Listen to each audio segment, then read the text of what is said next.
Good morning, everyone. We are going to call our meeting to order, and we'll start with our land acknowledgement statement. We acknowledge that the ground on which we live is the traditional territory of Caldwell First Nation, of the Three Fires Confederacy, and the original people of Point Pelee and Pelee Island, and its surrounding lands and waters, and that of the Huron-Wendat and Wyandot peoples. We recognize and respect the First Nations who are stewards of the land and waters of Turtle Island, and who have embraced this stewardship since time immemorial. We would also like to acknowledge contributions of other nearby First Nation communities and all original people across Turtle Island.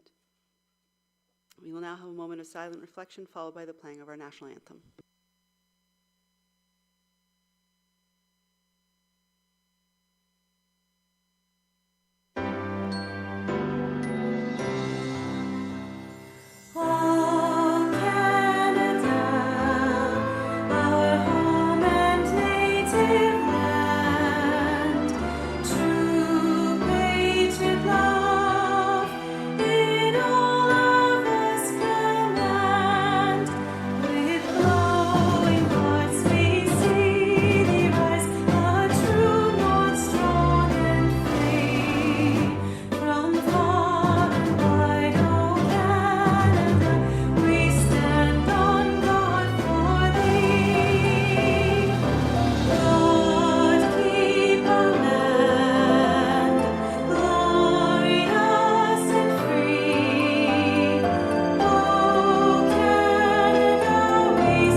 Okay, if we can begin with the adoption of our agenda for the November 27th, 2025 budget meeting. Moved by Councillor Regis Spagnolo, support by Councillor Carrick. All in favor? And that carries. Any disclosures of pecuniary interest? Deputy Mayor? Your Worship, I'm bound by the Community Safety Policing Act as part of my employment, so number 5, the police budget, I will remove myself. Councillor Segan? When we get to Parks and Recreation, my affiliation as the past president of the LaSalle Minor Hockey Association regarding anything to do with fees for either rooms and or ice fees, I have to remove myself from that section of presentation. Okay. Anyone else? All right. So at this time, if council is agreeable, I would like to move our delegations ahead in the agenda so that they could go first before our budget summary and overview. That's okay with council? Okay. So I have David Doon, if you want to come forward, please.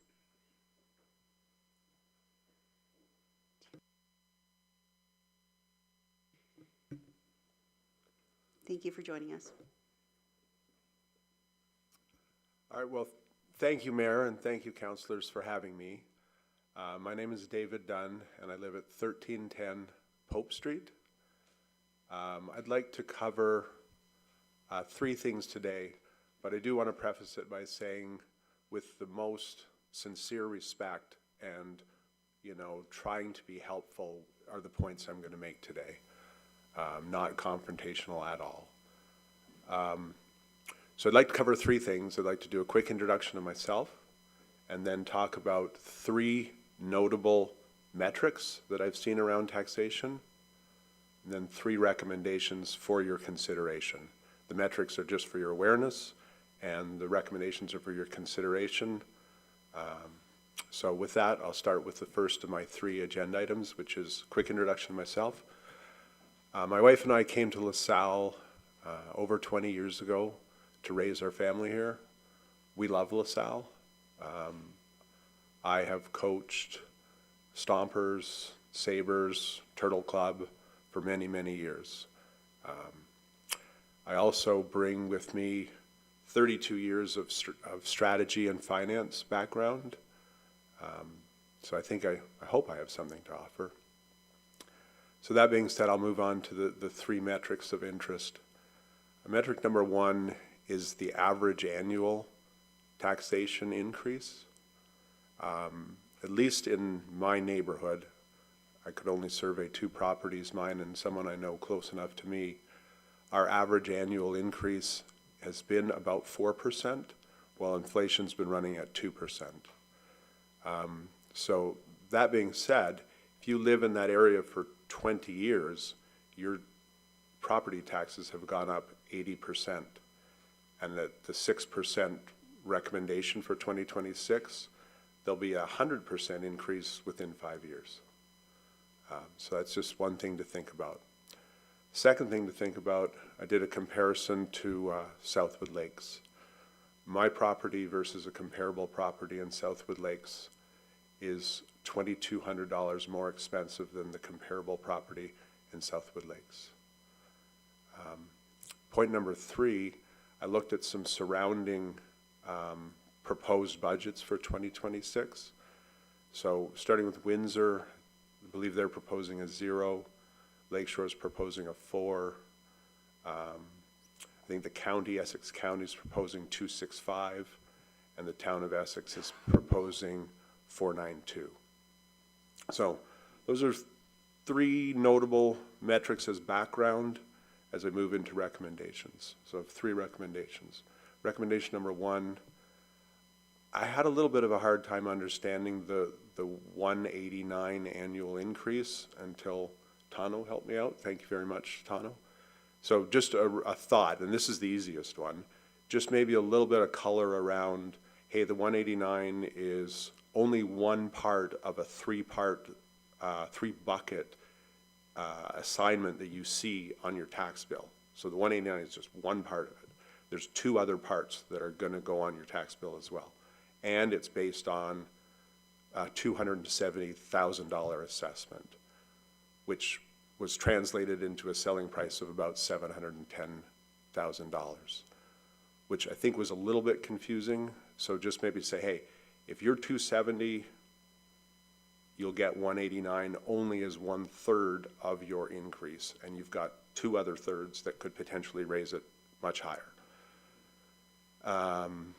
Recommendation number 2, this is where it gets a little bit harder.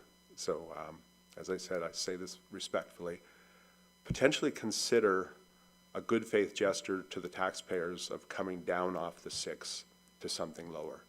I'll give you a suggestion, but you know, it's totally up to you to decide where you want to land.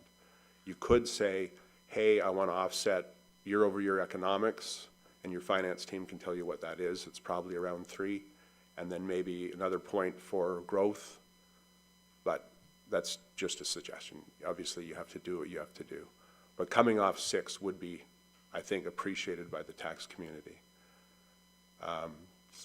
And then the last one is something to consider going through 2026 and into 2027. A lot of private industry uses like a cost efficiency and productivity task force to analyze every line item of that $55 million budget and dissect it and try to come up with savings. So potentially by 2027, you could offset your entire year-over-year economics with these productivity and efficiencies. I'll give you one example that I found for your consideration again. If you go to appendix page 40, you'll see the cost of the buses. Their costs are about $860,000, and the revenue is about $35,000. You can see that's quite a mismatch. Now, strategically, we probably need buses, right?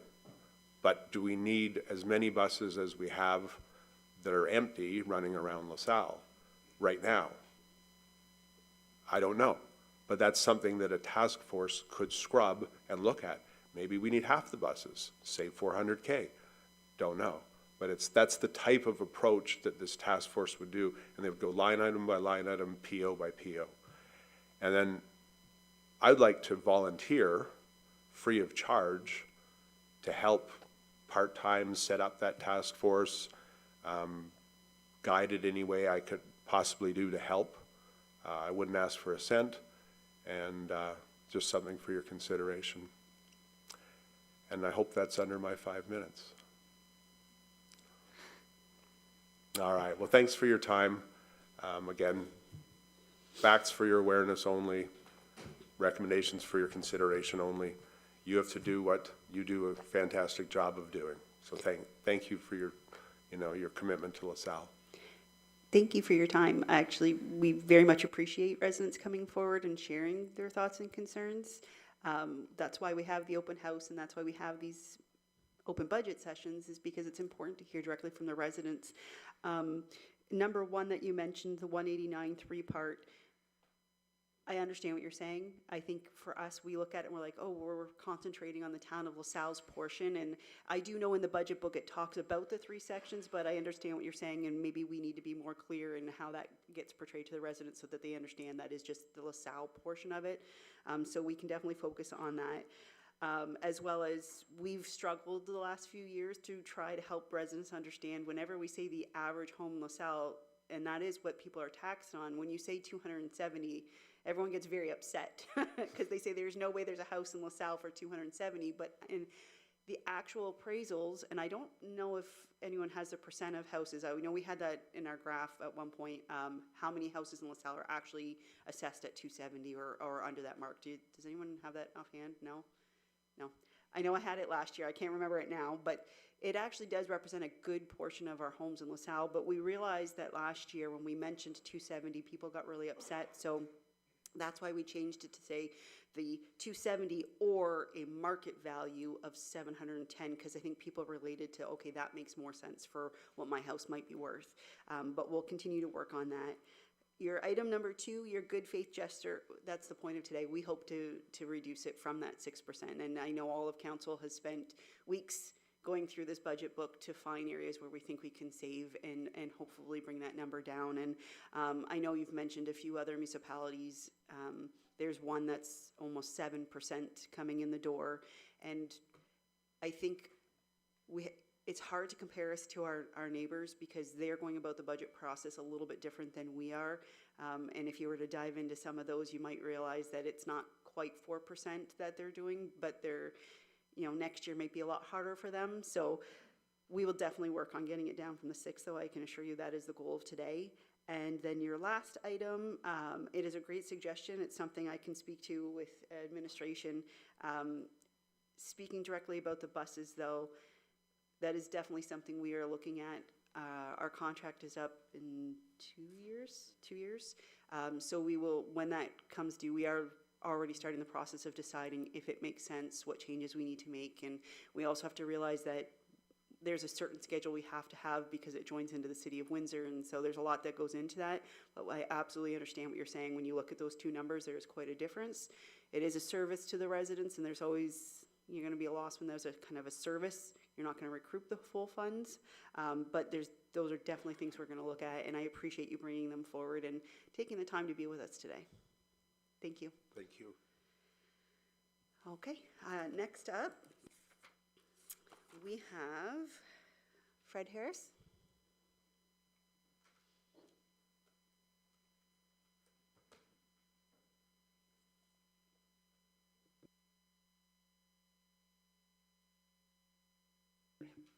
Okay.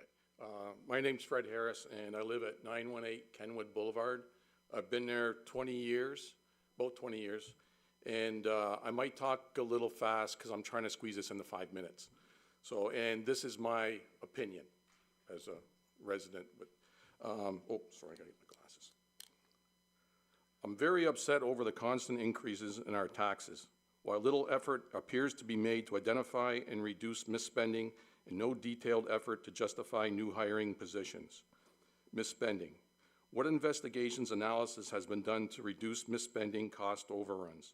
I have experienced the following in my previous employment in the company that I'm now retired from that provides essential services to the public, has no competition, and is owned by the city. Number 1, single sourcing of a major project. 2, management that believed they were more knowledgeable than they were and would not accept advice from their technical staff. They wrote requests for proposals that were not specific enough and allowed vendors to low bid, and then subsequently the vendor charged additional add-on fees after they won the contract, in effect no longer making them the low bidder. Management, after making the wrong decisions, failed to acknowledge their mistakes and continue to spend money after more money on the products and/or services. They would not cut their losses because they did not want to admit they made a mistake.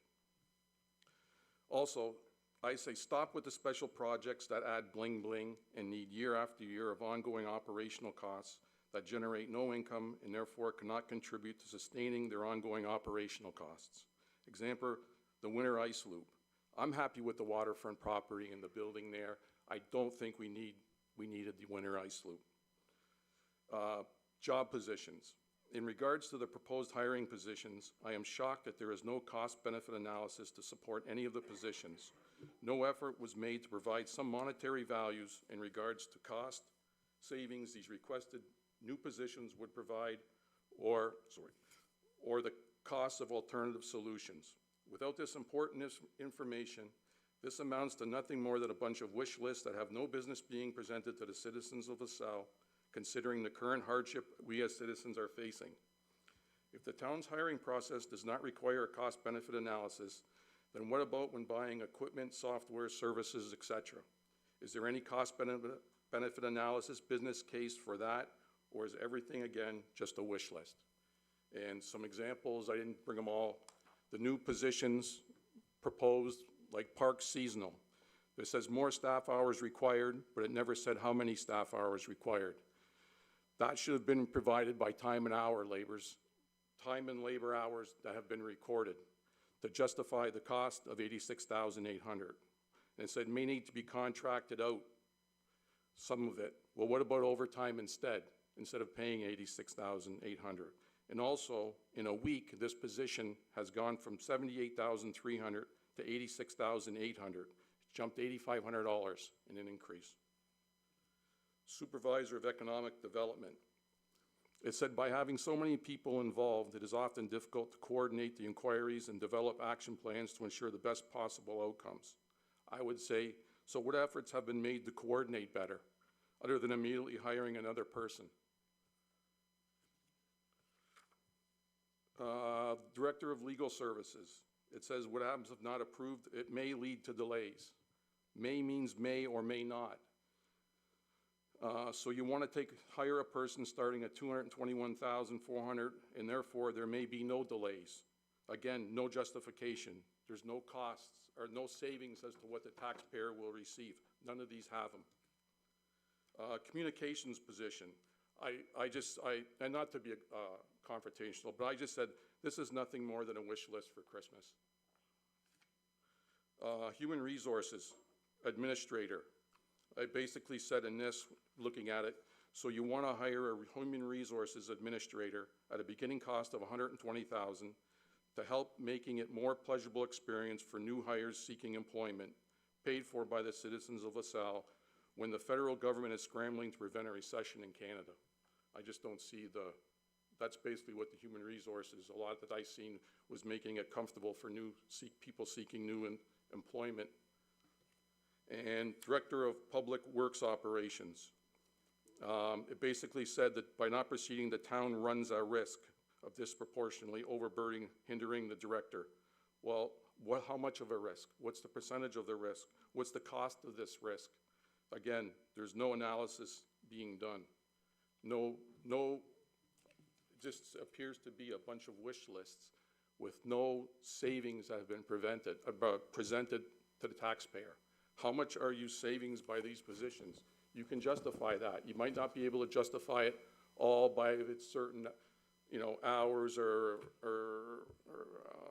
people's view of the town, but a lot of this, there should be some, and none of these have it. And frankly, I can't believe that all these years you've been hiring without this stuff. Okay, thank you very much. So I can't address everything because obviously there was a lot there. Okay, yeah. I'm going to have to say I'm not sure what you're referring to when you talk about constant misspending or mismanagement of projects. I don't know if you're speaking to something specific, and so I think that's a very broad statement to make, and I think our staff does a very good job at trying to prepare those to go out and get a tender, and there is a very specific process that we have to follow when we go out for any of these projects. Can I answer? Can I answer, respond, or no? Quickly. Okay, I was just gonna say, have you done it now? Like, I work for a company owned by the city, Essential Services. You can't get your electricity anywhere else. And they have tens of thousands, hundreds of thousands, in my opinion, millions of dollars in waste.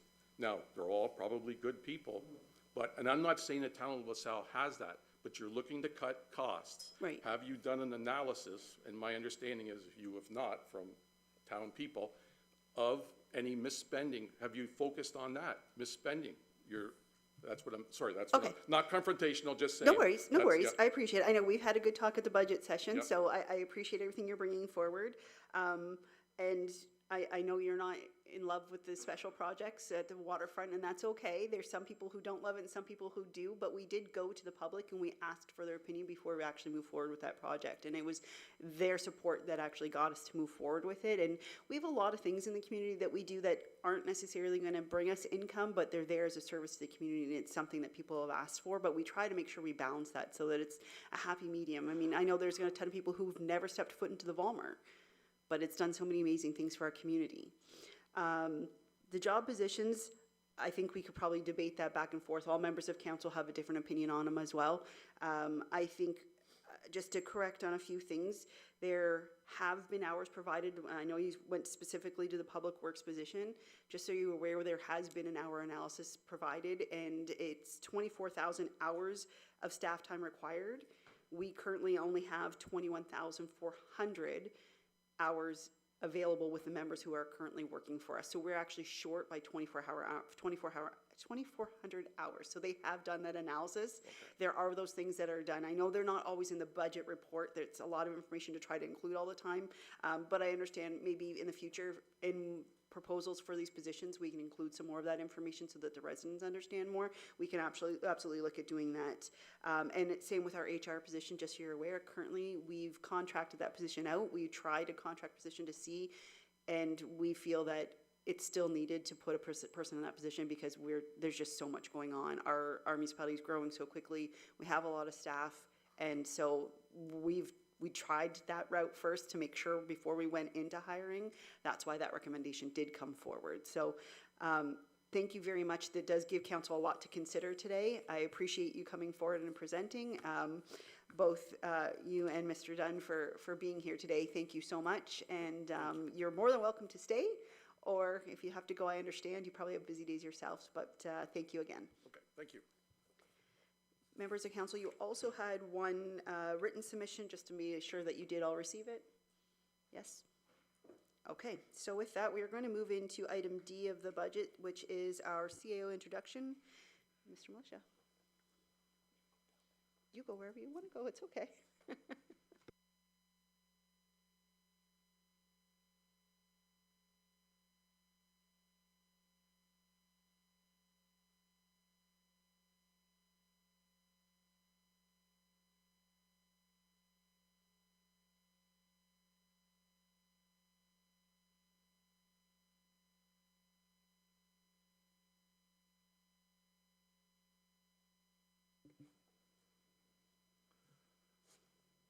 Good morning, members of council.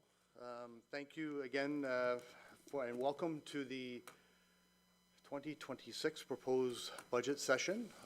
As I say every year, it's the most wonderful time of the year as we go through the budget sessions. I do want to thank the delegates also for attending today because I know that their time is valuable and their input is obviously warranted. I think one individual actually also attended our open house, which was helpful as well. But unfortunately, we don't get a whole lot of personal contact, and so from that perspective, thank you for attending today. I did want to just, I have a few slides here to speak about with respect to the budget process and how it's a bit different this year. Obviously, the Strong Mayor legislation has come forward earlier this year, which included changes to the budget process and identifying what is quoted as commonly known as the mayor's budget. But certainly earlier this year, the direction was given by Mayor Meloche to prepare the budget, continuing with our traditional approaches and trying to maintain a collaborative budget process in the development of the mayor's budget. We've had to modify our process internally to achieve that, but that being said, we're able to go forward with that perspective and deliver the budget perhaps a little earlier than normal in terms of what our normal schedule was, but certainly happy to do that as part of the legislative requirements. I will say that as we go forward, our normal process will be amended slightly, particularly as we get to some of the consideration of the budget top line number, as well as some of the individual items contained within the budget, that there is a process that we need to follow and some timelines we need to follow. And I know this is our first time through with this new process, so we'll do our best to try to, we'll do our best to certainly to adhere to the legislative requirements, but it may take us we may need to break at moments in time just to make sure that we are following that. Again, we will be reviewing our budget timeline as we come out of this process. Next year obviously is an election year, and the budget process normally after an election happens in the January timeframe. And then after that point, we'll do a bit of an analysis as to where we go forward and trying to identify what the budget timeframe is. I just wanted to show this slide here to identify a bit of where we are today, and certainly from the proposed budget perspective, and even speaking to the delegate in terms of trying to identify, we have tried numerous ways to relay the budget information, both from a percentage perspective, from a dollar value perspective, with respect to current value assessment, market values, and we, along with many other municipalities, have not found the secret sauce yet in terms of trying to get that message out there. But what we see here on the chart above here is the 2026 budget proposal that you see that was released to the public in terms of our just under 6% increase municipally, leading to a $189 on the average home in LaSalle. Again, we're identifying the average home of with a current value assessment, so that's what you're taxed on, of $270,000. That is based on your 2016 value through MPAC, as well as the market value of about $700,000, which we've correlated. During the budget sessions, in the preparation of the budget, we had estimated that the county increase was going to be about 6%. That's what's included in the budget in terms of the figures. I believe that the budget release report identified a range between 4% and 6% at the county. They have since released their budget to be at 2.65%. So what you see in the last column on the slide there is the revised, I would call it the revised position that we sit today. Certainly we haven't gone through our our deliberation process, but you will see that at the release of the budget, we were estimated to be, again, a 6% LaSalle increase, a 6% estimated county increase, which mitigates into a blended rate of 5.5% overall. Since that time, the budget has been released at the county at 2.65%. They're going through a process there. They are also, I believe, changing their budget process slightly there in terms of how they're handling some of the increases that they're dealing with and how to prioritize them. But our budget at this point, prior to any deliberations, is still at that 6%. The county budget at 2.65% means that there's a blended increase of about 4.5%. At this point in time. So again, this is a little dissimilar, if you will, from what you'll see, particularly with the city of Windsor as a single-tier municipality. They don't deal with the county. They have all that enclosed within their operation. So the equivalency to what you would see at the city versus what you see in the town of LaSalle, the city is a single rate, where we have a combined town and county rate that leads to that comparison. I did want to spend a few minutes about the strategic plan. And I think it speaks to, again, this is something that was updated earlier this year. We went through the rejuvenation, if you will, of the strategic plan and the refresh of it. And I would like to speak to a bit of why we have the strategic plan and how that impacts the budget. We've heard a lot of feedback over the last couple of weeks in terms of the public consultation process, and we will, people ask often, so how did you come up with that budget, and why would you present a budget that contains a 6% increase? And part of that is really driven by the strategic plan, and people have a varying opinion as to where they sit, and we respect all those opinions. Again, some feel that we don't do enough in service delivery. Some feel we do too much in service delivery. And that's okay. Again, that blend of opinions is exactly what a community is. But the strategic plan, which is a plan that was formed by the community, formed by the outreach of the community in terms of what they would like to see in LaSalle. That is what drives the strategic plan, and the strategic plan is what drives the service delivery that we have. And when we look at that, the clear definition of what drove the strategic plan is based on the vision. The vision is of an unmatched quality of life. And so when you see those recommendations on whatever sorts within the budget, it really drives towards meeting or trying to meet that almost unmeetable task of having an unmatched quality of life. Folks may agree with that, folks may not agree with that, and that's okay. But that is why we have the budget we have today, is because we take our direction from council, we take the direction from the strategic plan, which was adopted by council, and again, informed by the community, that says this is what they're looking for. And so when you see the recommendations before you as part of the budget, that's what drives it. The mission is to provide exceptional public services to the people who live, work, and visit LaSalle. And we try to do that in an environmentally and fiscally responsible way. Often those two things are at odds. Doing something environmentally conscious, in an environmentally conscious method, often runs at odds with doing it fiscally responsible, because we often know that doing the environmental solution costs more. And so there is a decision point that we have to make there in terms of trying to balance the fiscal responsibility as well as the environmental responsibility that the strategic plan calls for. And so those are some of the things that, again, sometimes it's hard to correlate and understand the why, but that is where we come from. That is what is the basis of the budget process. One of the values that I'd like to point on, and all are important, this is what the values are, what we're built on, what we believe in. We believe in forward thinking. I often think that this is one of our foundational principles. It's who we are and what we are, and has made us as successful as we are today.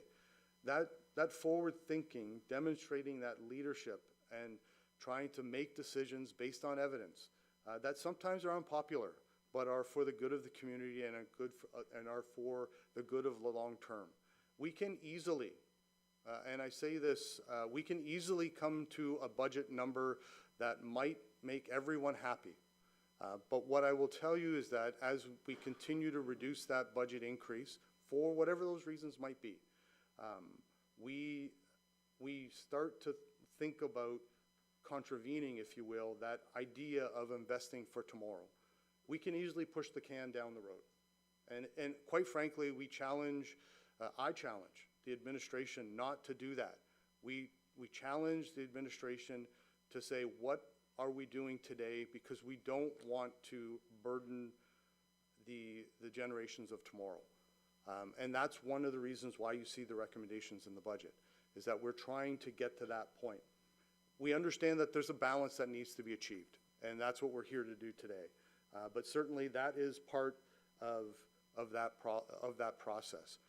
I will speak just briefly about the strategic directions that we have as part of the plan. We deal with public services and infrastructure.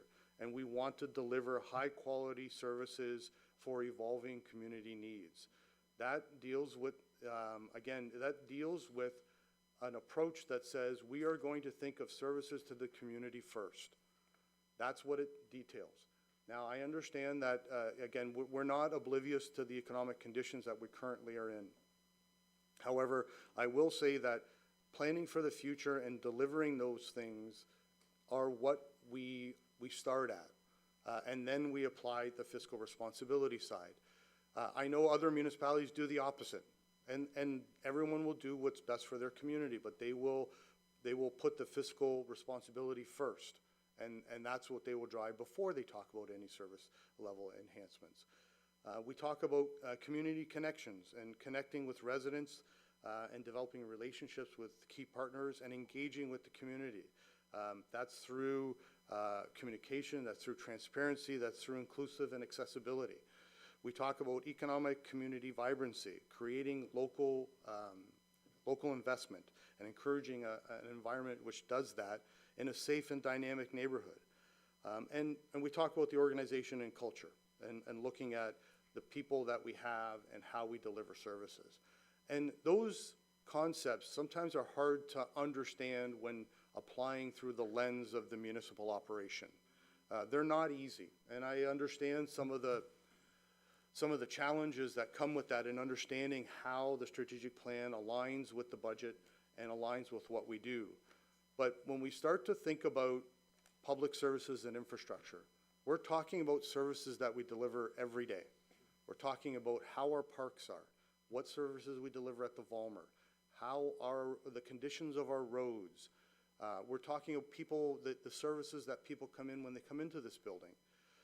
We're talking about looking at the future and ensuring that that's what do we want to do going forward. When we talk about connecting with the community, we talk about how to engage with them. What communication can we do with them? And understanding that, you know, one of the delegates spoke to a cost-benefit analysis. I will say frankly, if there was money to be made in the things that we do, we wouldn't be doing them. That's why they're in the public sector, because these are things that are not money makers. It's not easy to apply a financial lens. I come from a financial background. That is the basis of my education. That's the basis of my experience before coming to the town. And I understand those concepts of cost-benefit analysis, but it's difficult to apply that concept when we talk about the services that delivers. No one voluntarily delivers a transit service. It loses money hand over fist. The metric to make it worthwhile is if you can get a 30% recovery. No one does that, but communities do that. Why? Because it's a service to the community. You can't measure that. That's the difficulty of the business that we're in. And so those are some of the things that we work through. We encourage investment, both from a development perspective and a business development perspective, and fostering that safe and dynamic neighborhood. And we talk about that safety side, and we talk about how we deliver that through LaSalle Police, LaSalle Fire, our bylaw enforcement, our building department. Those are some of the areas that we do that. I talked about our communication side, and then a lot of that happens through our strategy engagement and our council services side to say, how can we deliver that information? And then the organization and culture side. We are a service industry, which means that it does, you know, I often say, and councils have heard me say it before, it doesn't matter how shiny the trucks are and how smooth the roads are. When people come in and get service, it's our staff that are delivering it. It's staff-centric, and that's what we are. And we have invested heavily in staff. We try to be a supportive organization, and staff is our largest investment. If you take a look at our budget, anywhere from 45 to 60% of our budget is based on labor costs. And some will say, yes, well, that's where it's the first place you should cut. And that is a true statement, if that's what they want to do, if you're looking to cut services. But our staff are the ones that deliver the service. Those are the ones that provide every morning in the wintertime when the roads are clear, there are staff working throughout the night to do that. And so those are some of the things that when we talk about the strategic plan and we talk about why the budget is what it is, it's driven by that. We, you know, obviously we're not oblivious to the financial situation we are in, and I'll talk about that in a minute. We do public consultation through the budget. We have over 600 views through our PlaceSpeak platform with, I think, this was on Monday, I think I took 20, I think there are 25 comments that come through and about 650 plus commentaries that we've seen in terms of the views. We did have an open house. We had about 50 to 75 residents that come through that. Obviously, a lot of direct interaction through email, in person, and telephone, and directly through correspondence with members of council. And obviously, the social media side is something that we also receive commentary from. The following slide, I apologize for it being as busy as it is, but the following slide kind of tries to encapsulate the commentary that we have gotten and the feedback, I call it feedback themes that we have. Oftentimes, and again, we hear this almost every year, and this year is probably particularly more prominent. We hear that increases are too high. Oftentimes, we hear that, you know, and again, I don't want to pick on the delegates because they've taken their time. I don't want to isolate them because, but I do want to suggest that they do represent some of the thought process that's in our community. Certainly, one delegate has indicated that, you know, the increase is too high. We need to do something to decrease that, and has admitted that perhaps, you know, how we do that is really a difficult process and is up to council to do that.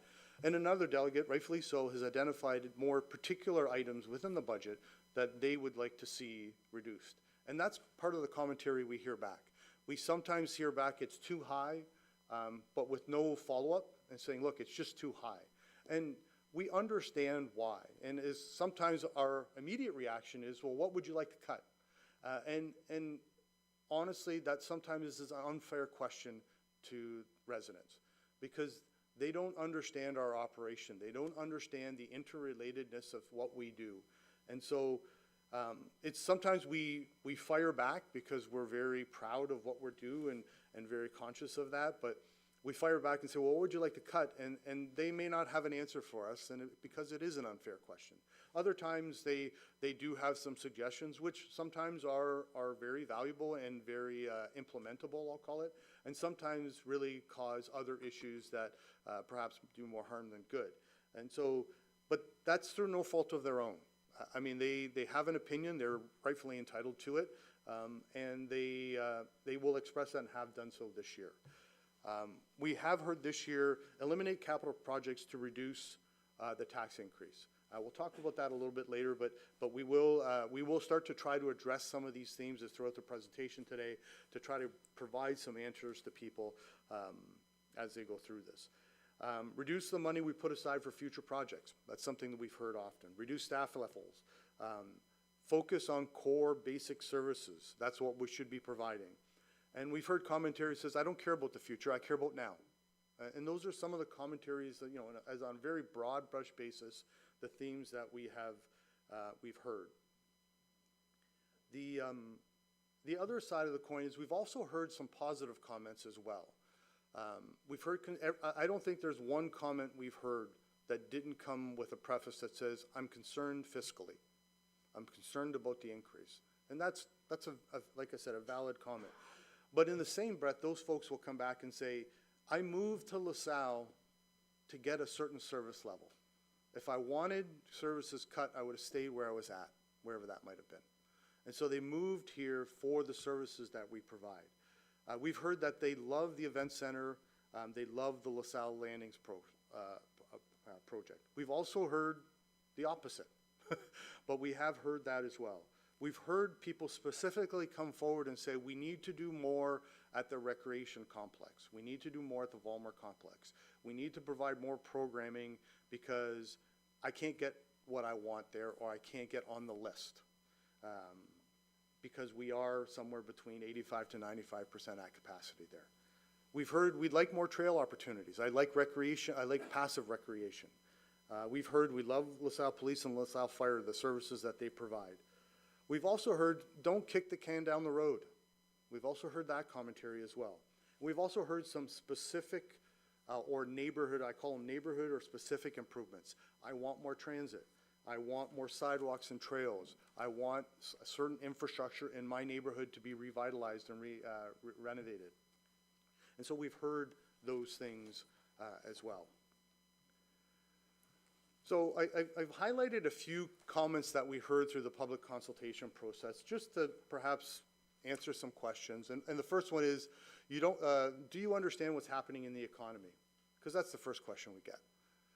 And so I'd like to say we do. I'd like to say that, we often take a long-term view of the economic position.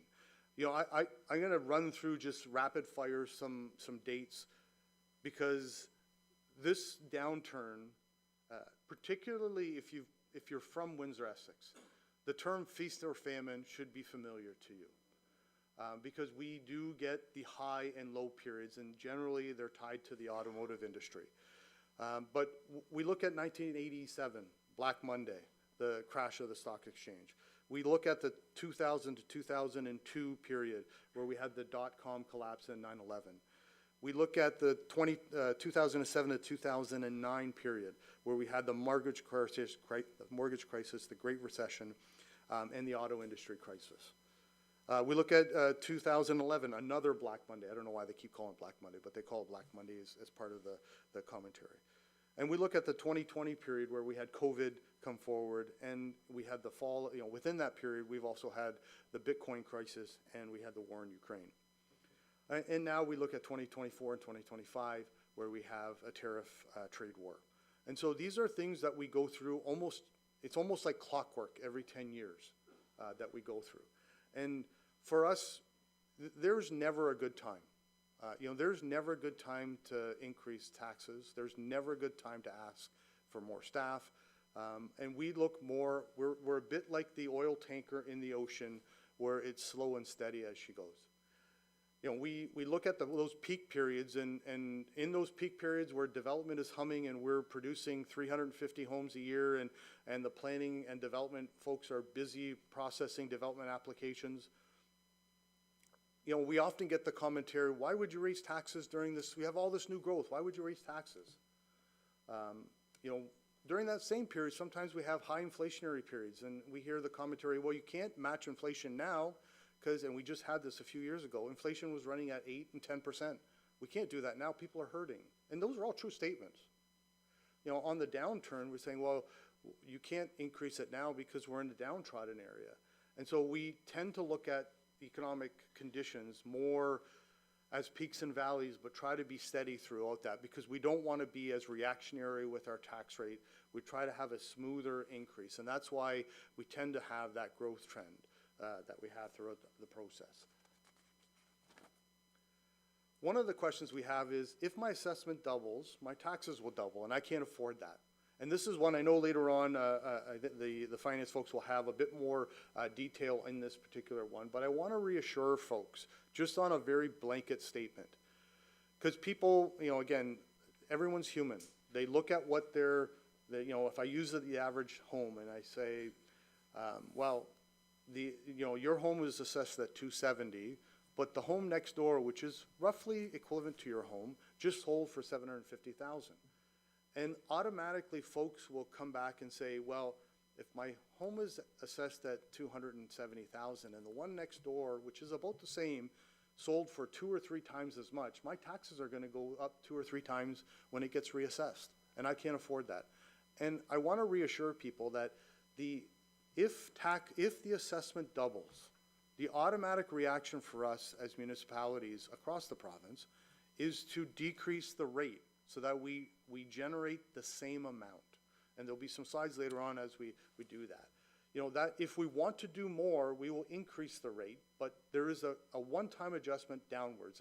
And for some members of council that have been with us for a little while, we'll remember in the mid-2010s, the province introduced the first reassessment cycle. So that would go back to 2010 or 12, I believe. And at that point, we had a situation where assessments increased rapidly. And we reduced the tax rate at that point by about 7 or 8% to combat that idea. And so, believe it or not, we've tried really hard to get this message out there, but there is something in the community, and I understand the worry, because if someone increased my assessment 3 times and kept the tax rate the same, I don't think anybody can afford to pay 3 times as much taxes. But that's certainly not what's going to happen over the long term. I will say this is an Ontario problem. It's not just a LaSalle problem.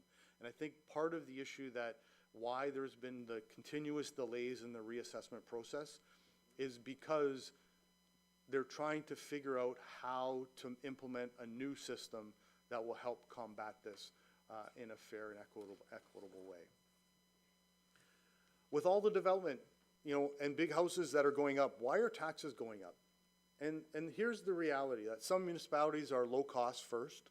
They think about the financial impact first, and they think about service delivery second. And that's the philosophy they take. That works in their community, and there's nothing wrong with that. It's not the approach that we have here in LaSalle.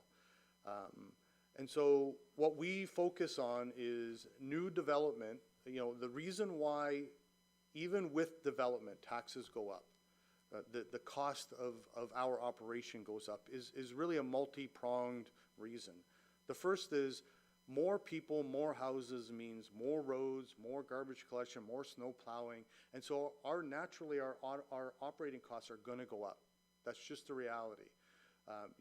We are a community now of somewhere near 36,000 people. When I first came to LaSalle and became involved with LaSalle some 25 or 30 years ago, we were a community of 15,000 people. Certainly we don't have the staff today that we had back then because population does increase, and that drives some of the operating costs. And I call that the consumable operating cost. There's another aspect to that as more and more population comes forward, and I've seen this through my tenure here, and many members of council, many members of, obviously many members of the community have been here for a long time. We've seen a gradual shift of changes to service levels. When I first came here in 1999, we were firmly a core service municipality. That's what we offered. And slowly over time, we have evolved into something different. Some folks really want to be back to that core service municipality, and I understand that. That's why they came here. That's perhaps their long-term residence. But the organization, the community has evolved beyond that. And I think the real catalyst for that has been the development of the Vollmer Center. We had a lot of resistance to the Vollmer Center. I was here during that period. And when we developed that, we could have easily, at that point in time, just replaced what we had. We could have easily said, we're going to have a 1 or 2 pad arena with a small community room and a French fry and hot dog stand. And that was an option of the day of that council. And I think Councilor Burns, you were on that council. And council of the day said, no, that's not what we want. We want a bigger vision. And we built more than we needed at the time, because we knew that was going to drive growth to the municipality. And that is that second phase of saying, as more and more people come to LaSalle, there will be more and more demand for new services that we traditionally have not offered. Certainly, we need to invest as more and more people come in, and this is something that has recently, over the last decade or so, with the advent and implementation of the asset management regulations by the province, there is more of an impetus to put more money aside today to deal with asset management replacement. That was not a thing when I started here, and it became a thing halfway through my tenure here, in that focus of trying to put money aside for today for the replacement of existing assets. That's something that we started to deal with as we go through. I will also say that new development does help offset the inflationary costs that we see. It varies every year depending on what the initiatives are. I will say that the asset management regulations that are in place right now has certainly taken a focus on putting money aside to replace those assets, and so that has eaten away at that ability for new development to offset some inflationary pressures. We've also heard this: buy less trucks, eliminate pickleball to balance the budget. I think we've heard that time and time again. And some municipalities, they work on a cash in, cash out for capital projects basis. So some municipalities, although that number is dwindling, they work on the premise that we will tax for what we build in capital. And so there's a direct relationship to say, I don't want to buy that truck. That means that we're going to tax less to buy that truck. We don't have that philosophy here in LaSalle.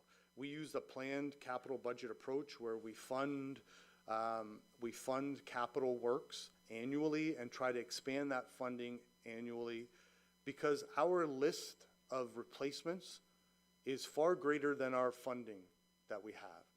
That's why we have a asset management plan that is 65% funded, not 100% funded. And so that process of, well, we'll just not buy as many trucks, that doesn't impact what we do in taxation.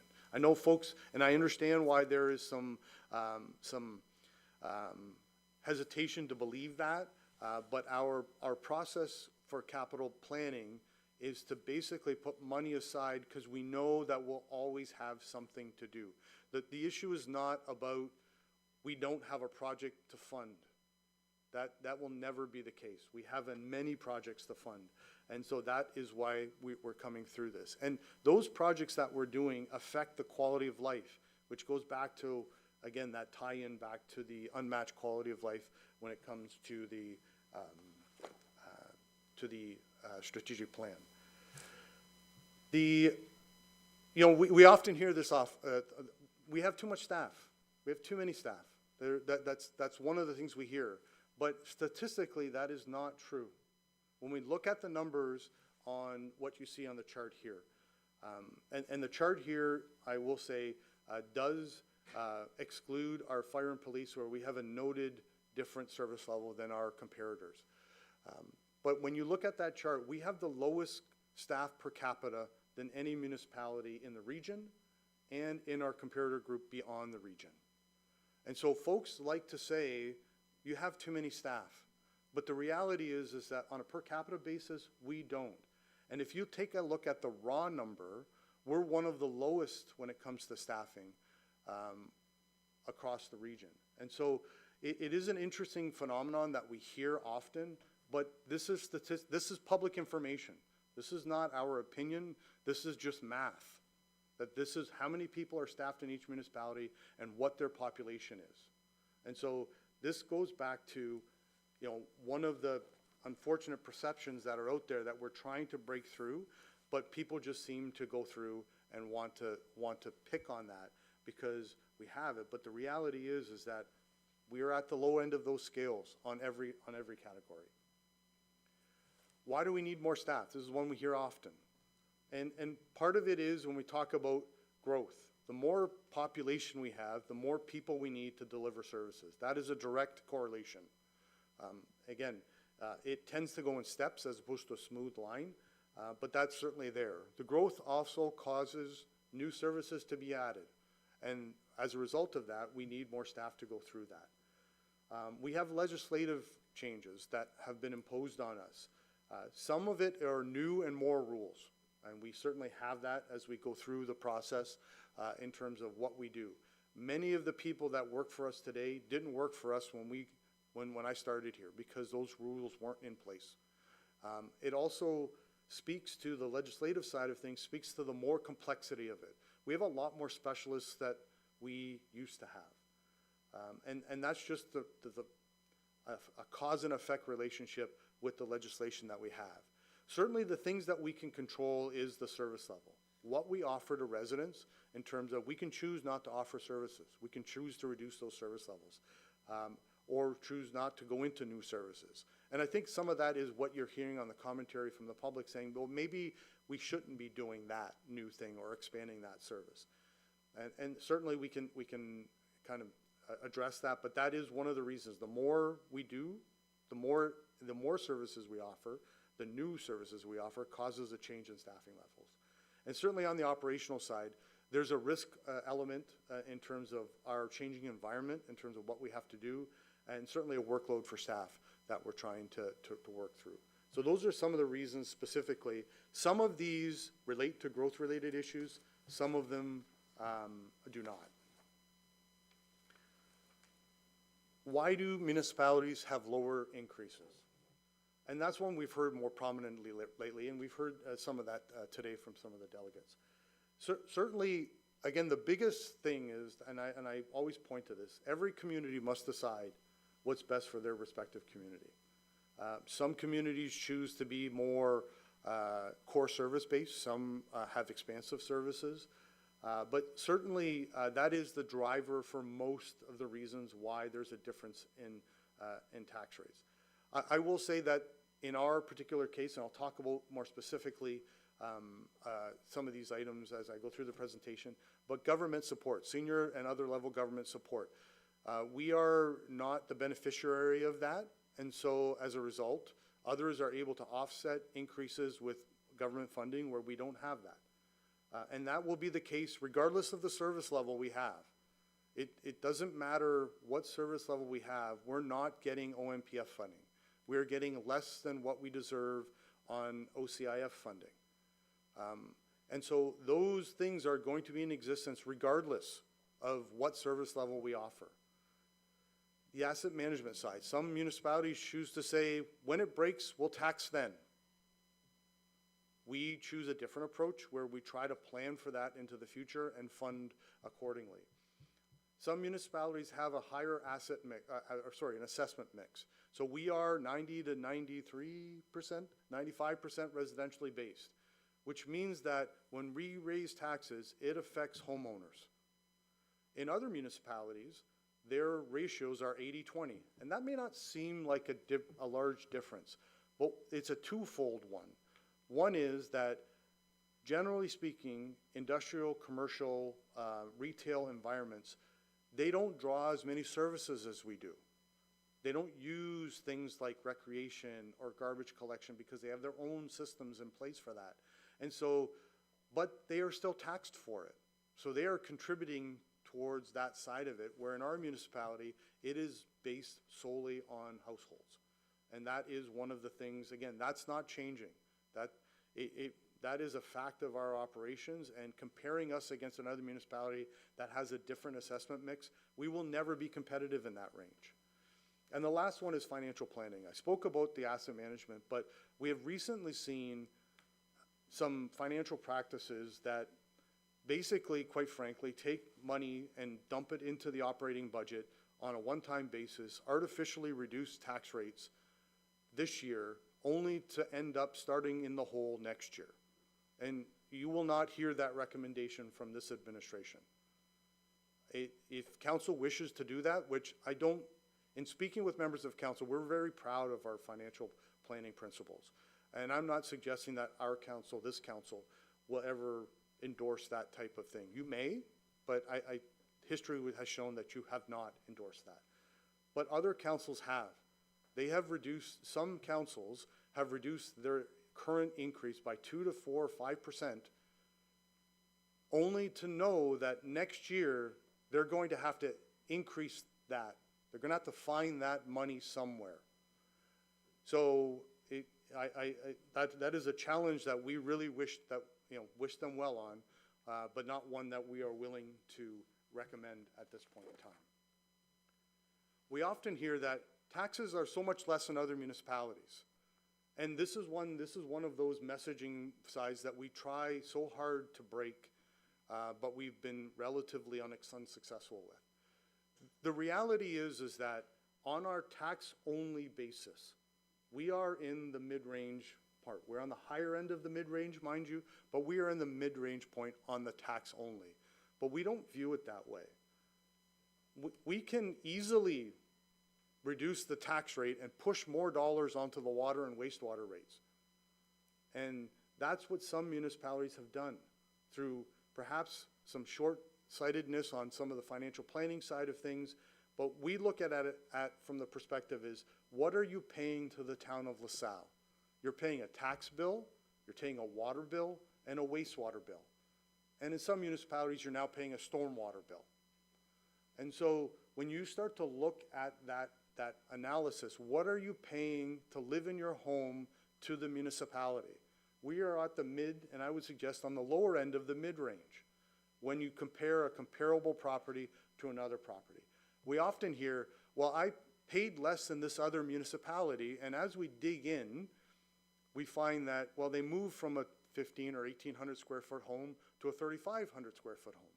Well, the reality is that if you move from a 15 or 1,800 square foot home and you move to a 3,500 square foot home, you're going to pay more tax. That's just math.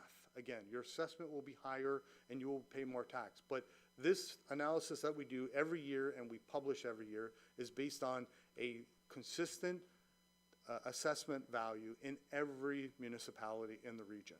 And this is something that, again, we struggle to get that message across. We heard it loud and clear with the, at the open house. I personally spoke to probably half a dozen people that came and they indicated saying, I'm going to move because I can't afford taxes. And I said, look, you have every right to do whatever you want. Your living conditions are yours.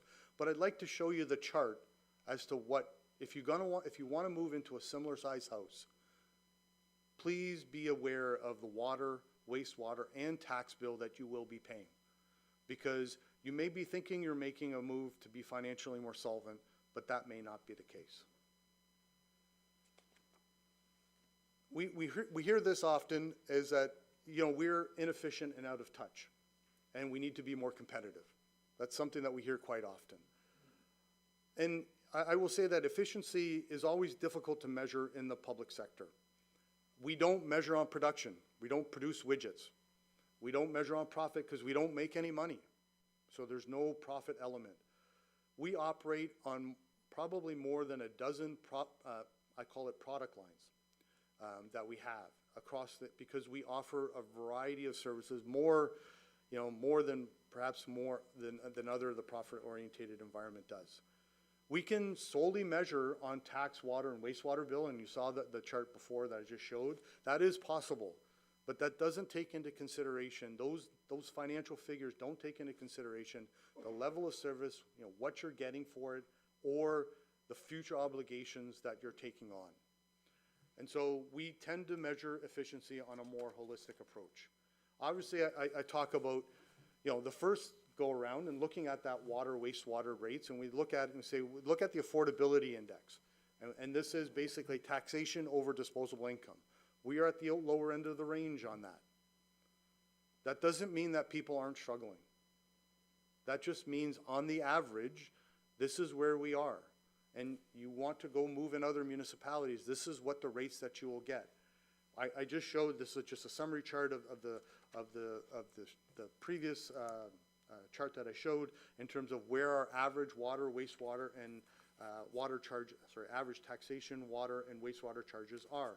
And so we're at the middle of the pack there. So we are so grossly inefficient that we are at the middle of the pack on taxation, water, and wastewater rates, and we're at the lower end of the affordability chart. We are so grossly inefficient, even though we get the least amount of formula-based funding. If you take a look at where we are on the average, if we receive just the average, not the highest, just the average of what our counterparts here in Essex County got, we would reduce taxes by 4%.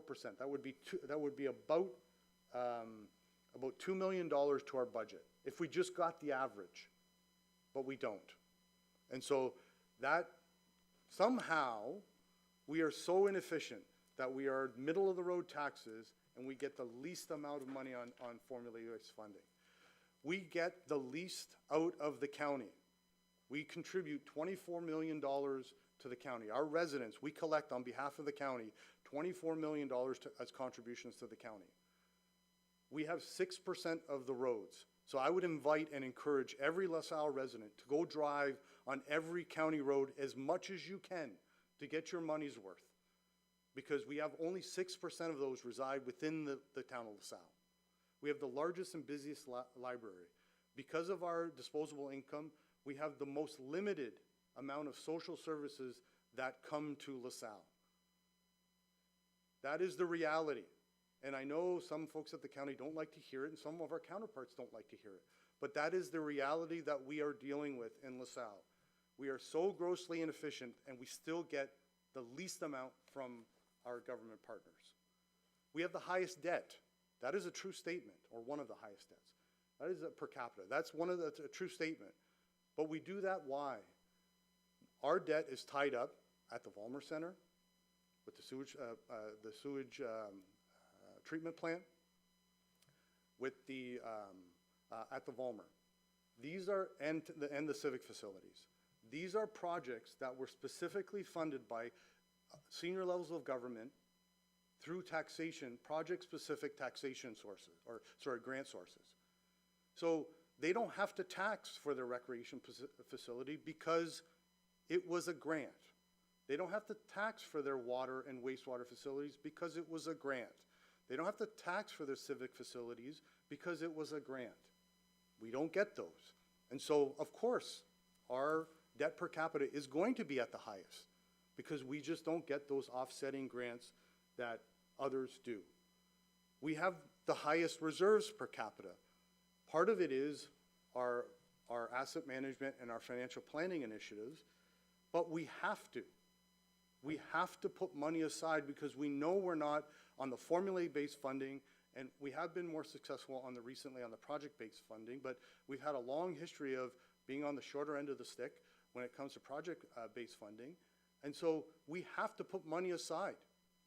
It's just the reality. If we want to replace our assets, if we want to expand in any which way, shape, or form, we have to put money aside, which is why we have the highest reserves per capita. In dealing with the why is it that I moved to LaSalle, we have the lowest crime severity index and a low cost per capita when it comes to municipal police forces. We have firefighters that are certified to the standards, and we're moving more towards the response standards that the province is looking to put in place and the guidelines that are established. We have over 1 million annual visitors to the Vollmer Center, and we have programs that are anywhere between 80 to 95% at capacity. We are evolving and developing the LaSalle landing sites, and we've had over 40,000 visitors that we expect to have in 2025. Only 11% of our assets are in the poor to very poor category. We have a high pavement condition rating on our roads. We have a funding mechanism that we funded 65% of the replacement costs on all of our assets. And we have an exceptional staff that's highly qualified with a low turnover rate, and we have a high attraction rate. And we have a high level of satisfaction within the community on the services we offer. So it's hard when I go back and start to think about how inefficient can we be. We look at the lowest formula-based funding. We look at facilities like the civic facilities, recreation, water, and wastewater facilities that are all funded locally, which we've had very, very limited grants on those. We have the highest per capita reserves. We have infrastructure that rates in the low and, in the poor and very poor ratings that have the lowest in the region. We have the lowest staff per capita, and our staff is engaged and qualified, and we have high levels of service, all for that mid-range water, wastewater, and taxation level. And so it's hard, I'm very passionate about that, about this, as you can tell, but it's hard sometimes to hear that we are so grossly inefficient when what we deliver what we deliver at the price point that we do. And so that a lot of times leads back to, and I promise this is my last slide, leads back to how do we get there? It's really on a focused effort on the vision and the mission of the organization, which again goes back to something that is developed by the community, that is relayed through council and ingrained in our operations. And so that's what we strive for. And we believe that we're achieving those things and move in areas where we need to improve. And I'm not here to tell you that we're great at everything. I think we're really good and we're great at a lot of what we do. That's not to say we can't improve. That's not to say that we can't be, the fiscal responsibility lens needs to be a little more focused. We get that part too. But, we are focused on the vision and the mission that's been established, and that's why you see the budget that's before you. So with that, I'm happy to entertain any questions. I know we do have both Mr. Langley and Mr. Ferraro have the overview on the particulars of the budget. This is more of addressing some of the feedback that we've heard and some of where we stand overall. Thank you very much. Members of council, any questions or comments? Councillor Reno? Thank you, Your Worship, through you. Joe, every year I come to this budget presentation, and whether it be the predecessor, I'm always impressed by the CAO's speech. But really, this year, I think you've gone, maybe you've been pushed a little bit further than you have in the past, and you've provided even more than we've seen in the past, and really explained the reality more than we've seen in the past. I want to thank you today for your over-diligence in your report today. I think this spells out to a lot of people that may not understand, and even myself, sometimes I forget about some of the things, but they're pretty clearly laid out in your presentation, and I want to thank you. And I would hope that, you know, we're going to have a limited number of people that are willing to click on a 4 or 5 hour YouTube video. I would really hope that strategically we could share this message with the people that need to hear it. I'm not sure if that's something IT or strategic initiatives need to look at, but I really do believe there's an incredible amount of wealth in your speech, so thank you. Councillor Burns?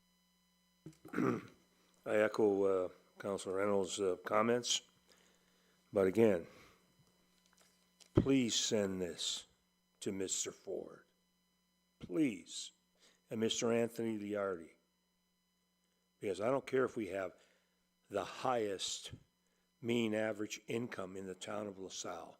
It is time that we get our fair share. We have never, as a councillor, in my 27 years, asked for more or put down our fellow citizens in Essex County or across the province of Ontario. But enough is enough. We built the Vollmer with no funding. The only complex in Essex County that was ever built that year. The next year, they all got millions of dollars. So I think this message needs to go to those two people. It's well laid out. They can come and belabor the facts with us. I echo Councillor Reynolds' comments. Put this on Facebook. I'm not a big Facebook guy or YouTube guy. I'm just an old guy that likes pen and paper and facts. These are facts. They understand, I think, the challenges that we have. I, too, came here when this town was very small in the 70s. I saw garbage all over the place in roads that weren't paved and gravel. I heard stories you couldn't get up down Stewart Street because when the 20s, it was all mud. So the cow and horse went down there and pulled them out.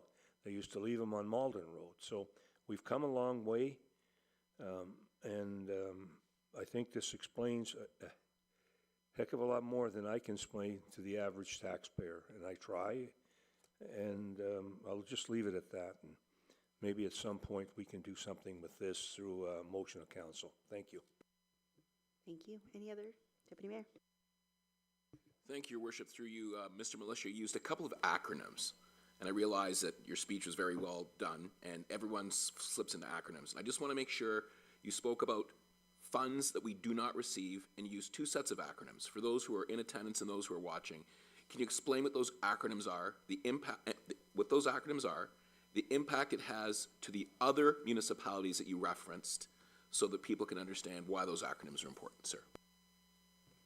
So the two acronyms are the OMPF funding, which is the Ontario Municipal Partnership Fund, which is the primary transfer agency, or transfer portal, if you will, of the province delivering funds to municipalities. We have never gotten $1 out of that fund from its inception. And it was probably, I think the fund has now been in place for 20 years. The other one is the, I'm going to have to ask for some help. Ontario Community Infrastructure Fund.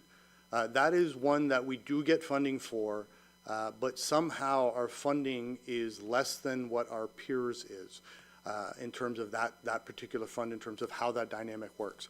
I know that the finance folks have a little bit more information on a future slide, and maybe I'll just leave it at that and let them deal with those things. Thank you, Your Worship. Thank you. If there's no other questions, we're just going to take, we don't normally do questions with, no, sorry, but you could, if you want to speak with staff members, we're going to take a break right now. So if there's something you want to ask one of our staff members, we can do that.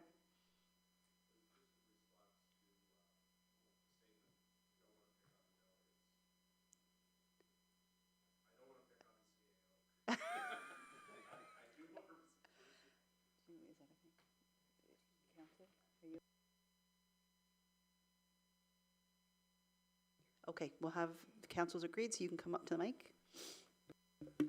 Thank you so much, Mayor and councillors. And not to pick on the CAO, but you mentioned that, you know, we didn't really have a proposal. I had a couple of proposals I'd like you to respond to, and that's in relation to your presentation was pretty tied to the 6%, and the mayor had said, you know, we're willing to look at lower things. So just what are your thoughts on my proposal of year-over-year economics plus a point for growth? That's just a starting point for your response. That's one. And then two, there's a $55 million budget. I had an idea where we would pour through every line item as a task force. You know, if you wouldn't mind responding to that as well, that would be great. And thank you.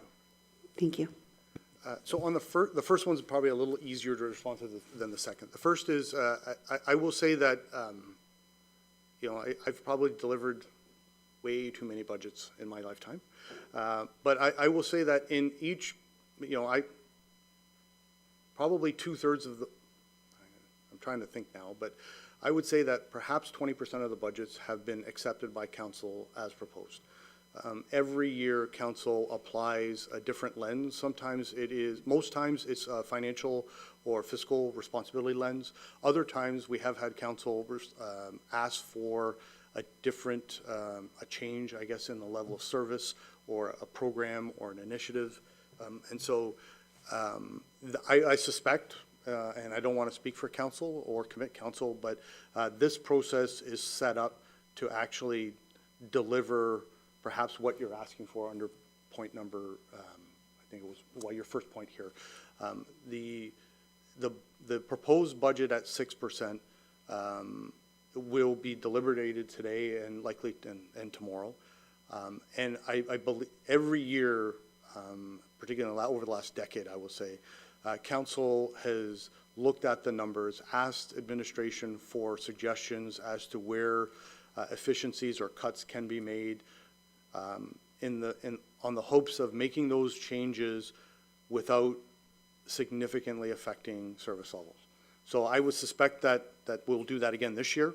And so I would be shocked, although I'd be happy to hear, but I would be shocked if council is going to accept the budget as proposed. There will be some mitigation that happens to the budget. It happens every year. We expect it to happen every year. And so that is, I think, for your proposal in terms of how and what the appropriate number is, that is for council to deliberate, but I think that's the first part. On the second part, we will need to, I mean, obviously that is the task force side. We have seen limited examples of that in our sector. It's not, oftentimes, and not to say that it will happen this time, but oftentimes those types of exercises get become difficult for the task force members because they may come at it from a financial perspective solely and not a delivery of service side of things. That's not to say the efficiency side, that one is a little more manageable, but deciding what level of service to offer is obviously the council prerogative. You know, some services may not be profitable, quote unquote, and But to a task force, they may be, we should cut that, but to a council, they may say, no, that is something fundamental. So that, there's a balance there that we'll have to find out. Again, we need to do a bit more investigation on the second one, but, obviously the mayor has said that we'll take that back and try to figure out, what, if we can do it and what, under what parameters, but, certainly something we'll look at. Thank you very much. Okay, we are going to take a 15-minute break. So 10:45, we'll reconvene. Thank you.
If we can have everyone take their seats so we can resume.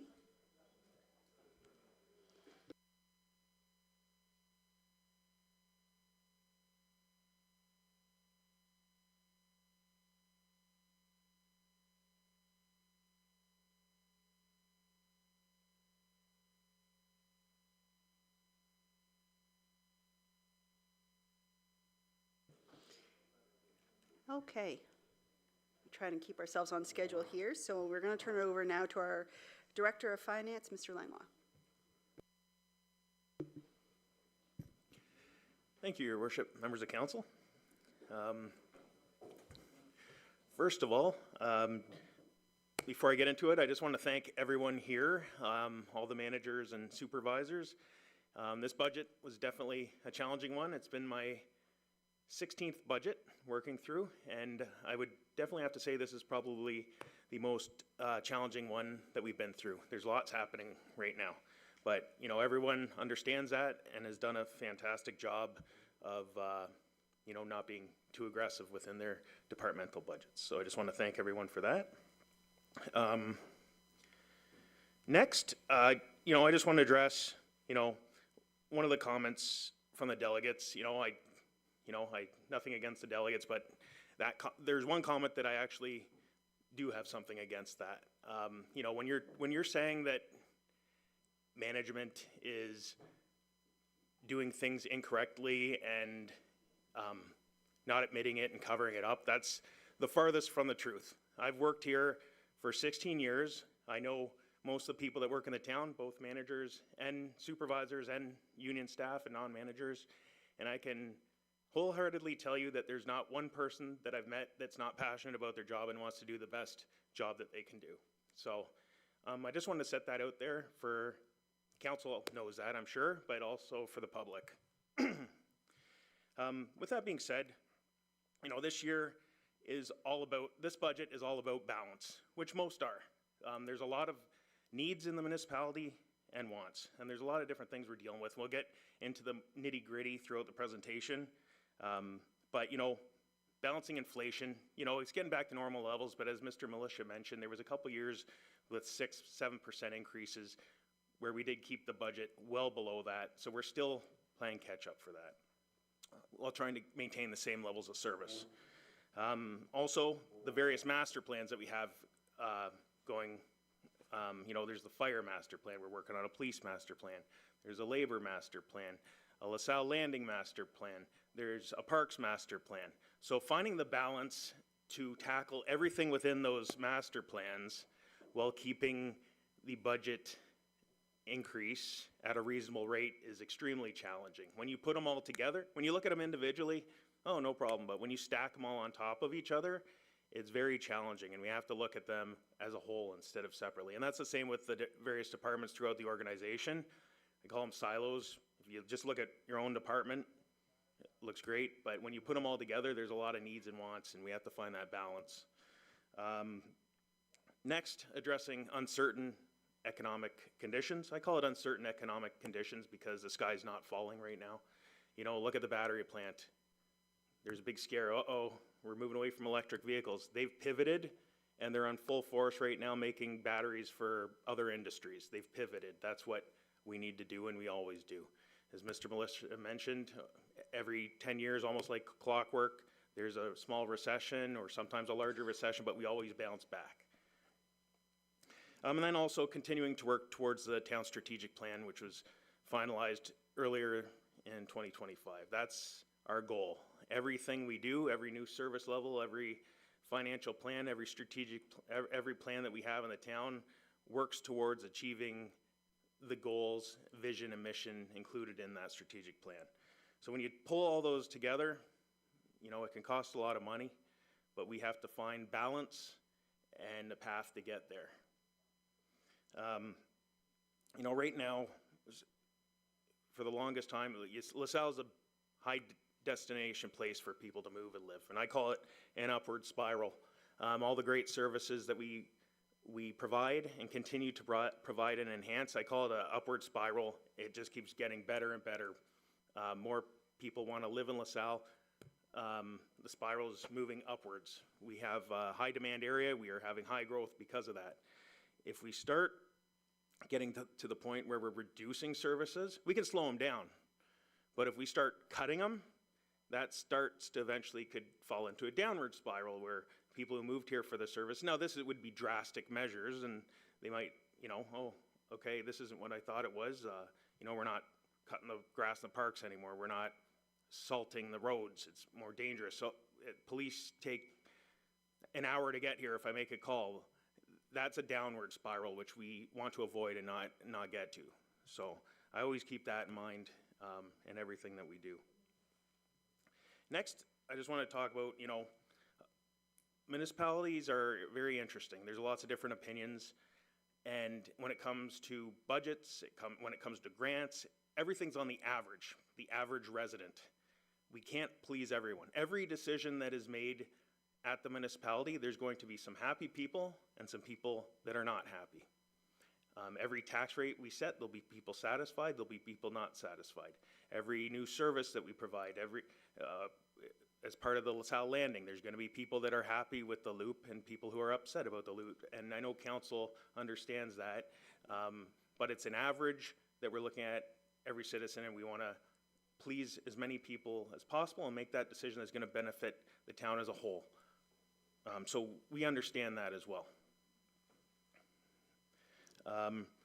Next, I do want to talk about, last year there was a report, and I don't want to have the exact same report every year because it does get repetitive, but I've heard some comments, and when we were at the Vollmer Center open house, what are you guys doing to create efficiencies? There's no efficiencies found. Like, that's a lot of comments that I heard, and there was a report provided to council last year that lists over the past 15 to 20 years, all the efficiencies that we have found. Some very significant, some less significant. I'm going to verbally mention a couple, but if the public wants to go, they can go back to last year's council report during the budget sessions and see details on the various savings that we found.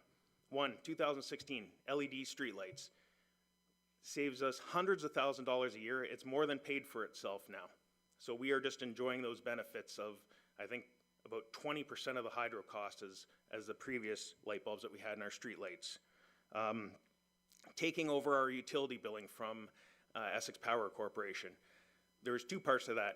A decrease in the fee that we paid for them to bill, and also a lot of different errors and different issues that we found within the billing that have been corrected and allows us to bill accurately.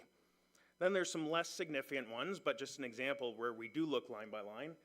Historically, this is a long time ago, around when I first started, we looked at the Vollmer line by line and different efficiencies, and hey, we had a lifeguard on duty, well, another lifeguard was teaching aquafit class, so we said, hey, that doesn't really make sense. We could have a lifeguard teach the aquafit class so that we don't have to double dip on labor. So that saves money over the course of a year, and staff are always looking at different ideas and excited to bring them to us when they find some form of cost savings. And you know, it's great to see that initiative. It's not all finance telling people, it's the different managers, supervisors, even staff within the departments that have great ideas that come to us, and we make it happen. Some larger, very large item, last year we were successful at buying more water capacity from Windsor Utility Commission.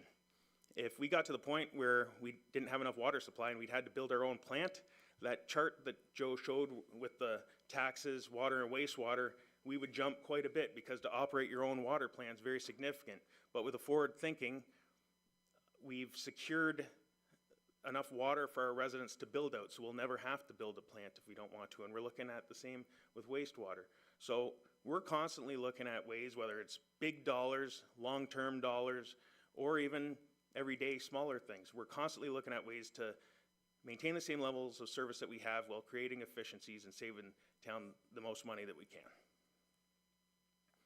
And the last thing before we get into it, Joe mentioned this already, but sound financial planning. We cannot compare ourselves to the other municipalities this year when it comes to the tax rate increases. I will never mention a municipality by name, but there's several that I know 100% they are pulling from reserves one time to lower their tax rate increase this year. That is inappropriate financial planning, because If you pull, I don't know, a couple $1 million out of a reserve. If I pulled $2 million out of our reserve right now to go to the bottom line, that's 5% reduction in our taxes. Next year, we're starting off right there with a 5% increase. We have no more money left in that reserve eventually. It's completely inappropriate financial planning as far as I'm concerned, and I would never recommend that. We can lower what we put into reserves, which I also wouldn't recommend, but pulling from a balance within a reserve for 1 year to fund taxes, that's inappropriate. Anyway, with that being said, we will move on to our presentation. I'll pass it over to Mr. Ferraro. Good morning, Mayor, members of council. We'll start off with an agenda for our presentation. We'll start with a high-level overview of the budget. Dale will speak about operating and capital comparison of the two budgets. We'll also discuss budget factors and challenges, and we'll also look at some regional comparators, expand on what Mr. Militia mentioned earlier, and we'll also look at some taxation, water, and wastewater summaries. We'll briefly discuss the capital budget, those items being replacements and annual allocations. As within the departmental budgets, each department will speak to capital enhancements that are in the capital budget. Second last, we will have a brief presentation on LaSalle Landing and by Mr. Langlaw or Mr. Mara, and then wrap up with a budget summary. So first, a summary of the overall municipal levy and operating budget, from $50 million last year to $54 million proposed this year, which translates from a rate from 1.17 to 1.24, affecting the average house in LaSalle, as we heard, to a proposed budget of $33.57. We come to these numbers by starting from last year's budget, increasing or adding inflationary and contractual obligations. We also add recommended enhancements. There's the additions from the Police Services Board, and these items are offset by increases in revenue and growth to go from $50 million to $54 million. How does that affect the average home? Through analysis of sales that take place typically between June and August each year, we compare the sale prices of homes in LaSalle to their assessed value, and we determined a multiplier. So we found that the average home in LaSalle, by looking at the 11,000 or so homes that are in LaSalle, number 5,500 right in the middle is worth $270,000.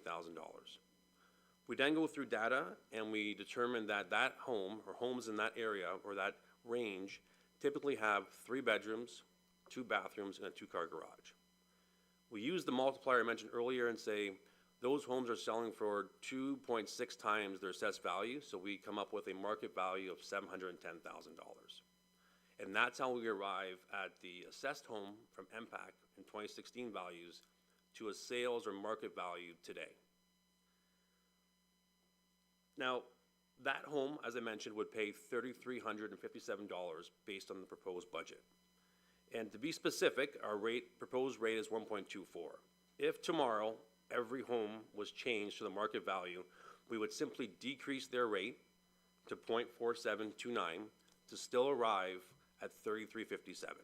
So that's kind of one step and one discussion on how assessed value differs from market value, and if assessed values change drastically, what we would do to make that average home still pay $3,357. Earlier we spoke a little bit about the average home, and a few years ago there was a graph that showed the values of homes in LaSalle. And I believe I recall correctly that there was very few homes, I believe about 100 or so, that are actually valued through MPAC over $1 million. When quite frankly there's many, many homes, much more than that, are selling for more than $1 million in LaSalle. The number of homes around that 270 mark, I believe the vast majority of our homes fall within 15% either way of 270. This slide here is what we call the Property Tax Balancing Act. So to kind of explain what happens or what may happen with respect to a reassessment or when assessments double. A municipality has one constant, its operating budget. In this example here, the operating budget in the middle is listed at $75 million. On one side, we have an assessment value for the entire town of $4 billion. And we have a municipal tax rate, which is equal to our rate last year, or this year, sorry, of 1.1733. So you multiply the tax rate by the overall assessment, and you achieve the funding you need to run a municipality. If tomorrow, this same municipality had its assessment double, and then the assessed value was $8 billion for the entire town, the budget needed to run this town is still constant, it's $75 million. So in this example, what would change? What would change is what's on the right. The municipality would lower or half the tax rate, multiply it by the new assessed value of the entire town at $8 billion, and still only tax the money it needs in the operating budget. So that does not change. When assessments double, tax rates go in half. And the municipality can still raise the same amount of funding. This pie chart, the details of it can be found on page 46 of the budget. And we've tried to make it a infographic for residents and for council. Basically, it shows that half of our budget goes to wages and benefits. A quarter of our budget goes to transfer to own funds, which are predominantly transfers to the capital budget. 11% go to program services. Well, what are program services? Those are things such as roadside maintenance, tree trimming, recreation events, garbage collection and disposal, and park maintenance and park mowing, and maintaining the Vollmer fields.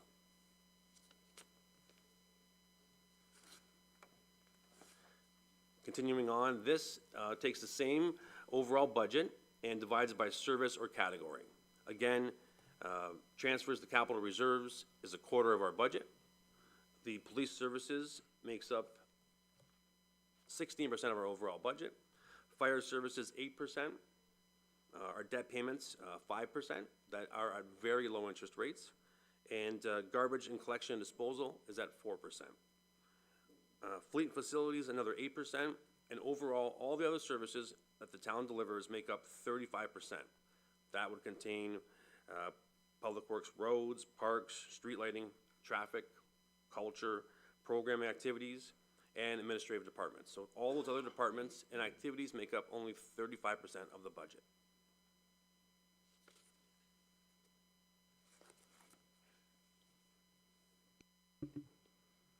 Back to me. So I just want to talk a little bit about understanding capital versus operating budget. They are part of one overall budget for the town, but they work differently. They're both included in our budget booklet here, but they do work differently, and I'm going to explain to council and the public how that works. Because there's often comments, if you reduce a capital project, you can reduce the operating budget by that amount, and it doesn't work that way. But I'll explain why. So this is a busy looking slide, but it's not that busy if I'll walk through it. So the orange is the operating budget, the blue is the reserves, and the green's the capital budget. The different size of the arrows represents kind of the different percentage that's used to fund those different reserves, or those different buckets. So the operating budget, obviously the largest amount would be property taxes. That's the money, this is the revenue coming in, followed by user fees, followed by operating grants, fines and penalties, which could be, you know, on your taxes if you're paying late, licenses and permits, whether that's pet licensing or whatnot, and investment income, which would be interest earned on their bank account. So for the most part, those are what fund our operating budget. That's the money coming in. Now, when you look at the money going out, there's different categories. You saw in the pie chart over there, 50% is wages and benefits, so that's the largest arrow, followed by materials and supplies and other, which could be various different things such as utilities and whatnot. And then we have the transfer to reserves, which is probably the second largest arrow.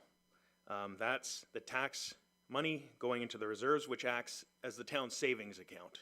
You can think of it as if you're saving up to buy a car and you have a special bank account, and each year you put some money into it until you have enough money to buy your car. It's a simple example that people could probably relate to personally. Now, the largest arrow going into reserves is taxes. That's most of the reserves are funded through taxes. We also have development charges, which are charged on new builds in the town to pay for growth. That's the second largest arrow, followed by interest earned on the reserve account balances, and sometimes we'll have a sale of municipal land, which could go into a reserve. So once you build up the savings account, and we have our capital budget, so the capital budget's within the same document, but it's separate from our operating budget. Some years we could have $20 million of capital expenses. Some years we might only have $5 million of capital expenses, depending on the nature of the projects, if we have a large infrastructure project happening or whatnot. And so we take the money out of the reserves to pay for those capital projects. And it's not the same amount every year because it's a savings account. So if we think of it, we saved up money each year. I have $50,000 in there now, and my car that I want to buy costs $45,000. Yay, I have enough money to pay for my car. I can pull it out of my savings account and buy it. It works. It's not that simple, but to get the point across, that's kind of how it works in municipal finance as well. I don't know if there's any specific questions on how the flow through happens. The next, I'll kind of explain why reducing a capital expense won't reduce, or it can, but I highly suggest it shouldn't reduce an operating budget. So this is a simple example here. It's another busy, but it's hard to explain without having a busier slide. So this is real numbers. Our 2026 proposed annual contribution to our fleet reserve is $543,000. Our current balance in the reserve is just over $1 million. And our total capital projects to be funded from the tax reserves, or the fleet reserve, is $898,000. We have a larger item in there this year, an excavator, but I think it's $350,000. Besides that, it's vehicle replacement because they're reaching the end of their lives. So if you look, the money coming in from the operating budget is the 543 arrow. The reserve, the savings account, we started with just over $1 million. We're going to add the 500,000, and to pay for all the capital that we're going to buy this year, which is a little higher than normal, we're going to spend $898,000. So at the end of the year, we're going to be left with $700,000 in that account to start next year. If we were to say, hey, we're not going to buy any vehicles this year, we can't reduce the operating budget by $898,000 because we don't even put that amount into the reserve every year.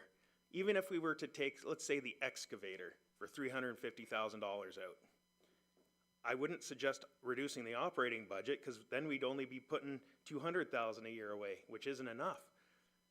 We keep that money in the reserve for a future year if we want to buy it next year, but we shouldn't reduce the operating budget by that amount because we'd only be putting $200,000 a year away. And if you look at where the stars are at the bottom, according to our asset management plan, which is an external study and consultant that we had come in and do this, we need to be putting $1.6 million a year away to fully fund our fleet replacement. So we don't want to reduce that operating contribution. If we start taking, hey, we're gonna, and this goes with anything. This is a simple example. The simplest example I could think of is fleets, but it's the same with roads and whatnot. If we decide we're not gonna do a road this year, that's not for $1 million, we're not gonna do mill and pave. That's not gonna reduce our operating budget by $1 million. That's just gonna keep the money in the reserve so that we have enough money to do it in the future. Same with pickleball. If council changes their mind and decided, hey, we're not gonna do pickleball this year, we're not gonna build the planned pickleball court, $3 million. That's not reducing our operating budget by $3 million. That's keeping the $3 million in the reserve, because in a couple slides, Mr. Ferraro is gonna go through our asset management plan. We're 65, when you look at everything together, all of our assets, we're 65% funded. Since 2016, we've been having an extreme effort to increase that so that one day will become fully funded. But if we start pulling out of our capital projects and reducing our operating budget by that amount, it doesn't make sense. you know, if we delay some capital projects, say we did delay the pickleball court, we would save in the operating cost to run the pickleball court. That would reduce the operating budget a little bit, but you're not gonna save the entire amount of the capital expenses. So that is I know council understands that this is for the public that's watching, because I do often receive that comment. So just for educational purposes. So next, this here, it's not the prettiest slide. I'm more of a accountant than a graphic designer, but so I kind of want to explain what would happen if we do pay-as-you-go funding. Say we decided we're not going to put any money into reserves, but whenever we need to do a big capital project, we're just going to increase the operating budget to pay for it at that point in time. What would happen is you'd see the orange line. One year, someone's taxes might be $5,000. The next year, oh, we have a big, massive road project we got to do. Your taxes are going to be $30,000. The following year, oh, we're done the projects. We only have a couple small projects. You only pay $2,000 a year. It would be unpredictable. Versus putting money into the savings accounts and slowly building that up is the blue line.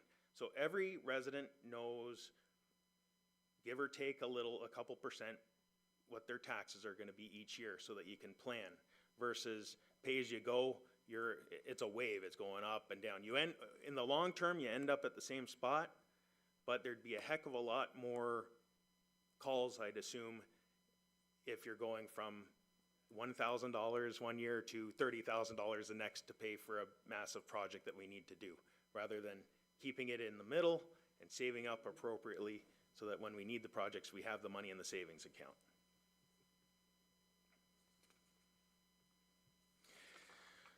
The next here, I took this is from when asset management requirement came out in 2016. This is part of the educational slide deck that the province of Ontario gave us, and it's a pretty good slide. It just kind of explains a little bit of history and what we're dealing with right now because of decisions that were made half a century ago, and by no fault.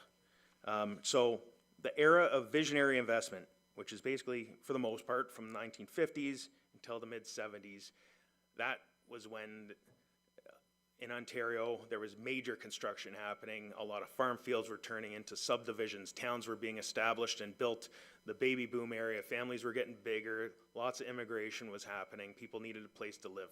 So there was a lot of new subdivisions and residential properties and commercial properties being built, which is a great thing. All the tax money from that, those are all brand new infrastructure that's going to last probably 40, 50 years. All the tax coming in from that as new infrastructure was built, you move into the era of neglect, it's called, from the mid-70s till 2000. There was still construction happening, new residences being built, the growth wasn't as fast, but no money was ever put away or wasn't thought of at the time.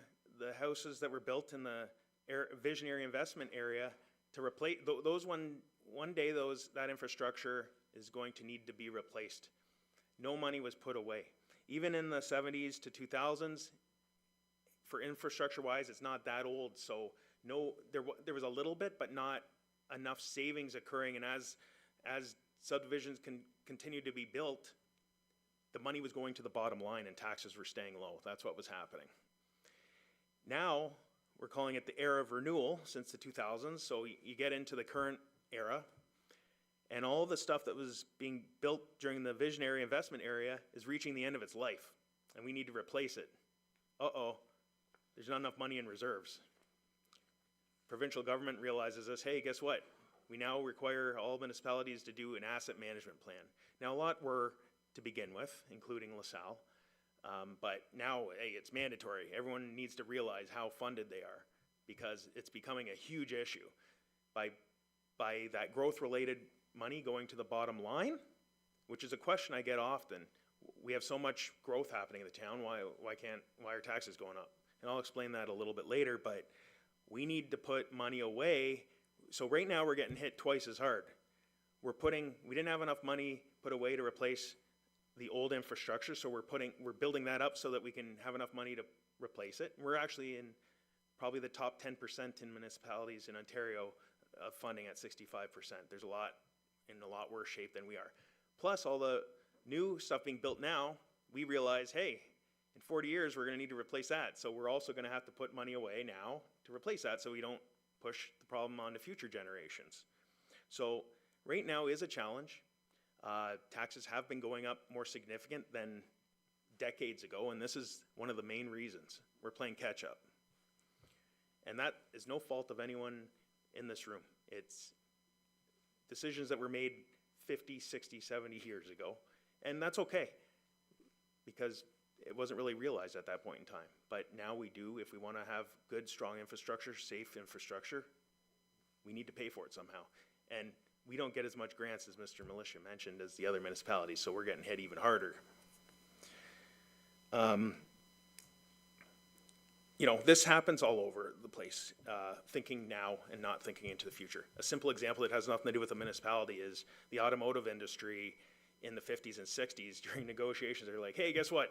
We're going to give you all post-employment benefits. Costs us nothing now. Sign the agreement, everything's good. We move on, carry on. The 2000s hits when all these people are retiring, and you have to pay post-employment benefits plus replace them. The costs skyrocketed and became a huge problem for the big automotive makers. People think in the now and they push problems off into the future. And sound financial planning, and that's whatnot. We're not about that here at the town of LaSalle. I'm going to pass the next slide off back to Tono. The next few slides will discuss inflation, other challenges and factors affecting the budget.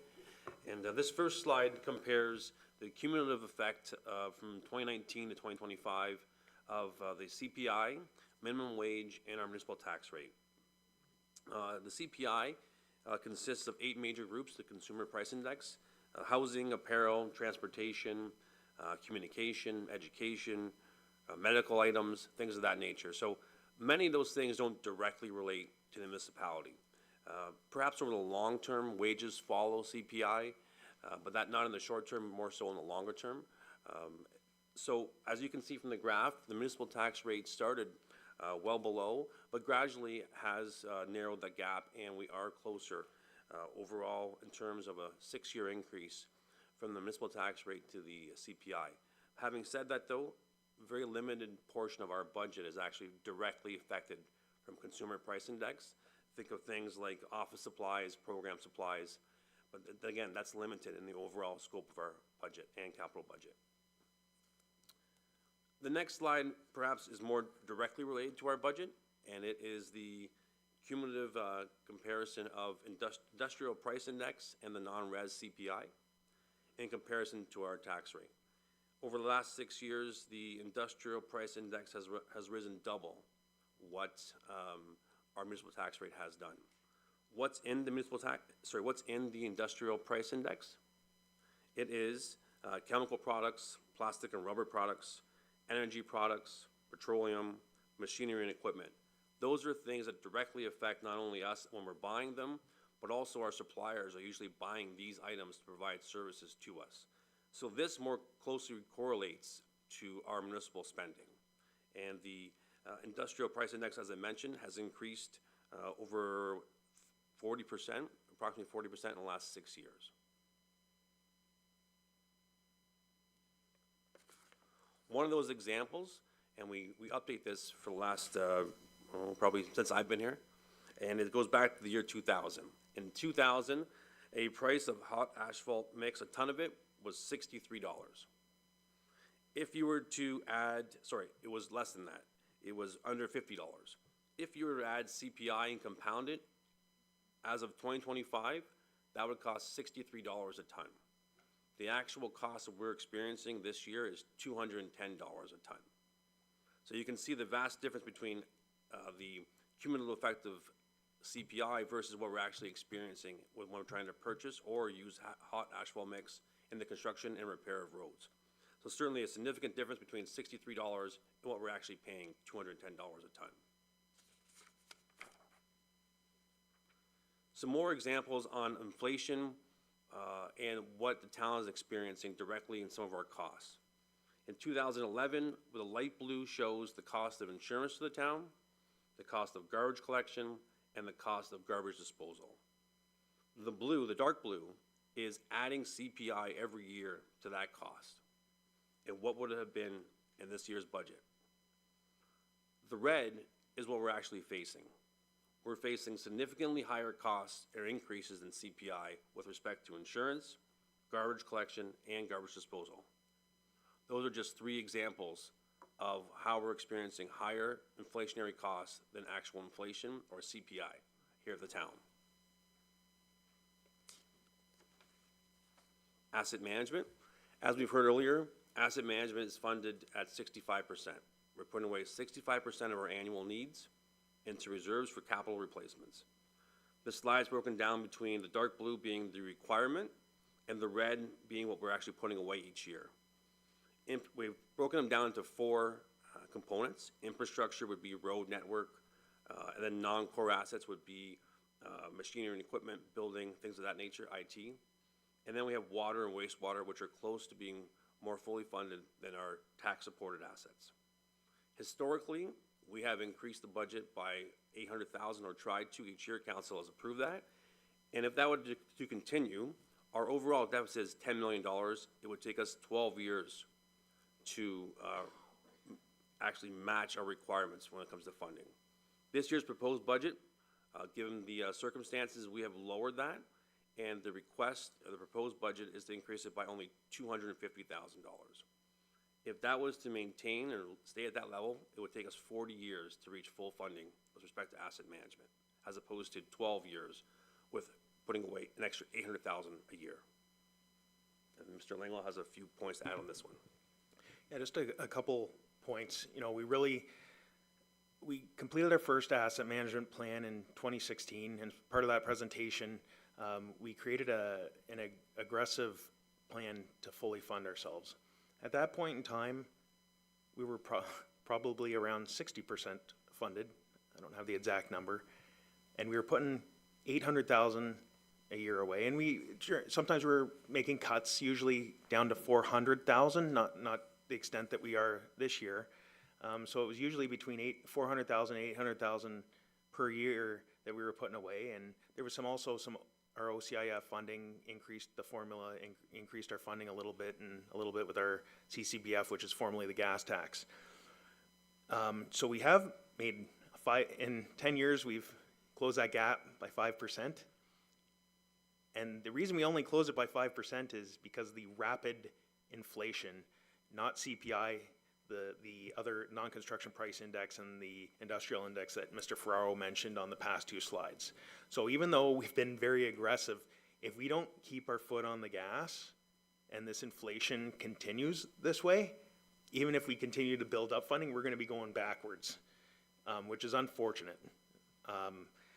Some neat success stories that we've had, you know, in about 2014, we looked at our wastewater rates, and it was just a user fee. There was no capital replacement fee.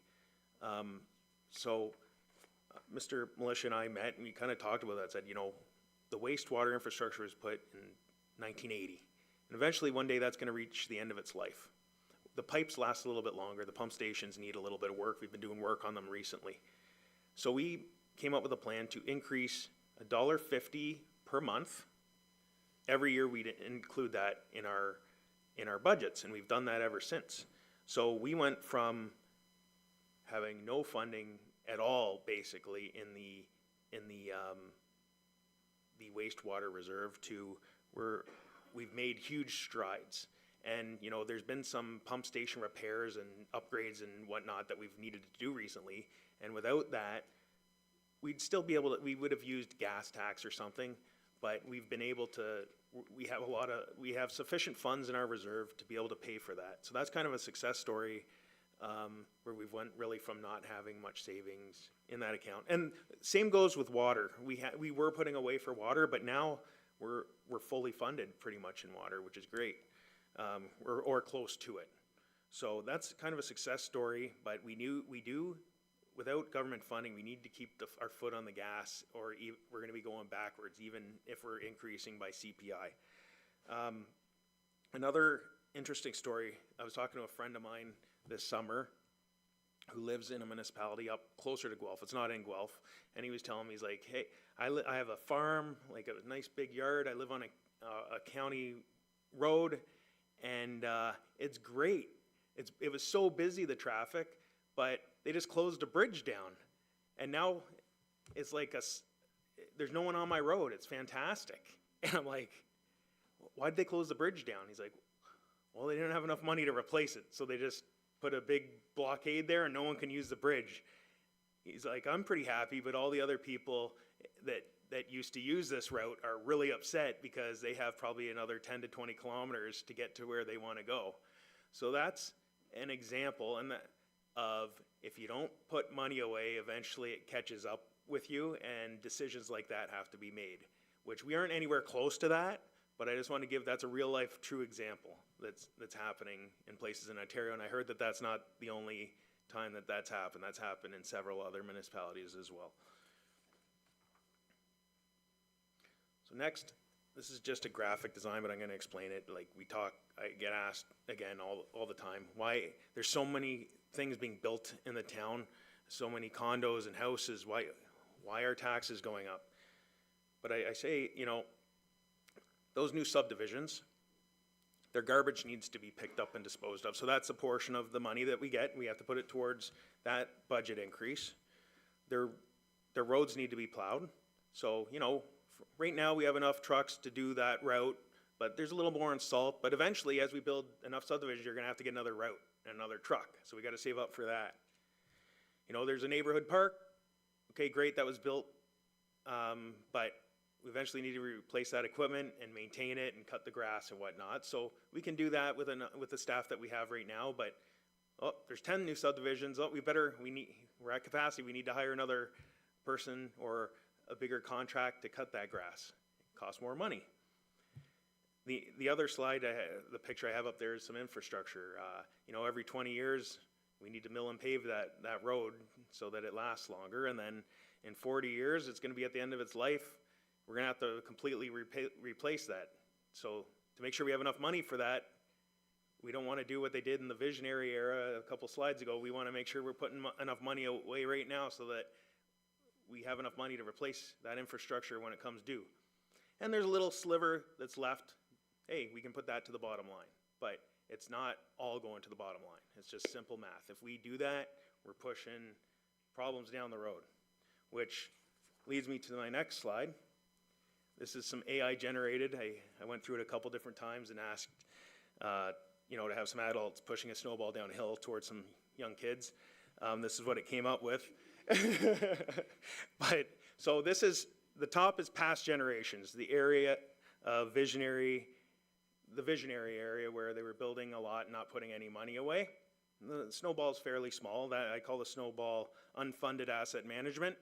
And then our generation, everyone that lives in the town now, this is us waiting at the bottom of the hill because that ball is now rolled down the hill and we have to figure out how to fund it with our taxes now because it wasn't funded before. So next slide. Oh, snowball's getting bigger.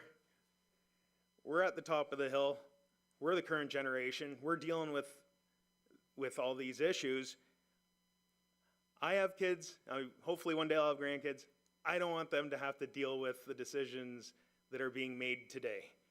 I want to appropriately fund what we're building today so that we have money to replace it in the future when hopefully they stay living in LaSalle, they love it here, and it continues to be an amazing municipality with great infrastructure, and it's safe, and there's no problems, and the drinking water's safe, the roads are safe to drive on, basements aren't flooding, and we're putting enough money to replace them as we need to. So that's just kind of a visual there. That's Copilot AI. Thank you. The next slide here speaks to what Mr. Militia mentioned earlier on formula-based grant funding the town receives, and also compares us to our local comparators. The town receives $3 million less than the highest town in this area. We receive under $3 million, whereas the town of Essex receives close to $7 million. We receive $1.5 million less than the average across the region. This graph has a description on each one. So OMPF is the dark blue, the red is Canada Community Building Fund, and the light blue is the OSIF, or also known as the Ontario Community Infrastructure Fund. Interestingly enough, we heard earlier about OMPF. There are 444 municipalities in Ontario. 389 of them receive funding through that grant source. We do not. Of the 55 that do not receive funding, only 7 are under 35,000, population of 35,000. We are one of those 7. The vast majority of those 35 are actually, 55, sorry, are communities with over 100,000 people in them. So we are one of only 7 municipalities under 35,000 that do not receive any OMPF funding. So had we received the same amount as the town of Essex, of $3 million more, we could reduce the tax rate by 6%. If we received the average of 1.5 million more, we could reduce the tax rate by 3%. We've seen these two graphs before Mr. Militia's first presentation, so I won't spend much time on it. Again, the town is in the middle when it comes to property taxation, higher middle, and in the lower end when it comes to affordability of property taxation in comparison to median income. A county comparison, again, on water and wastewater rates, we've seen this. We are on the very low end of the wastewater charge side and the middle to lower end on the water charge.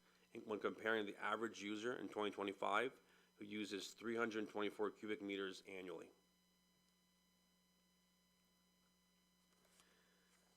So these county comparisons, we also have some other comparisons. We have a community policing force when others do not. We have the Vollmer Recreation Complex. We are moving to a full-time fire force. We have the Civic Center with the area just outside this room where we see many students using it to study during exam periods and for the community to use it as well as the library.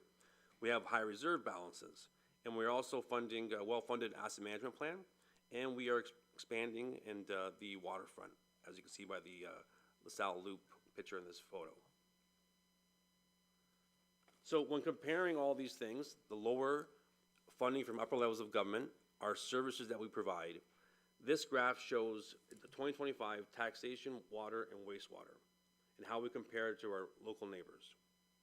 It also adds, if the proposed budget was to pass, and if the proposed water rates were to pass, and no other community changed anything, where we would land next year on this graph. We would still be right in the middle. So if every other community has 0% increases across the board, and the proposed budget passes, we would still end up to the average homeowner right in the middle, while providing a higher level of service with respect to the sources that we already spoke about, or the services, and again, we would still land right in the middle of that. The proposed water and wastewater rates in the budget, so we are proposing that we increase the meter charge by $1 a month, or $3 quarterly. That meter charge has not risen since I've been here. I don't think it's risen in many, many years. And so the cost to replace meters has increased drastically over the last few years. We are proposing a $1.50 monthly increase in capital charges and a 2% consumption rate increase, going from 121 a cubic meter to 123 a cubic meter for the first section of water consumption. What does that mean to the average homeowner or property owner in LaSalle? That means their average annual bill will go from $1,107.84 to $1,168, an increase of $60 over the year.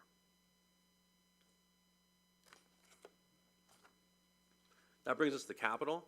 As I mentioned earlier, the enhancements will be discussed within the departments, so I'll briefly touch on the annual capital, annual allocations, which are $3.5 million. Those include an IT allocation, a playground allocation, pedestrian safety allocation, and the largest ones are the mill and pave programs that we do, and the annual water main replacements that we do.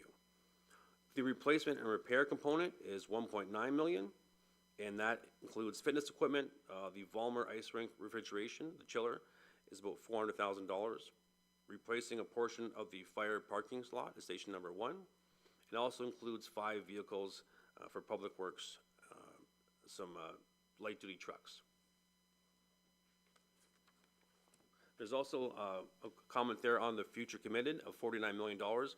That's to bring attention to that in the future. We have committed to some grants, those being Howard Buford Drainage Solution and the Stormwater Solution on Front Row or the DMAF grant. So there's still quite a bit of work to do with those 2 grants, and so there is some commitments in order to receive grant funding. There's more capital work that has to be done.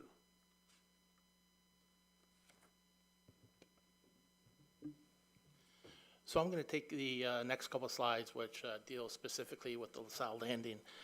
These couple slides are in this display deck for council to see what affects the reduction from $400,000 annual contribution to $250,000 annual contribution has on the LaSalle Landing.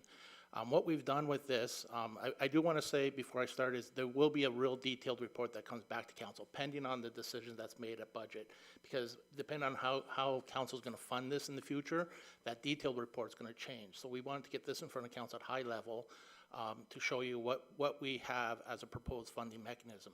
So at the $250,000 annual contribution, so we would be looking for that based on 2026, 2027, and 2028, and then we no longer have to provide any further funding to the LaSalle Landing. What we have done is we've taken that overall master plan concept that council has approved, and we've broken it up into a whole bunch of projects. So you'll see on here, there's phases A, B, C, D, E, and it goes up on the next page. And within those individual numeric, alphanumeric phases, there's a number of multiple phase, smaller projects.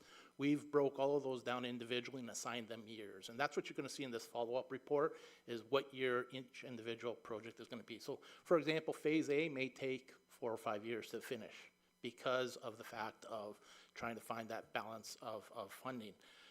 At $250,000 for the next 3 years, it's a 20-year build. So we're also making assumptions on what the cost is going to be in 20 years. So we have a building that's going to be built in year 18.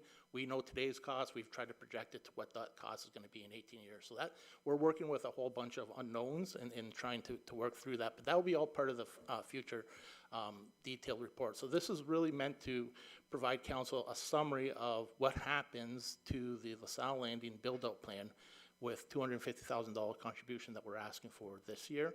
And it will be, again, the following 2 years, and then after that, we would be funded and coming back. Now, if council wants to accelerate that, we'd need more money. If council wants to delay that. But right now, the way it is working out detail-wise is it's 20 years. So there will probably be construction at that site for the next 20 years, every year for the next 20 years. That's just the reality. We've tried to put these in phases so that we're not trampling over works that we completed. So we're trying to get stuff done further away towards the water so we don't have to drive across the event lawn to do some work. So we've tried to sequentially do these. The next slide, please. You see some of the other phases.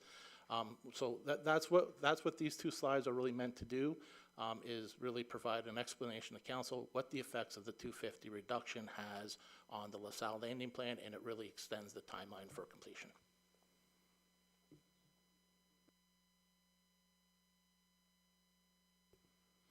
I don't know if there's any questions about the LaSalle Landing at this point. I'll reiterate, it's a $250,000 increase for the next 3 years, and then we are not increasing any contribution to that reserve besides an annual inflationary increase. Councillor Burns? Through your worship, I thought we were putting $5 million away in a debenture of some sort. Is that been reduced to $250 a year, or is it the $5 million in this that we have plus $250? So under Just this, for clarification. yep, under this plan, we would not be issuing any $5 million debt. Thank you very much.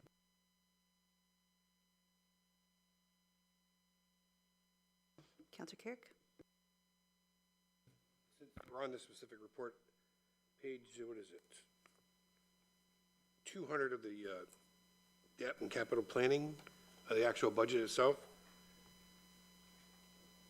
So the LaSalle Waterfront Phase 1, Waterfront Phase 2, there's 10 million, 7 million, and there's rates, monies we've borrowed, And so I guess my question is, this is over and above for the future, but what do we have left in the reserve, or what money that's there as of right now?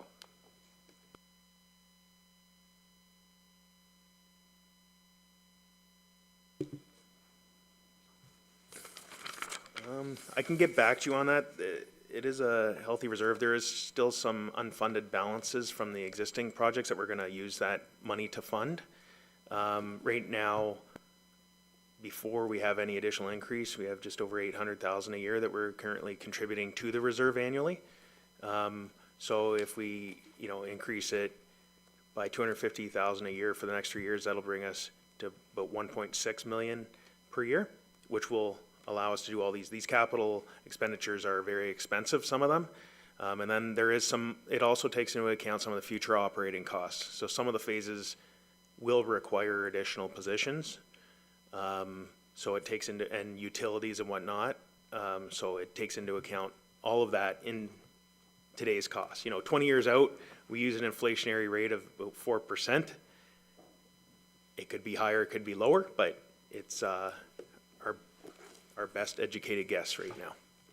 And we would come back like we will, like as Mr. Mara mentioned, we'll have a detailed report with the detailed financial plan year by year with the strategic thinking on why we think we need to do different projects in a certain order. And then we'll revisit it every couple of years because, see where we are according to our financial plan. If costs were a little higher or a little lower, it might move things up, move things back. But we'll come with that detail in the new year. I think I didn't mean to specifically pick out anything, but since we were talking about it, I thought maybe I'd like some clarification. Thank you. Yeah, no problem. It's good. Thank you. Go ahead. Okay, so this brings us to our last slide of the overall presentation before we get into the details of the individual departments.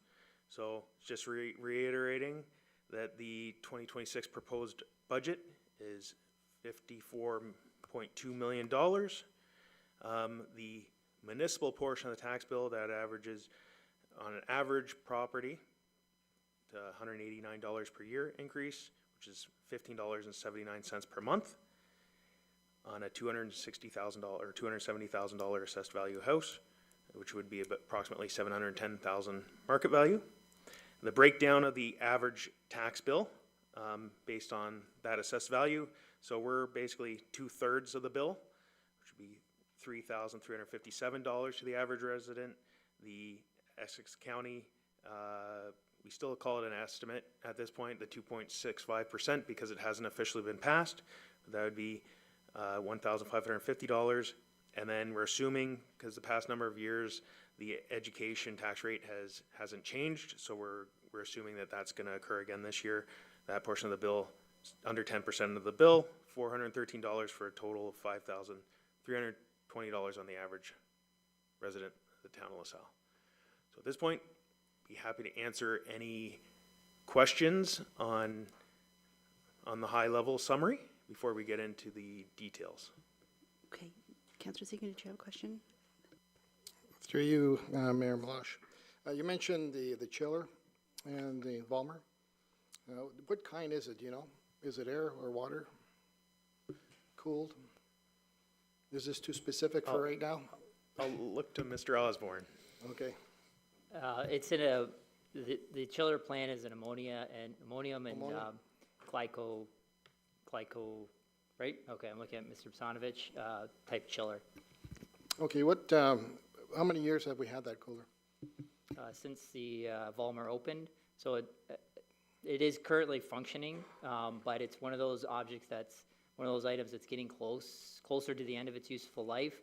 And if it were to fail, the ice would be down for a significant amount of time. So it's something that we do have to replace before it goes down. You never know what day that will happen, but just statistically, we're kind of approaching that period of time, and so we felt it was the prudent time to put it in the budget. Yeah, because it's a significant part of the operating budget. And I know that's a risk because, like, for instance, what is the turnaround time if you had to replace it and you didn't budget for it right now? It would be probably 2 or 3 months without ice if it went down in the winter or whenever. which would not be good. Be bad.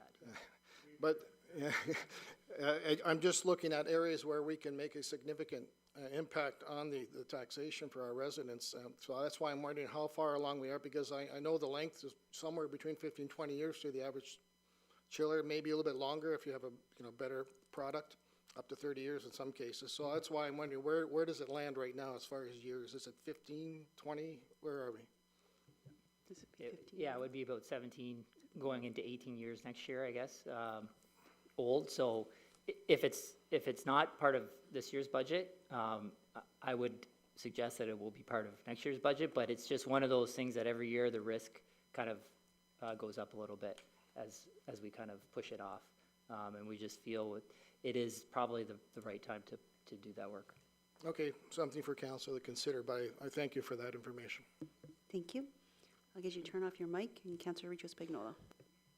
Thank you, through you, to the finance team. So thank you for the detailed summary.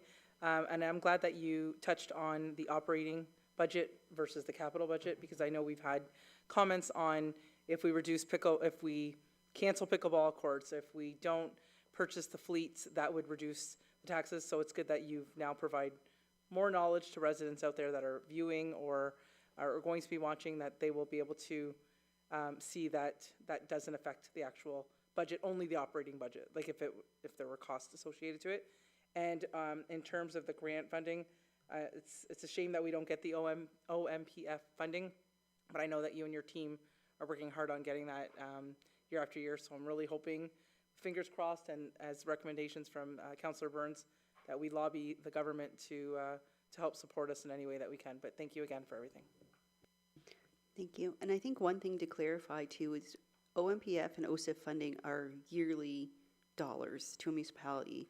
We have been fortunate to get grants recently, and so thank you to the provincial and federal governments for the DMAF and the, I know I'm going to say it wrong, water enabling something, I don't know. Anyways, it was $22 million, which is great, but that is quite different than the yearly funding that we're referencing here with the OMPF and the OSIF funding, and I think that's an important clarification for residents to understand too. So I saw a bunch of hands fly up, so Councillor Burns and then Councillor Reno. Thank you for this slide.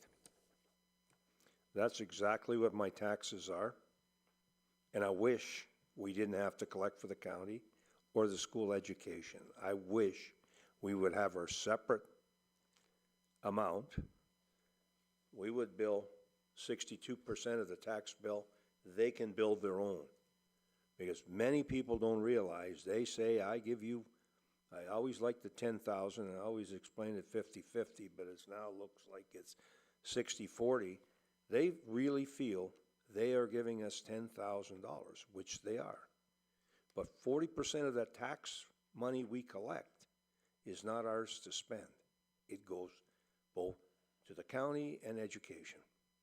So I don't know, at some point, if I ever get to speak to Mr. Ford, who's promised me he's coming here for the last 5 years almost, haven't seen him yet,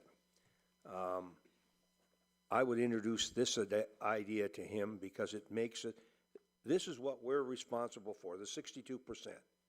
And as an individual, why would I think that way? I get a gas bill from the gas company, a telephone bill from the telephone company, I get a hydro bill from the hydro company. Why would I wrap it all into one and present me a bill that looks like I don't know who's doing what?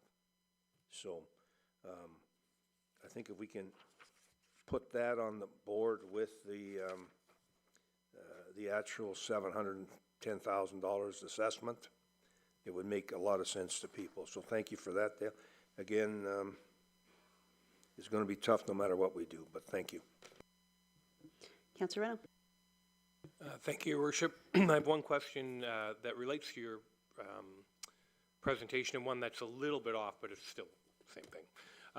There were some concepts that were distributed amongst the community online, talking about deferring a capital purchase, specifically trucks, I think, and basically saying that if we were to defer something by a couple of years, that it would return money to our operating budget, which didn't make sense to me because it would seem that when I did have to replace them, I would need the money. So I would imagine the money would have to stay in that capital fund. Could you just explain to me how a deferring of a purchase would actually affect our operating budget?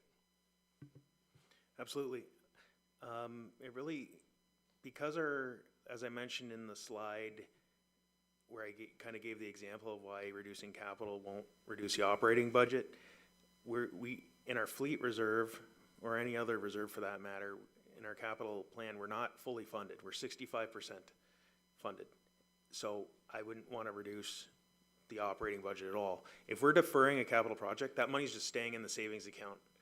We'll earn a little bit of interest on that through the bank. We have good interest rates, so maybe a couple $1,000s in interest, which is great. And then in a couple years when they fail and we need to buy new trucks or whatnot, then we pull that money out of the reserve and fund it. But it really wouldn't impact the operating budget. Now, if there's a capital project that has an operating cost to it, so I'll use the pickleball example, there's gonna be an operating cost to maintain those courts. We're gonna delay that operating cost. If we defer that project for 2 years, I'm just making up a number at this point, I don't know it off the top of my head, say there's $10,000 a year in annual maintenance cost to make sure the lines are painted nicely and whatnot, and staffing to clean it. That $10,000 would be not hit the budget until we build it in 2 years. So there'd be a small reduction, but if you reduce a capital cost, it just keeps the money in the reserve and doesn't reduce the operating budget. And if we chose to reduce the operating budget by that other graph that I showed you where it's like a wave, an unpredictable tax rate each year, that would happen because, okay, you're reducing the operating budget by a couple $100,000 this year. Oh, next, when you go to do it, you're gonna have to up it by the same amount. So it's unpredictable when you do it that way. I appreciate that. And the other question has to do with our Highview summary that was presented to council a couple of weeks ago before the budgets. And it seemed like a pretty static number for the last couple budgets where we estimate about $1 million in revenue coming in from new builds.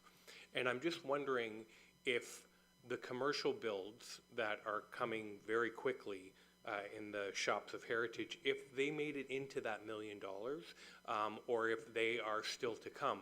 Because it would seem that the difference between putting 200 houses on board, or that we do every year, which is our static $1 million, it doesn't seem like that number is reflective of some of these multi-million-dollar buildings that some have already opened. I'm going to go get a Big Mac maybe after this meeting. So I'm just wondering if we have taken a deeper look when we made that estimation, because that estimation does affect our estimates for the operating budget. Yep, that hasn't been assessed at this point in time.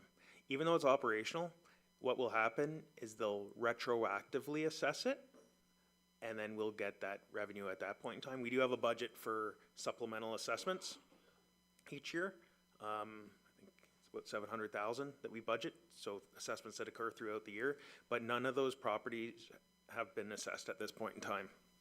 So next year, I expect that everything will be open well before the end of the year, so that should help us out with next year's budget.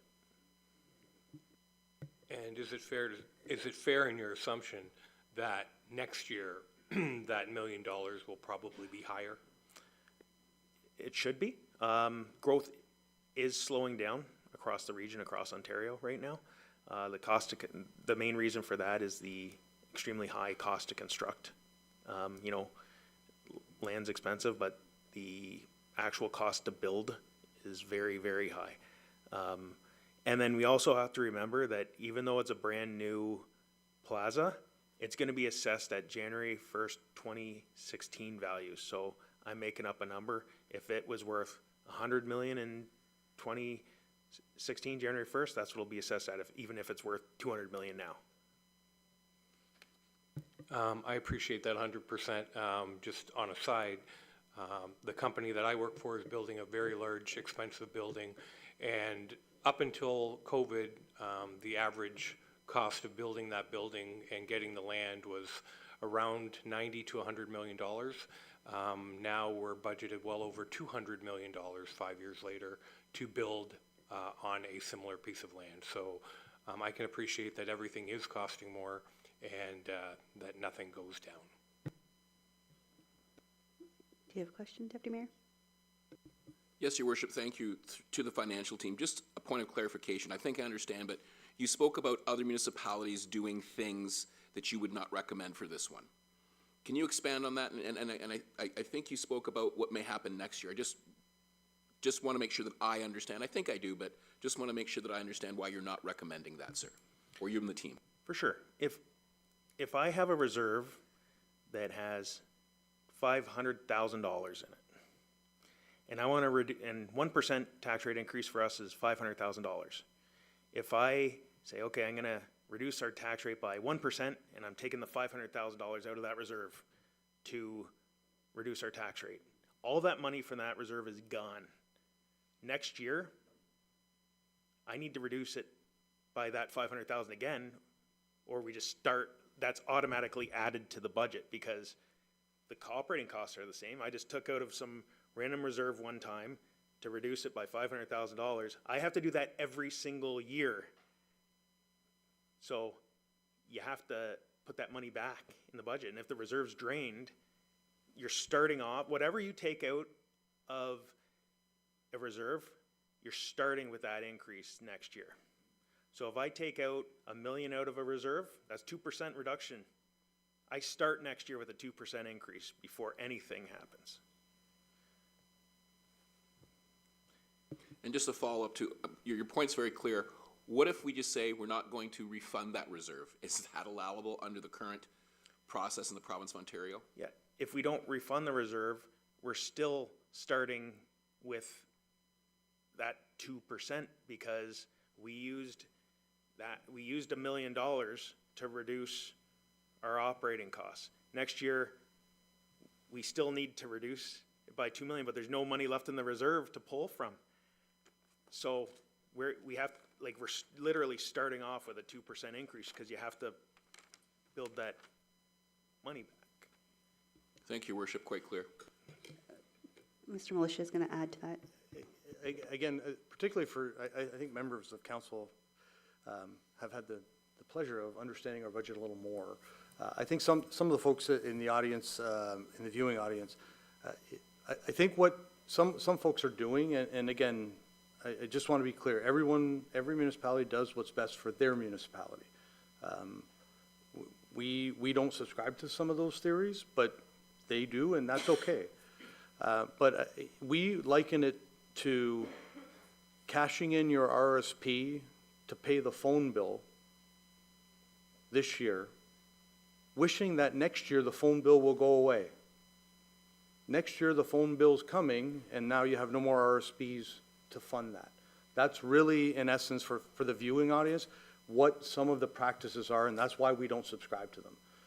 And we can't make it any simpler than that in terms of that. Again, folks will do that. It's a little different than cashing in an RSP to go on vacation. People will do that. They're entitled to do that. But you then don't go on vacation next year, and that's okay.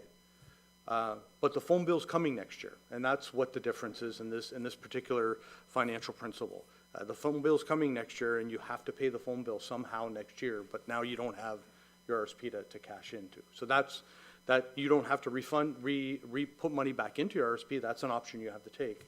But somehow you have to pay that phone bill in the following year. Thank you, very clear.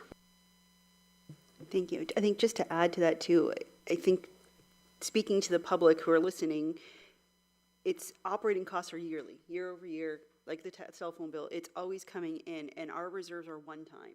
You take that money out, you have that money one time, it's not there next year. So yes, they'd have the option of not replenishing their reserves or not replenishing our savings accounts, but next year when those bills keep coming, where's that money coming from? Because that bill still has to be paid. So I think we're trying really hard today to get people to understand the difference between capital and operation, and that's very hard.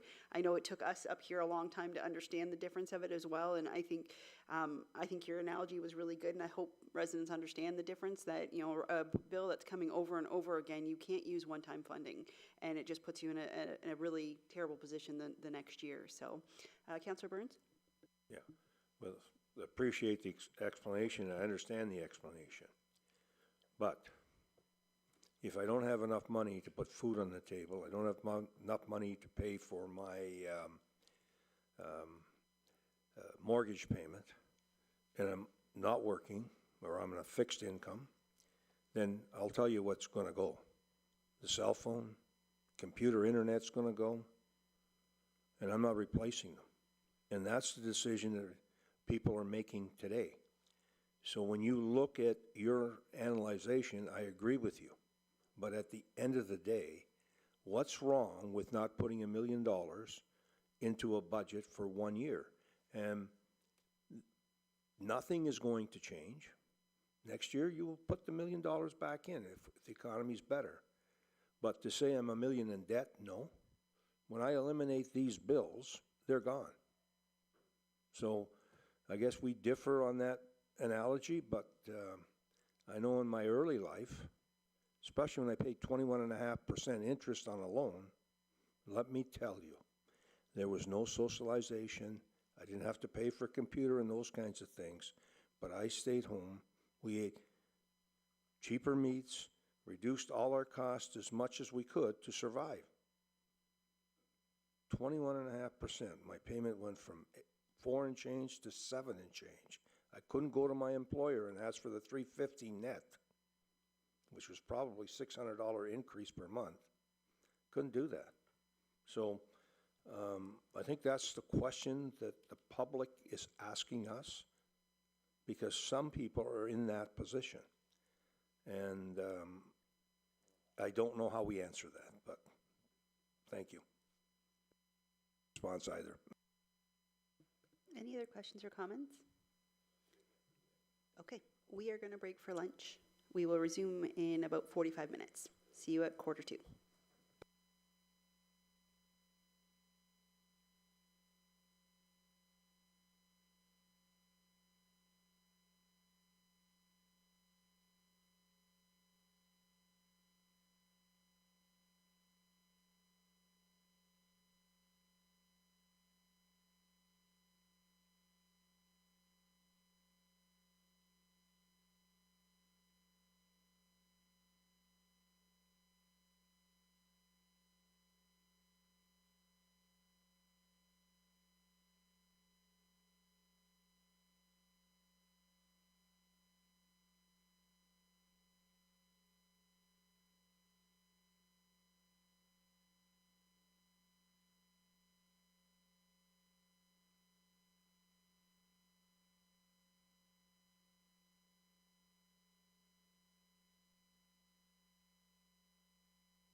Okay.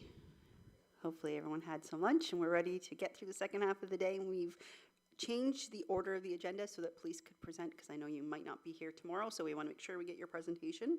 So I will now turn it over to our police chief, Mr. Pierce. Thank you, Your Worship. We have three. Will that get larger, or how to make that larger? Our slides? Oh, okay, great. So if we focus on the, we'll have three slides to present. If you focus on the bottom part of the slide, as you're aware, we have three major projects underway: computer-aided dispatch and records management software migration. Just for your information, that project is tracking on time and on budget.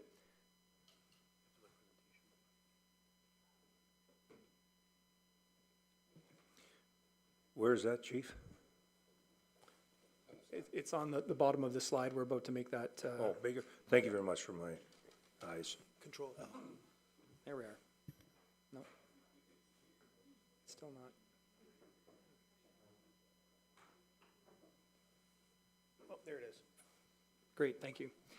So Next Generation 911 is legislated to be completed by March 27. We are anticipating being on time. We've also submitted a grant application for some funding, and we're waiting to learn the results of that application. Lastly, as you know, we have a digital radio upgrade. It doesn't have a deadline attached, but we're aiming to have it completed by the end of 2027 or sooner. Looking at our budget request, wages and benefits amount to $579,500. That is a combination of contractual obligations and an anticipated collective bargaining settlement.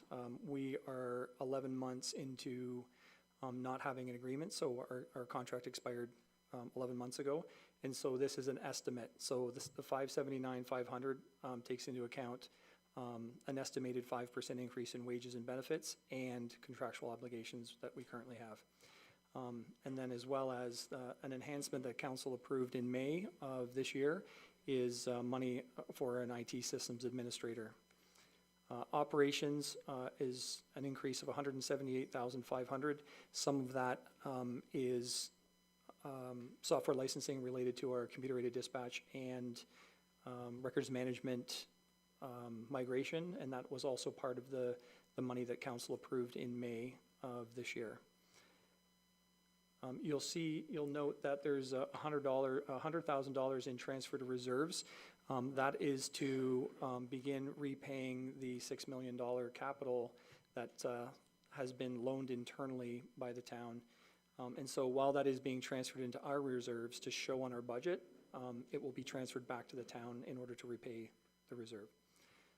And then you'll see revenue at $16,000. What we've done is, traditionally, the LaSalle Police Youth Foundation budget has been embedded in our budget, and we're removing that, so it'll sort of be its own budget. Excuse me. So that represents revenue lost, but if you look under the operations section, the expense has also been removed there. So it won't show to you, but it's a net zero, essentially.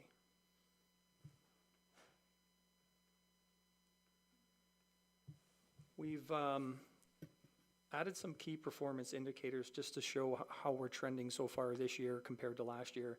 So the data that you see at the top of this page is from the start of the year until November 15th, compared to all of 2024 last year. So you'll see that our calls for service are up just over 4,000 calls, which is a 42% increase. But when you break that down, just over 1,000 calls are reactive in nature, so that's citizens calling us, and the other 3,000 plus is proactive activities. Now, you'll notice that that's a big jump at 148%.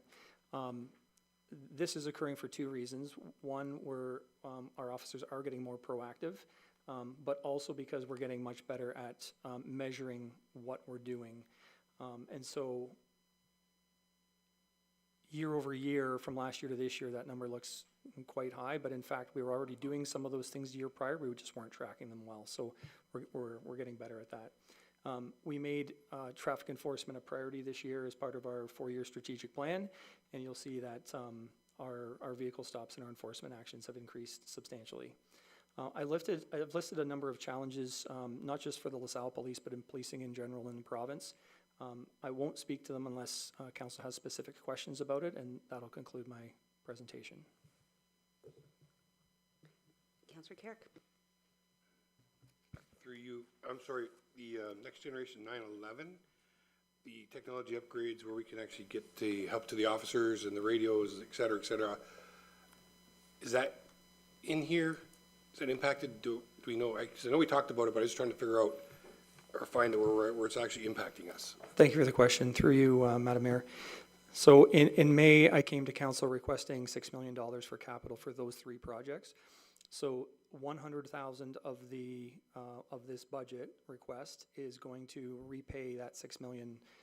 And in speaking with the treasurer, I think there's an intention next year to increase it by another 100,000 and so forth. So we have a gradual transition to repay that money. But other than that, the 6 million is in our capital budget, and we're paying it back through operating at $100,000 as a start this year. Okay, thanks. We completely supported it, but I just want to make sure I can find it. Thank you. Any other questions or comments? Councillor Burns? I'm glad, Chief, that your grants equal what you told me earlier. It's down marginally, but it surely differs, a great difference from what I was told by our MPP of 600,000. So I'll use this information accordingly, and I thank you for that. One of the questions that I asked last year was what inflationary costs to your operation, and particularly all our operations, and what impact that has on our tax base. I don't know if you have a report already, but I know that they keep changing your act and other acts for each department.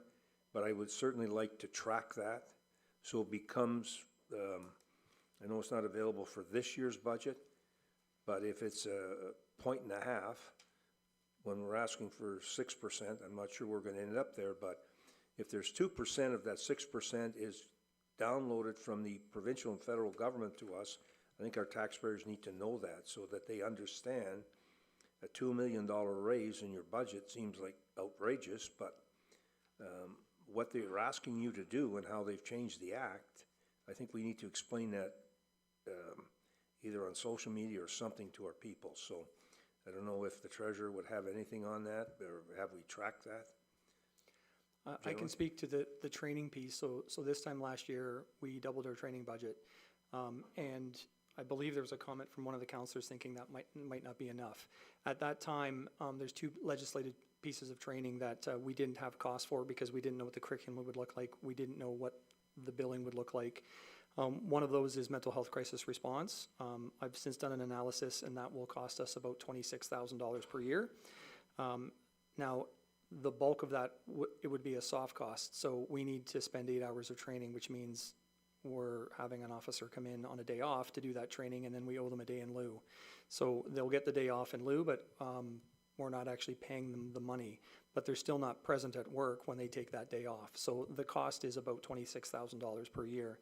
The second piece of training is immediate rapid response, or also known as active attacker response.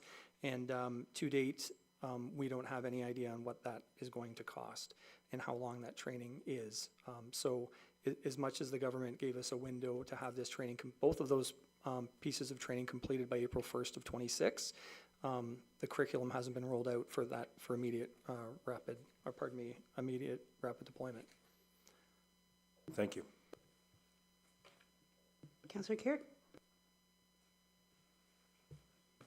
Just further for the clarification, so the 2 million is not for grants and that stuff, it's the overall impact of the budget, right? The overall budget is what, or the 2%? So it's everything combined, everything, right? It's not just for grants and that stuff. So 2% to the tax levy is my understanding, right? So it's $1,035,000 is the money I'm asking for. Yeah, okay, thank you. Any other questions or comments? No. Thank you very much for the presentation. If we can get Deputy Mayor to come back in. Thank you. And then we will go back to the top of the departmental review, and we will turn it over to the CAO for the mayor and council and CAO budget.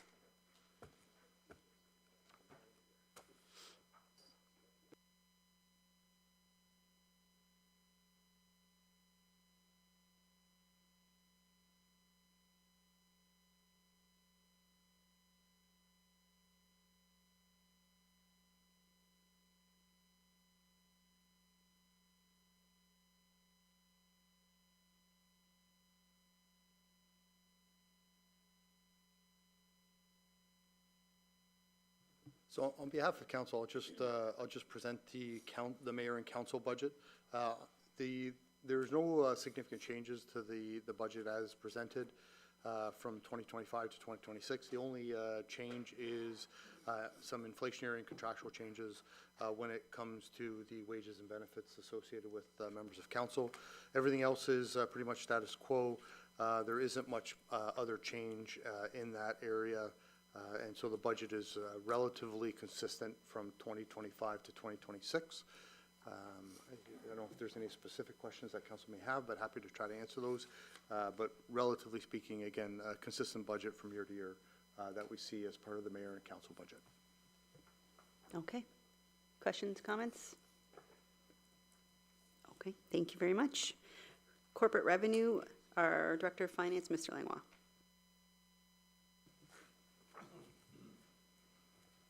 Thank you, Your Worship, members of council. So I'll start off with the increase in the contribution from reserves. So that transfer, that increase in that transfer is coming from the fire reserve, and that is to fund the debt payment. So last year there was a half-year debt payment. This year is the full-year impact. So this increases it from and that's the number of years as part of the fire master plan that we built up that reserve, and now we're reallocating some of that funds to as part of the overall plan to fund the substation number 2. Federal and provincial funding, there is a decrease there. So over the past number of years, we've seen about a little over $100,000. This year it's $112,000 decrease in the OCIF funding.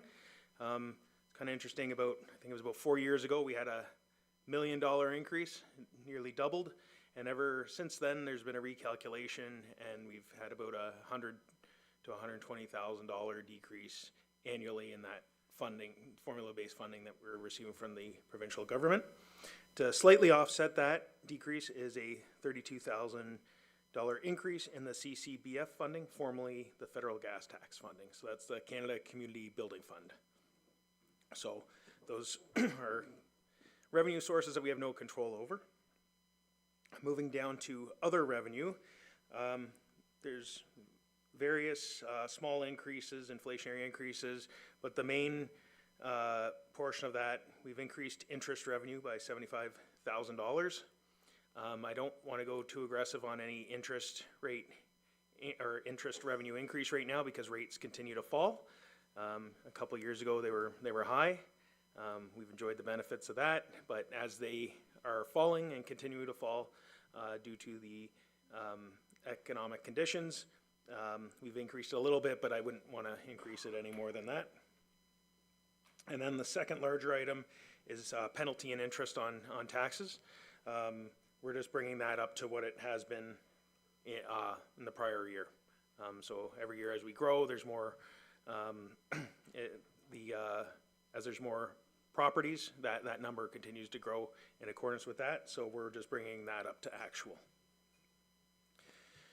If there's any questions at all on corporate revenue, be happy to answer before we move on. Any questions? Go ahead and move on. Okay, now we're getting into the departmental budgets or goals and scorecards. So at the beginning of each departmental presentation, we'll go through our 2025 goals and objectives, where we are with those, and then our large projects and initiatives for next year. So we had quite a few for 2025, multi-year operating budget development. So it was more of an investigation. We did sit in on some webinars and some presentations from other municipalities who have rolled out that initiative, which we got some very good information. Typically, what we've learned is with multi-year budgeting, it's generally a 4-year budget. And it's not at the beginning of a council term, it's usually halfway through a council term. Just, it gives the new councilors a chance to learn and get up to speed with everything. And then it's basically, they're generally approved in principle, and then you still go through the budget process every year. It just really shortens that process because council's aware of what's expected over the next 4 years. But sometimes there's tweaks needed if, you know, if inflation's higher or lower than expected or some other unexpected project comes up, you adjust accordingly. But we're looking at, we're still in the investigative process, but that's something we may roll out in, if we're going to, it'd probably be in 2 years. Multi-year capital budget development, so that's in progress. Meeting regularly as part of the asset management with the mostly 90% of our capital projects are with Public Works. So we're meeting with them, and historically there's been a lot of blanket, I call it blanket amounts, set amounts for mill and pave in our budget and water main replacement and whatnot. So we are now digging a little deeper and looking into specific projects that need to be done upcoming and looking at the funds available based on our asset management plan and ranking them. And then that will fall into our multi-year budget where we'll present that to council as we continue to improve that process. And then we can kind of, you know, when the question's asked, when's my sidewalk going to be done or put in front of my house, we'll have that answer. Hey, it's fourth in line to happen in 5 years from now, and we can answer questions like that. Community engagement property assessment update, that's been a goal for a number of years, and it continues to be delayed every chance we get with the MPAC. They don't know as well when the reassessment's going to happen. When we were at AMO, we asked that question every chance we get, and we don't really have an answer. I suspect that the reassessment won't occur until after the next provincial election, which is in a couple years from now. And I'd suspect that the whole methodology is probably going to change, but I haven't confirmed that or heard that. So we're keeping a pulse on that. Any information we get, we'll let council know. And once that decision's been made, we'll have a big public education campaign so that everyone's aware of what's going to occur well in advance. Cybersecurity. So midway through 2025, there's a business continuity plan and cybersecurity plan. We've hired an external consultant to go through that. We're nearing the completion of that. That should be done early in 2026, which is basically if something major happens, what services are do we immediately need to get back? For example, payroll. Our staff need to get paid. We need some continuity plan if that system goes down. Accounts payable, maybe a couple weeks, we need to start paying our invoices and whatnot. So every department's been met with and coming up with a game plan if there was ever a cyber attack on what our plan is until we can get the systems back up and running. Next generation 911 implementation. So that originally the deadline was March 2025. That's been extended by 2 years. We've been, working with police, and they have some new positions that's also helping with that. So we're here to help with any needs required for that. But the deadline's been extended, and there's also some supply chain issues. There's only a couple vendors that provide the servers and machinery and whatnot, so they're backlogged as well. So that's one of the major reasons that it's been delayed. Development charge update, we're well underway. That will be complete early 2026. And then with 2026 projects and initiatives, looking at the fire master plan, that's in progress, and working on a police master plan. So what we're gonna do once those are completed from a financial perspective, a funding plan, how we're gonna fund everything within there. We've done that historically with the fire master plan. We're gonna need to update that as we get new numbers and new priorities. And in addition to that, we're gonna be taking all of our plans and putting them together in one big package and presenting it to council so that we know which priorities and projects included in each plan, when they're gonna occur, and how we're gonna fund it, and make sure we have appropriate funding available. The business continuity plan and cybersecurity plan, so coming out of that study, we're gonna come up with an implementation plan for all the findings within. That's the game plan for 2026. Again, if there is any information that comes available on the reassessment, we're gonna have a public information campaign. And then financial planning division, structure and processes. So with the new positions and division created within the finance department, we are going to, that's really gonna focus on the asset management plan, working hand in hand with the public works department, coming up with a really good, accurate priorities within the plan. We want the plan to generate the projects to include in the budget, not us to determine what projects we want to put in the plan. That's, the purpose of the plan is to come up with the priorities and the best way to fund them. For example, you know, if we're looking at a road replacement in one area, but there's another area that has a road, the water mains are old, and there's some drainage issues, instead of doing it piecemeal, doing it all as one big project and getting it done immediately. So it's continuous improvement. There's tens of thousands of assets in our asset inventory, so we're gonna be looking at that, getting proper condition ratings, and moving forward with that. And then also that the financial planning division is gonna assist with the budget. We're gonna work on the capital budget and whatnot much earlier in the year, so that there's less time crunch at the end of the year to put everything together. Any questions on that? Okay. Okay, so next, just our budget changes. So within wages and benefits, there's the inflationary and contractual, which we really have no control over. It's part of the collective agreements. We know what increases are occurring each year. Under the enhancement, that is the Director of Legal Services position. That is a half year of that salary. So in the plan, it's typically 1% per year, give or take, every year. So that, with that position being potentially hired, if approved, hired mid-year, that would be the impact on the 2026 budget.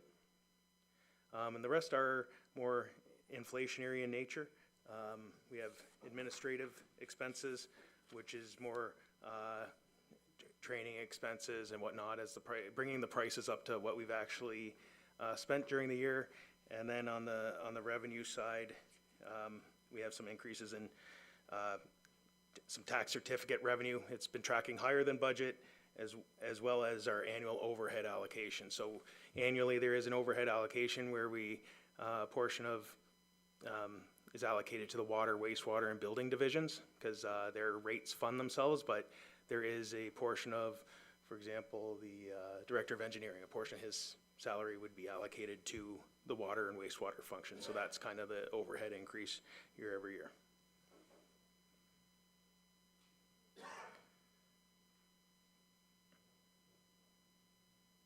Okay, next is our financial services area. So the enhancement here is for, these are our capital buildups, our service level. I know council's well aware of them, but we've listed them out here. So the plan to increase our LaSalle Landing master plan. So the annual contribution, historically, we've aimed at $400,000 per year. We've reduced that to $250,000, which is 0.5% increase.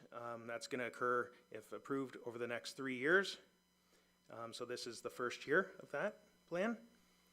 The facilities master plan increase, it's the second year of this increase. So as we continue to grow, several of our buildings, we're including police, public works in this building, we're outgrowing, so we're starting to put the money away in advance so that when we do need to construct or add on to buildings, we have that funding available. And then third is the annual increase to our capital. So historically, we've aimed at $800,000 per year.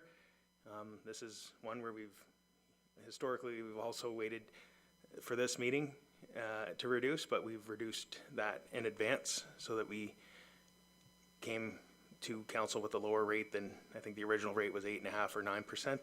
So we've reduced that annual contribution to $250,000. And then our debt payment, that is the offsetting, from the revenue coming in, this is the expense side for the fire substation. So the full year debt payment. So with that, is there any specific questions on financial services? Okay.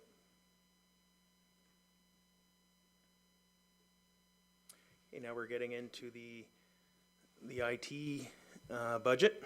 So I'll go over the enhancements first. The $25,000, that's increasing our contribution to the IT reserve. As we know, there's a lot of projects that have been on the go. So IT can have some very expensive projects. When we replace the servers in here, we're not talking tens of thousands, we're talking hundreds of thousands of dollars. We've replaced all the switches recently, which is hundreds of thousands of dollars.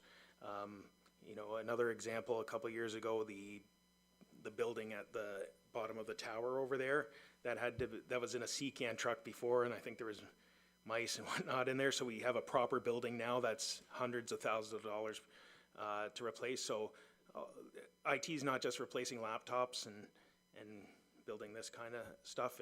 There's some very expensive items that can be in there, and IT is only increasing. It's not going away, as we all know.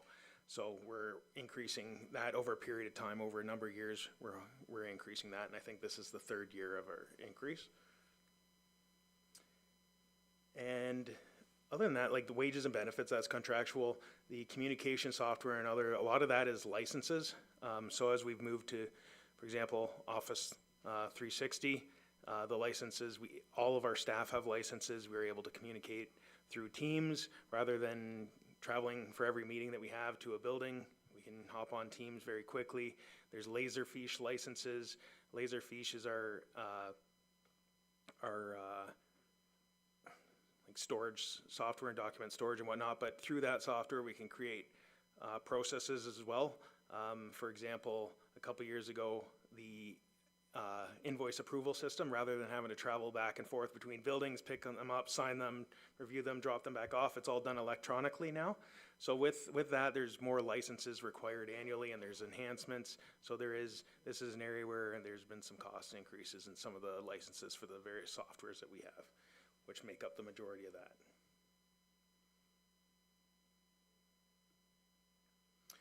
So next. I'm going to put you on hold for a second, Deputy Mayor. Sorry. Thank you, Your Worship, through you. Where I work, we went through this, again, the migration from Windows 10. I assume that, I'm asking if that is included in those costs that you've outlined. Just want to make sure that. Yep, any operating costs related to that is included in that budget. Thank you very much. Okay, next, getting to our key performance indicators. This was new last year in the budget presentations, and it went very well.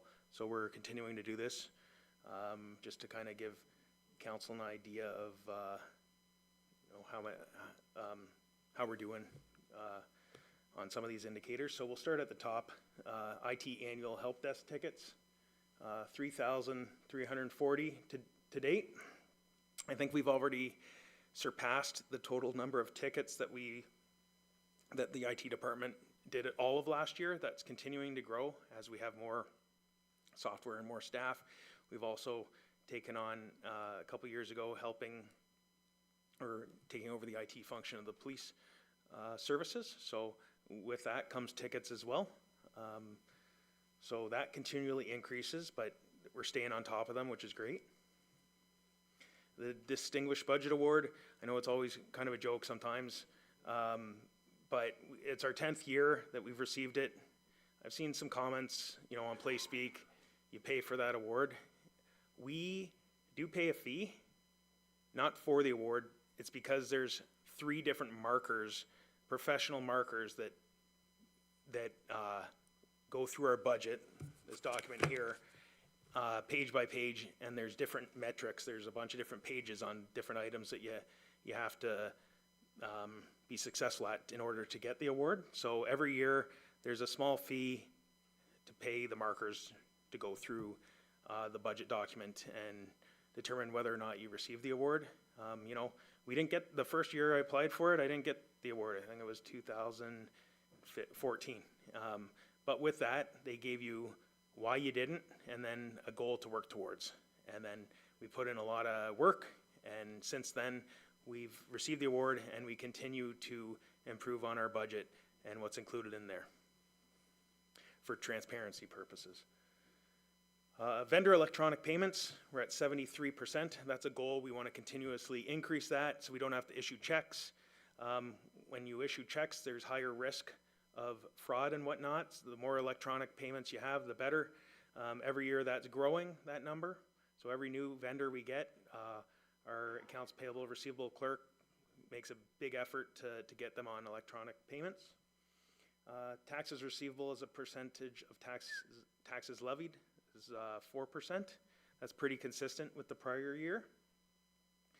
The financial indicator review categories, I added this one this year. So as part of our FIR, which is our financial information return that we're required to fill out every year, the ministry goes through and marks it on these different standards. And there's 7 different categories to make sure that you're financially healthy. And we receive the top mark on all of them. So we're 7 for 7, which is great. That's for a number of years now in a row. We've been 7 out of 7. Our property tax accounts paid electronically. That's another goal. That's drastically improved the past number of years and continues to increase. We're over 90%. 90% of our payments are electronic, which is great. Alleviates pressure at the front counter. Everything's automatic. There's still a lot of work involved with that. That doesn't mean you can eliminate staff. A lot of people will accidentally pay their water bill instead of their tax bill or pay some other company by accident. So there's always reconciling and different issues, but it definitely does save quite a bit of time. So that's our key performance indicators. I just have a slide here on information tech. Oh, sorry. Yep. I had Councillor Carrick and then Councillor Segan. So thanks, just a couple of quick comments. In regards to the Distinguished Budget Award, the 10th award, I mean, that's something to be proud of. I mean, everybody here, everybody in administration, every worker in the town contributes to that, and you guys present it in such a way that it's kind of easy for us to follow. And I've been doing this since 2000, so I'm not an accountant, but it does really help, and that, like I said, that's something to be proud of. Thank you. Councillor Segan? Through you, Mayor Worsh. Question about the property tax accounts paid electronically. I was prepared to ask you questions around that, and you covered some of it already. But what's the cost to mail for one mailing for a household? Do you know that number? I think a stamp's over $1 now, and the cost of an envelope's, I don't know, 5-10 cents. We did this analysis when we took over the utility billing function as well. We factored that in as well. It saves tens of thousands of dollars every year. The more money the more electronic payments. Same with payments and collections. It adds up fast. Yeah, because that's one of my questions. What are we trying to save here? And the other one is, as far as water bills, are they in the same category, about 90%, or is it a little different as far as the electronic payments? It's about 90% as well, I'd assume. If you're doing one, you're usually doing the other. Okay. Yeah. All right, thank you. Yep. Any other questions or comments? Go ahead. Okay, so here's just a slide on IT. A lot of people don't realize what's involved with IT. It's not just fixing a computer, or if your cell phone's not working, getting that to work. There's a lot involved, and it's continually evolving. Here's just a list that kind of just throws everything out there. Servers, the internet. I know there's sometimes some connection issues in this building, but there's been some work to enhance that. Different networks, our internal intranet network, different softwares, different support functions, and various different applications that we have throughout the municipality that we use, integrations and whatnot between the different softwares. cybersecurity, physical security to protect if some random person came in, and got into that IT room, they could do some major damage. Various different databases. And one item that's not on here now is AI. That's a new, very hot topic. There's a lot of benefits to it, a lot of great software out there, as you can see from the slide that I had with the snowball. But there's also some really technical, some great things that can be done that saves a lot of time. Writing a report. I'm a numbers guy. I can put what's in my head on a piece of paper. I used to have to read it over 10 times.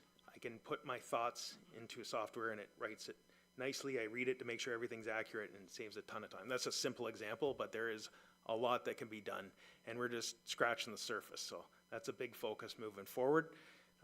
But yeah, there's a lot involved with IT. I'm going to ask you a quick question on AI. Is that a strategy we're looking at, like a major pillar going forward? Yesterday, I spent a day in a strategic training session with Essex Power Corporation, and that was a big part of our discussion was AI and billing and collections and how they're taking advantage of that opportunity to lessen some of the costs. Is that something we're looking more to do, or are we still kind of hesitant to move too far into that? We want to move forward with AI. We want to make sure we're doing it the right way and protecting ourselves.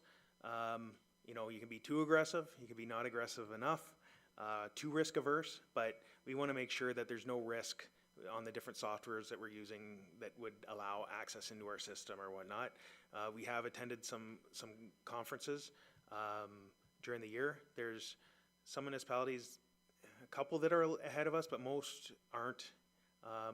But it's nice to make some good contacts so some of these organizations that are ahead of us, for example, different bots when you call that can answer questions or point you in the right direction when you call a municipality. That's some area we could look into.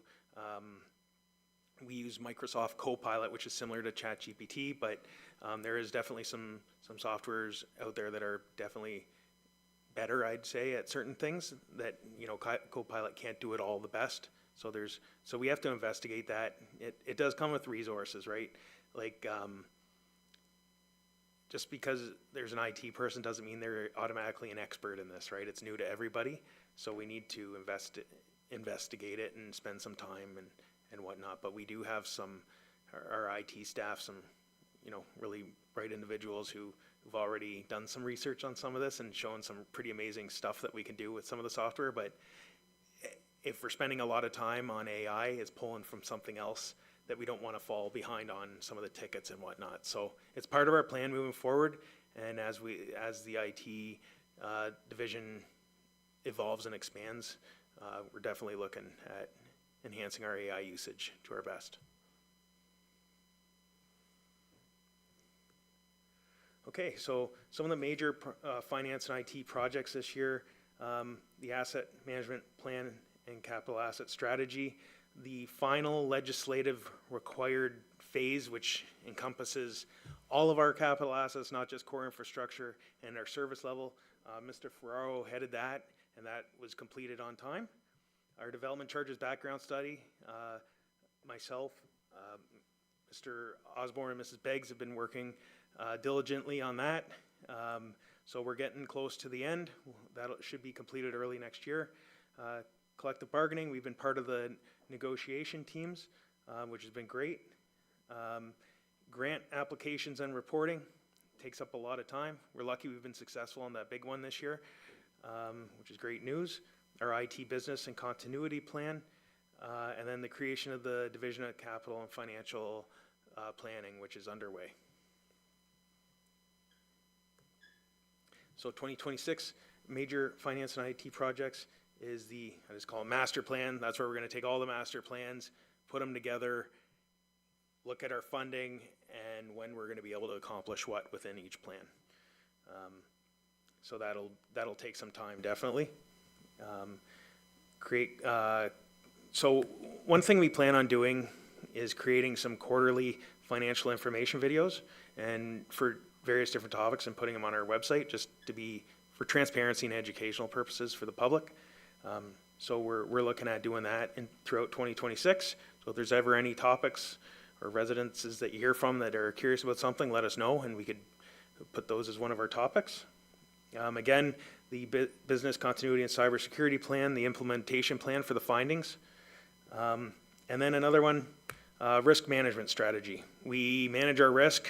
We are very risk averse and do everything appropriately, but I'm looking at potentially a risk management strategy with regards to different processes and purchases and whatnot.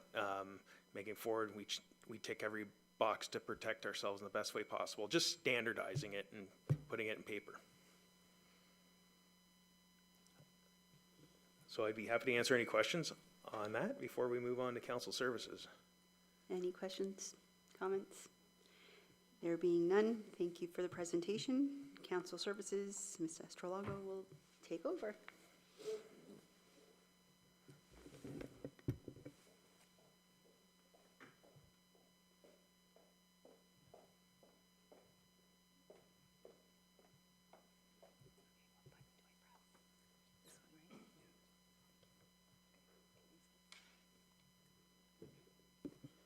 Okay, thank you. I'm going to present from down here because sometimes I feel like I get whiplash sitting up there, looking back and forth at everybody. I'm just getting over a cold, so I apologize in advance for my voice. I'm going to touch on just a couple of the goals and objectives and the projects and initiatives that Council Service undertook in 2025 and is going to move forward with in 2026. The first one I want to talk about is this information privacy program. We've been working very hard on enhancing the Records and Information Management Division of the Council Services Department. And this is a really a multi-year goal. You're probably going to see this for a few years now. It's part of the larger Records and Information Management Roadmap that Lauren put together for the division when she took over as our Records and Information Management Specialist. So last year, she really worked hard at establishing a privacy framework and developing a policy that we're going to bring forward to council in Q1 of 2026, just to start establishing and laying out a framework for how we're going to start managing and how we're going to move forward with maintaining the privacy of information and securing our data.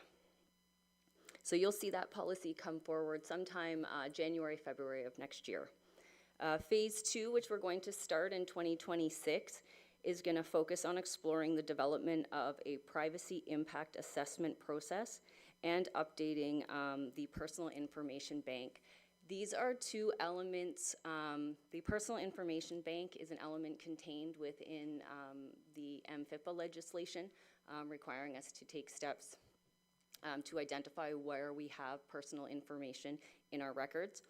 And the privacy impact assessment process is something which we've seen not in the municipal sector right now, but outside of the municipal sector. And what that does is that's a process whereby we identify where there could be privacy risk in our processes, our procedures, or records. So that's going to be started next year. We're looking forward to that, and that'll be something that will probably come forward to council in the future. I also want to talk about the AODA compliance tracking and monitoring tool that we are creating. Under the Accessibility for Ontarians with Disabilities Act, we're required to submit a report every 2 years to speak to the town's compliance with that piece of legislation and its regulations. So that report comes every 2 years, and what we want to do is develop a tool for us to use internally so that we can track and monitor compliance. The report is due this year, and this came to us because of the breadth of the questions that were asked in our report this year. So we're looking, what this tool will be able to allow us to do is when we do get that report, we don't have to hunt down all the departments to answer all the questions and get that information. We'll have an ongoing tool that we can use to track and monitor our compliance and also identify areas for improvement. I'm happy to speak to any of the other goals and objectives if council has any questions. Otherwise, I will just move on to the next slide. Great. So we're only looking for one recommended enhancement, and Dale touched upon it a little bit in his presentation. The Laserfish licensing enhancement from Council Services. What this is this is 8 licenses. We haven't purchased any new licenses since 2021, but we have onboarded new staff. And the Laserfish software provides us with a significant, like a really good ability to create efficiencies with respect to filing, searching, and retrieving our records. It will allow our employees to leverage some of these automated solutions and allow them to locate their documents a little bit easier than what they are doing now.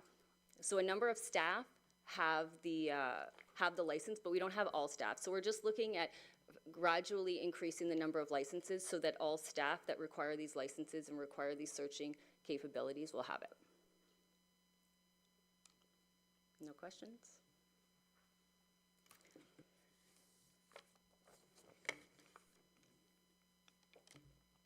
So sometimes some of the stuff, the work that council does, along with the time and effort that we invest in that work, is not always immediately visible or apparent. We do a lot of work behind the scenes to support different functions throughout the municipal operation. So I kind of just wanted to touch on a couple of interesting facts in our department.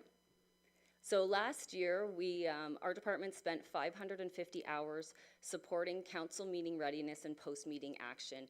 And these are the tasks associated with preparing for meetings to make sure that they run seamlessly and following up with meetings. So things such as resolution review, liaising with the departments, liaising with IT to make sure that our meeting, the technological aspects of the meeting run smoothly so that, IT understands what presentations are happening or who's going to be appearing. And then following up with council decisions and preparing the minutes and publishing them to the website for the public. We also, Lauren and Melissa also, they oversee and administer 212 Laserfish processes. So it really speaks to our use of Laserfish and what they do. There are a number of different workflows that Lauren uses, and Dale again touched on that in his presentation. We didn't create that workflow, but the 212 processes are the things that council services manage. And there are complex form approvals, business process automations, auto record filing, we apply metadata, we send reminders and create documents. So these are all the capabilities that Laserfish has that we are trying to leverage and utilize to create some efficiencies in our department. Last year, council services also facilitated 296 council decisions and 98 bylaws. And that goes a little bit beyond just making sure that the bylaws and the resolutions get put on the agenda. We spend some time reviewing the council resolutions to make sure that they're clear and concise and reflect council's intent. We also look at the bylaws to make sure that they comply with the statutory requirements so that they are able to be fully implemented. We also make sure that once these decisions are made and the bylaws are adopted, that they are appropriately recorded and delivered to the records department so that we maintain those records for the town. We also seen an increase in the utilization of AMPS tickets. So 47 AMPS tickets were processed last year. And that could just be a shift in, rather than issuing tickets under the provincial offenses legislation, we're issuing tickets under the AMPS process, which is a little bit easier for residents, but we are noticing an increase in that, which speaks to the enforcement activity that's going on in the town. And that involves, when we get a ticket, we spend time making sure that the ticket has all the correct information, entering the ticket into the system, and then following up if the ticket remains unpaid. So this is up from about 24 tickets issued in 2024. So there are a few performance measures in council services that we track for the purposes of making sure that we're in compliance with what we need to be doing.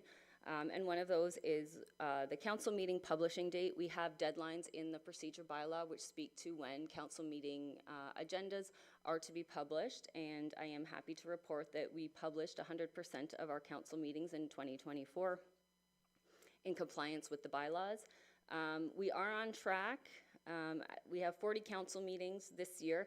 This does include our budget meetings and the December meetings. So we are on track to hold 3 more meetings than we held last year. This does not include committee meetings. So this is strictly just council meetings. And the same type of preparation goes into each and every meeting. So as we increase the number of council meetings, we're increasing the work associated with those meetings. We've also seen an increase in FOIs. There is a typo on the slide. There were not 28 FOIs last year. There were actually only 23. But we are seeing an increase in the number of FOIs that the department is seeing. Again, I'm happy to report that we were able to process those, all of them within the timelines prescribed by the legislation. We are noticing that the complexity of FOIs is increasing. After implementing the routine disclosure program, I believe it was last year. Was it last year? The requests for simple documents such as a building permit or can I get this bylaw that's not on the website have significantly decreased, and we're seeing more and more requests for larger volumes of documents and more complex documents that contain more information that we have to review and ensure that there's not, personal information getting released. As listed on the slide, it takes about 2.5 hours for each FOI request to be processed, and this doesn't include the time spent by departments, looking for their documents or searching for their documents. It's just the council services time processing them, and it doesn't include the time spent on an appeal. We don't get many appeals, but I would say we probably get about 1 to 2 appeals a year. And I think so far, all our decisions have been upheld. So knock on wood, I say that now, but we do take great pride in ensuring that the information that we are releasing is appropriate, and when we are not releasing the information, that is appropriate. So I'm just going to touch on a couple of challenges, and I'm not going to belabor the point because I think there's been a common theme during today's budget session that, staffing is challenging when there's, a lot of work to be done and you don't have the staffing capabilities. But we did have reduced staffing for about a quarter here. The first quarter of this year, we were down 2 staff members. And then we were able to, onboard those staff members. But 6 of our 8 team members are less than a year, about 1.5 years or less with the town. So we've got a relatively new staff. So that translated into a lot of work for the department to onboard and integrate these staff members. So it was a bit of a challenge for us because some of our staffing vacancies carried over from last year.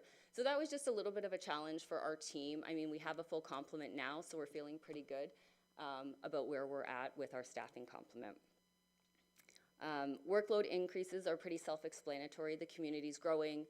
We're noticing increases in meetings and FOIs, so the workload is obviously growing with that, so I'm not going to really belabor that point.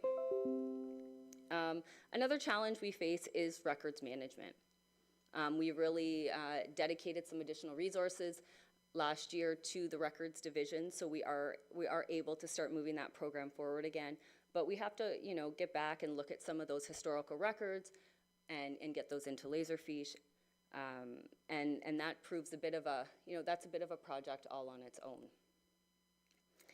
With the invention of AI and all the security changes and the additional pieces of software, those also become records challenges for us that Lauren's been able to meet with departments and talk about to determine how those records get stored and how we track and manage that data as well. And I want to end off with our successes because I think our successes are a little bit more important than our challenges. Like I said, the Records and Information Management Program is really moving forward in a positive direction. The roadmap for where we want to go has been completed, and we've got a privacy policy framework drafted that we're going to bring forward to council. With the onboarding of so many staff and with the running of the by-election, we saw a real opportunity to enhance the collaboration in the department, and that really fostered some great communication, trust, and shared responsibility. There's a lot of excitement in council services right now for the work we do and for where we're moving. So the team collaboration, the team dynamic is really great right now, and I think that's one of the successes that I wanted to share with council. We also ran a successful by-election. With the Canada Post strike, we were able to distribute 4,028 voter information letters. That does not mean that 4,028 people came through council chambers to pick them up, because we did manage to facilitate a way for people to pick up for their household. But we ran the by-election, it went off without a hitch, and starting January, we will be planning the next regular election. So subject to any questions council may have, that's my presentation. Thank you for the presentation. Members of council, Deputy Mayor? Thank you, through your worship. Just a comment. First election, both my children voted. It was seamless. We came here, met staff. It was a wonderful experience. And I encourage everyone to take advantage of living in this country and be able to participate in democracy. Thank you. Okay. Thank you very much. So we've already covered police services, so we're going to move into human resources. It's our Director of Human Resources, Ms. Strajic.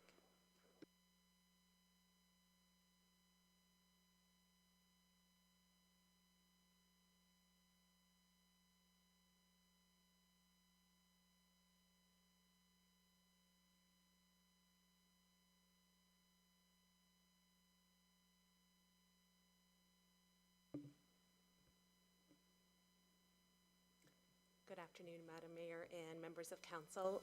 Joining me today is Jennifer Folino, our Manager of Human Resources.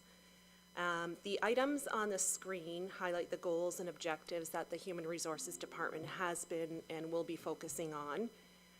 For 2025, our department successfully achieved our goal of collective bargaining with CUPE Local 701, which represents our inside and our outside employees, as well as the Firefighters Association.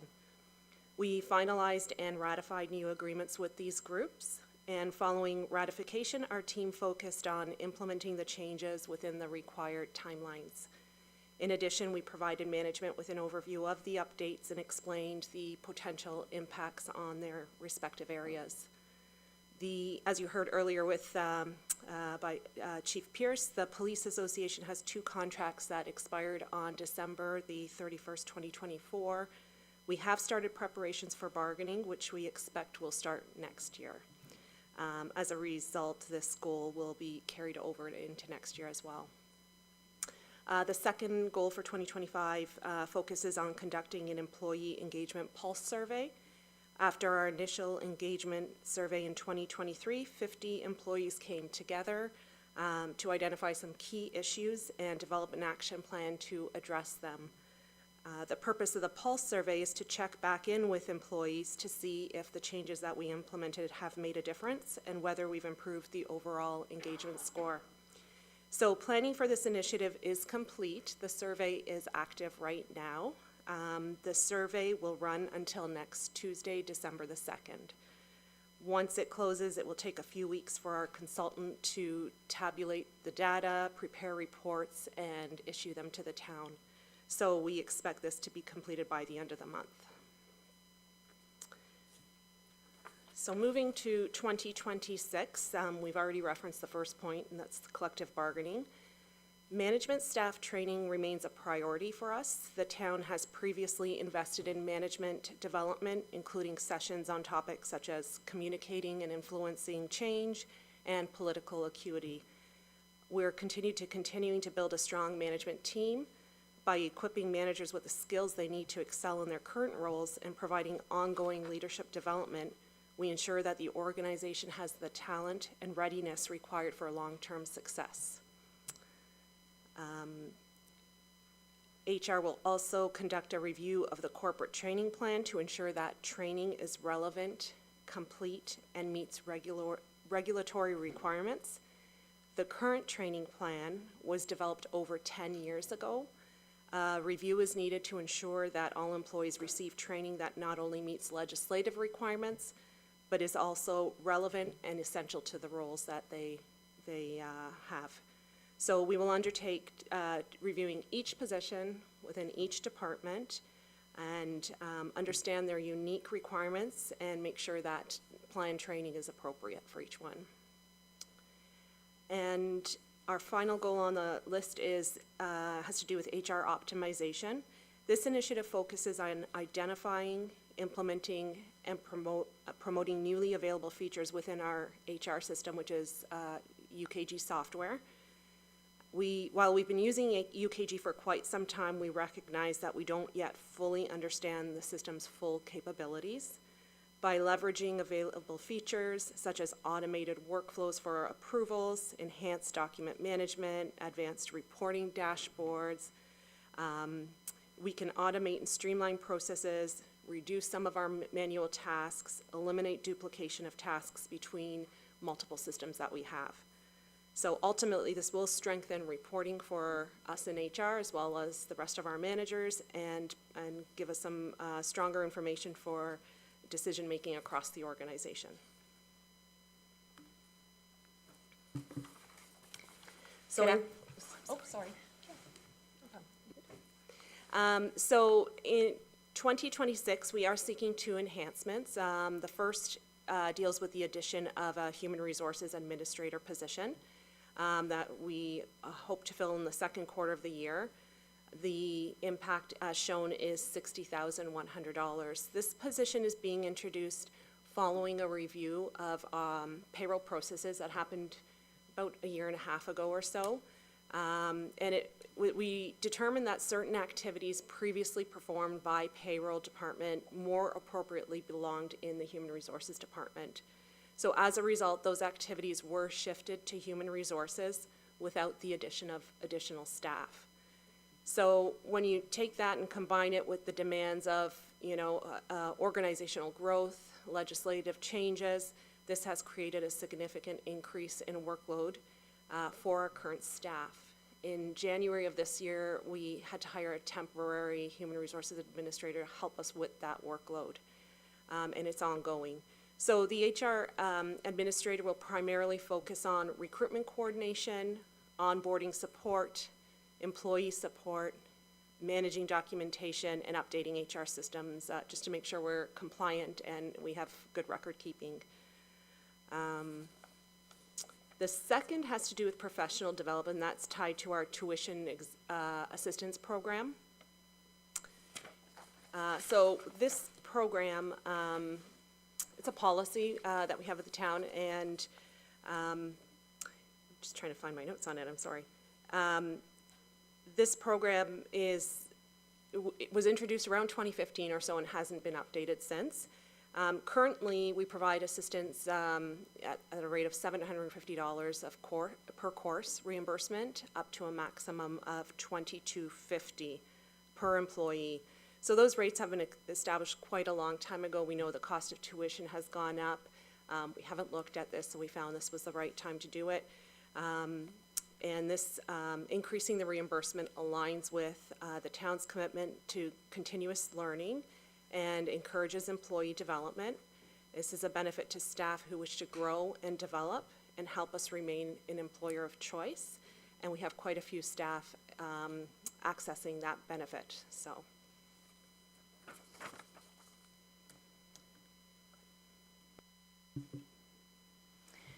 Good afternoon, Mayor and members of Council. I have the opportunity to speak to you today about our recruitment efforts over the past year.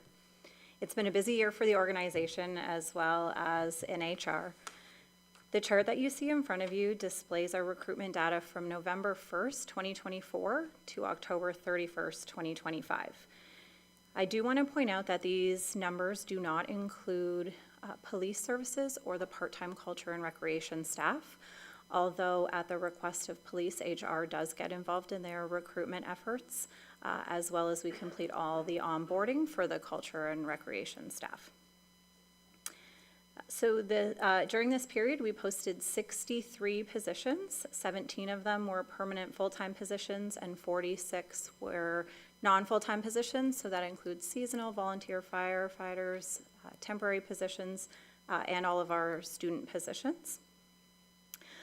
Of these positions, we've successfully filled 58 of those positions. So we do have a few that are still open and actively being recruited for at this moment. We have some interviews scheduled over the next few weeks, and we have had to go back to market for a couple of the positions that were a little bit more technical and skilled in nature that we had to go back to market for, but we're hoping that we can get those filled quickly as well. I'm proud to report that our team has an average time to fill rate of 42 days. This is an important achievement for not only us in our department, but for the rest of the organization. It means that we're able to bring talent on board quickly, minimizing disruptions, ensuring that we have the continuity of our services. We've also, over this year, seen a significant increase in the interest in working for LaSalle. So we've actually seen from last year, 71% increase in our applications. We did have a few big ticket positions, entry-level positions that garnered quite a bit of interest, but overall we saw an increase in our applications. And I think that, speaks to the reputation that LaSalle has. We often ask candidates, why are you interested? Why did you apply for this position? And we hear, I've heard it's a great place to work. We hear about our culture. So I think we have a good reputation out in the community as an employer of choice. And I think we can also attest that to our outreach programs over this year. So we work with strategy and engagement to ensure that our positions are posted across all of our social media platforms quickly to ensure candidates have the appropriate time to apply. We're dedicated to continually enhancing our recruitment and onboarding processes to ensure that we deliver an exceptional experience to candidates, new hires coming on board, and ensuring that we're attracting and retaining the right talent that supports the organization.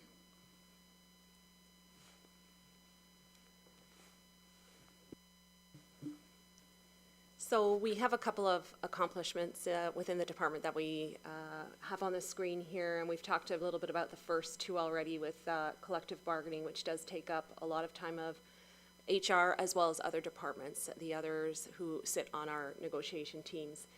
We've also completed a non-union compensation review and implemented that review. We talked about the Pulse survey already. We've enhanced our new employee orientation program and new employee onboarding program as well, so hoping to have that great employee experience for our staff. We've onboarded 157 employees, so this includes new employees, transfers, they might be internal transfers, that sort of thing, and off-boarded 63 employees to date. So when you look at, between compensation, onboarding, hiring, we can easily say we were easily able to calculate over 1,000 transactions that we've done.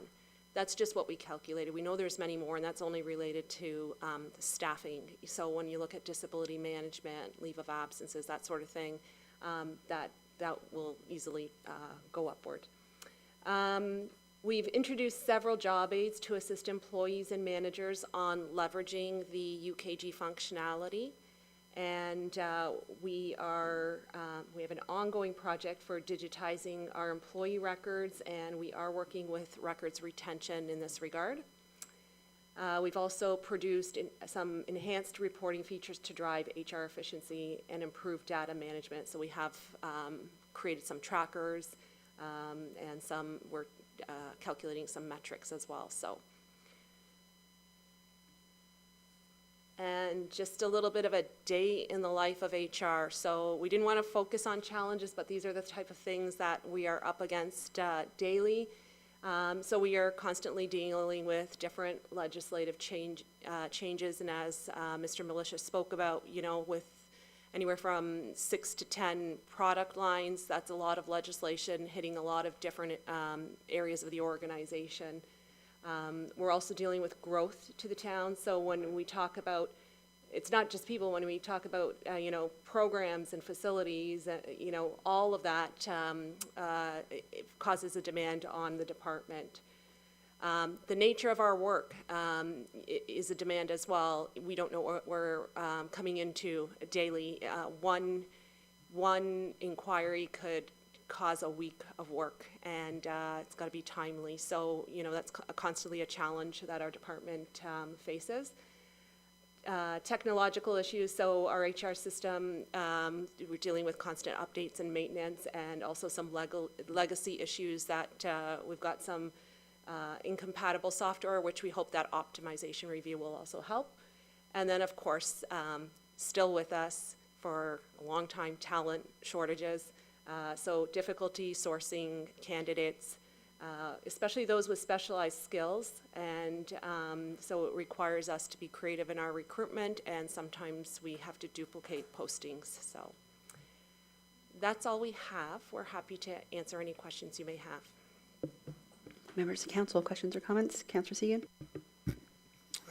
I want to congratulate you on your work, because I know, working in HR as a superintendent of the school board, I know what the demands of the work, particularly when you get around contract negotiations. I'm very interested in what you had to say about the employee engagement pulse survey. Is that available, that I can have a look at that? I'm just quite interested in that, because I did my thesis work in work motivation, job satisfaction.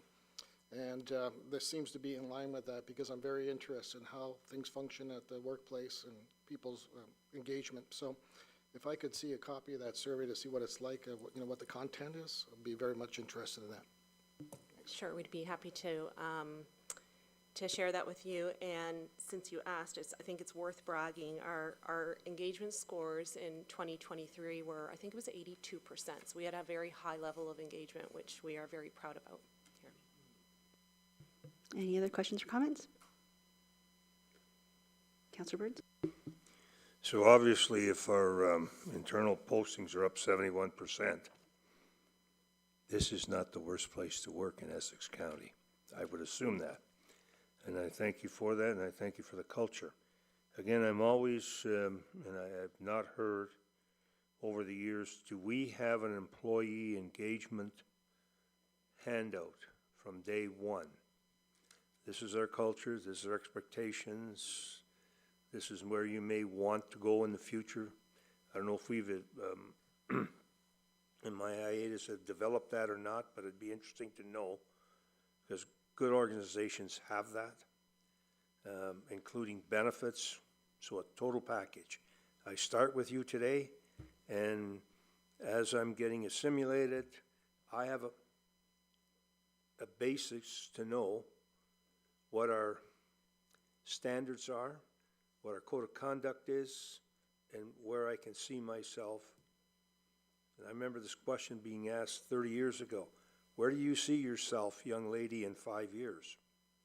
And I remember in the fire department, we asked one individual who was working for the town. He said, well, if I'm hired as a full-time firee, a fire person, I will be working the town for the next 30 years. And he just retired. So I'm wondering if we have that type of engagement with our employees, which also would be enhanced by the educational part, which I think is extremely important. I know it's a lot. The short answer would be fine. I would appreciate it. Thank you. Yes, we do. That's exactly what I wanted to hear, because that is important. If we're going to retain people, that is the most important piece of knowledge young people need to have today. Unfortunately, my age, I don't need that. Thank you. And Councillor Regis-Spagnolo. Thank you, through you. Do you find that the staff or when you're recruiting are utilizing the tuition fees like that we offer? Is that a draw for your recruitment? I don't think we've had questions about it, but we have new staff using it, if that helps. So in terms of recruitment, I wouldn't say so. I know that other municipalities across the organization earlier this year were sort of soliciting us for rates and that sort of thing as well. So they were looking to enhance their rates as well. So it is something that, you know, HR departments are focused on. Just to follow up then, if a staff member decides to utilize the tuition, is there stipulations that they have to stay at the organization for another year? Yes, there is a policy with those requirements and sign off as well. I should also note for your previous question, we do advertise it as a perk on our recruitment page as well. Yeah. Deputy Mayor. Thank you, Worship. Simple question. I was at another municipality where we used to rob from Peter to pay Paul. And I'm just wondering, the tug of war between the other municipalities, there's some faces from other municipalities, we've lost some. What do you see as our net gain? Are we keeping more, or are we losing more? Are more folks wanting to come from other municipalities here? Because that speaks to Mr. Burns' question and Councillor Regis Spagnolo's question about records retention, the culture, and things of that nature. So just your opinion, please. So the town of LaSalle has excellent retention rate here. I think we had one voluntary departure last year for promotional process reasons. This year, I don't even think we've had anybody voluntarily leave, other than maybe a retirement, but aside from that. So we have, it's an excellent place to work. We get the benefit of hearing it when we're in interviews, so it's actually a very, great thing to hear from others. They desire to be here. They know our reputation. They know we do good work here. They know we equipped our staff with tools and equipment to do their job and support. So we're hearing great things. Thank you, Your Worship. Thank you. I think there are no more questions or comments, so thank you for the presentation. Appreciate it. And we will move on to strategy engagement with our Director of Strategy Engagement, Ms. Hadre.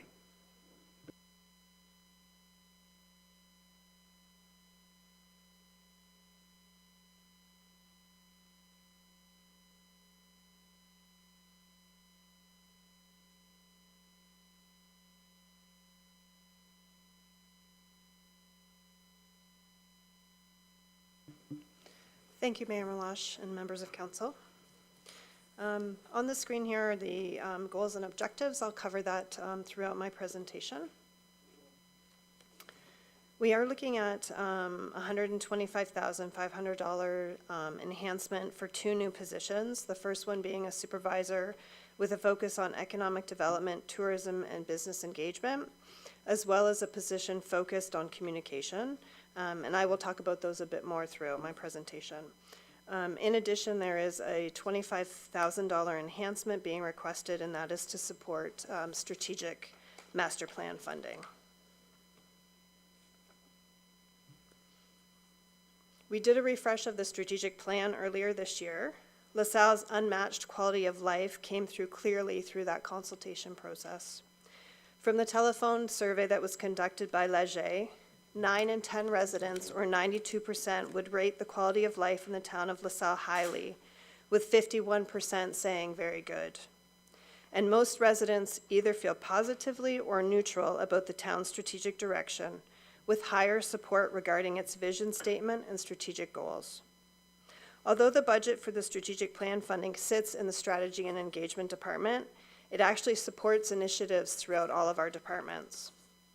Some of those include things like the electric vehicle chargers, the promotional materials that we create, business networking initiatives that we've held, the employee committee initiatives that were new this year, as well as things like transit promotion and transit master plan. And continuing to fund the strategic plan is important to allow all departments to continue these type of projects. Future plans and projects going forward are being considered things like a transit expansion, innovation like AI, new technology and efficiencies, a town mobile app, and a community improvement plan. Is there questions about the strategic plan? Okay. One of the other major areas that we focused on in the last year is economic development. So we started networking opportunities with our business community. We hosted a business networking event in June at the event center. Over 80 people registered to attend, and about 40 people ended up attending. We had 12 community partners set up displays on site to be able to answer questions from the business community. The Small Business and Entrepreneurship Center hosted Starting a Small Business and Writing a Business Plan workshops in September here in this building. And I also took part in the annual business walk along Front Road with the Small Business and Entrepreneurship Center in October. This economic development position can provide some guidance and assistance with the business community with their opportunity to consider organizing into a formal group. The position will also take the town to the next level of business engagement, which could be introducing a business attraction and retention program and supporting a future community improvement plan. We will continue to collaborate with Invest Windsor-Essex and Tourism Windsor-Essex-Pelee Island to support the region. From a tourism perspective, this position will leverage LaSalle Landing as a destination point for our region and consider future sports tourism opportunities.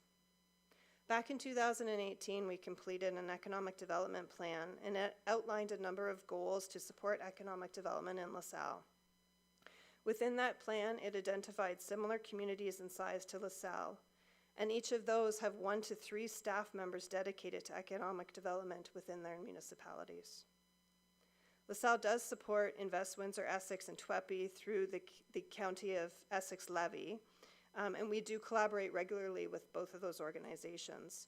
This is important. However, it doesn't replace the focus and the resources that we need at the municipal level to ensure that our priorities are continued. Both of those organizations are focused on regional development, and we need to focus on economic development and tourism specific to LaSalle. Requests about economic development opportunities in LaSalle are now shared between the CAO's office, the Planning and Development Office, and Strategy and Engagement. Including this position in 2026 will allow for strategic focus to enhance economic development opportunities within the Waterfront District and move forward with the Howard Buford Secondary Plan while supporting our current businesses. Should this position not be approved this year, we will continue to develop a schedule of 2 to 3 networking events in 2026 and continue collaborating with our community partners like Invest Windsor-Essex and TWEPI. Are there any questions? Great. Moving into communications, which is probably our biggest area and takes up the most time within strategy engagement. The department currently has 3 positions. 2 are dedicated to communications, and the other one is my position as the director. This department is also responsible for internal and external communications, strategic planning, government relations, economic development, and tourism. We're a small department and work as a team. Because communication never stops, we are all skilled to develop our materials to share that information when needed. We work closely with all of our internal departments to share information with staff and the public. Some of those examples include with council services, dog licensing, municipal by-election, in finance, the annual tax sale and the budget document, human resources, job postings and employee survey, culture and recreation, numerous events and signage, planning and development, short-term rentals, bylaw education. From Public Works, the Malden Road EA, hydrant flushing. In fire, LaSalle Alerts, LaSalle Gives Back. In the police department, job postings and education campaigns. And these campaigns include building graphics, creating media releases, writing website news stories, social media posts, lobby screen messaging, outdoor digital sign messaging, and internal messaging on our SharePoint system. Sometimes this also includes event calendar updates, public engagement through PlaySpeak, information on display boards, signage, letters, maps, photos, and videos. In addition to these, some of our regular communication tasks include updating the website, our monthly e-newsletter, our monthly ad in the LaSalle Post-Reporter, the mayor's message, and the LaSalle Messenger that's mailed out twice a year. We also spend a lot of time taking photos to use in graphics on social media and on the website. And these are authentic images of LaSalle and reduce our reliance on stock photos. We're also creating more videos that are receiving a high rate of views and shares on social media. This is utilizing Gabby's creativity at graphic design and making videos. Creating videos does take more time, but we definitely see value in spending that time to promote LaSalle's unmatched quality of life. Our internal departments are requesting more support to share information with the public on a regular basis. This is a very positive aspect of municipal communications. Because there are so many requests and so many platforms and methods of communication, 2 staff dedicated to communications is not enough to keep up. I spend a portion of my day supporting communications as well, which is leaving less time to focus on strategic planning, government relations, economic development, and tourism. This has left several projects to be postponed or added to a wait list of projects, and the delay of projects that we ourselves would like to complete at some point. The additional communications position will allow the department to share more information with staff and the public, and free up my time away from communications to be able to focus on the other areas within our department. Not hiring this position could mean that projects will continue to sit on a waiting list for more time. We may also have to consider contract work and putting things outside to have some help to be able to get things done. And we want to be able to move forward with more video production, but that may be delayed as well, depending on time.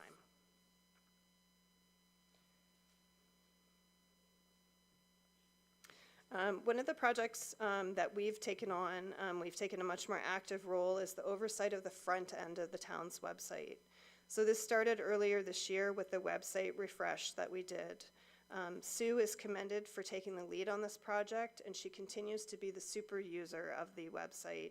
She provides training to staff and assistants amongst all our departments. Sue has created templates for the website pages and ensures that staff know how to use all the capabilities within the website. That takes several hours a week, but it's definitely time well spent. The town's website is the most important communication tool that we have, and this is evident in the increase of website users from 199,000 in 2023 to 311,000 in 2024. This means it's imperative that each department keep their information current. We ensure that the landing page is always up to date with the relevant links and information, and we ensure that there are photos throughout the site to ensure that the information is interesting and vibrant for people. There is a business directory on the website. We update those listings and add new listings. Unfortunately, businesses used to be able to upload their own information to that system, but with the new software, they can't do that. So that's on us now to keep that up to date. There is an event calendar, and we encourage event organizers to upload their own event information onto the event calendar. We do have to approve all events before that they're live, and we do add our own events to the calendar as well. There are a number of forms that are used throughout the website that departments use to be able to interact with the public. We provide support to departments to create and access those forms and ensure that the forms are working properly when they're uploaded to the web pages. We take the lead on troubleshooting. When we recognize issues or if staff has issues, they will come to us and ask for support. And oftentimes we have to go through the vendor's request portal to get help from the vendor. We are working on an economic development microsite. That research has taken place, and we're gathering our own information for the site. This has been delayed due to time constraints, which this could be a focus for that requested economic development position to get that up. We also take care of maintenance on the website. That includes correcting broken links, populating the photos on the pages, assigning roles to different staff, and access, as well as training. So looking into 2026, we have 4 projects there that we're kind of focused on. So the sponsorship policy and guidelines, the town mobile app, strategic government relations, as well as an employee recognition program and policy. These are quite large programs. The sponsorship project and the town mobile app have already been postponed. Those were planned to be done last year, but we had to move them forward due to other projects that came up. We do like to leave room within our work schedule to be able to help other departments with consultations and engagements that come up. We also work on the annual collection calendar, the green bin collection information, the annual budget document, and the 2026 municipal election will also be part of our work plan next year. So that gives you an idea of strategy and engagement. I'd be happy to answer any questions. Thank you very much. Members of council, do you have any questions or comments? Councilor Richo-Spignol? Thank you, through you. Thanks for the summary. A couple questions. I do like that you're going to be implementing the employee recognition piece. I think that's great that you guys are doing that. in terms of sponsorship policy, would one of these new hires be allocated or a little bit of their time dedicated to providing sponsorships within the town? And when it comes to sponsorships, is that including like the Vollmer seats, maybe the tent at the Loop? Would those things be included in that? The intent is to look at everything, all options, whether it's facility related or event related. We do already work with Culture and Rec on some sponsorship initiatives. I think that the policy and the building of the policy would probably sit with me.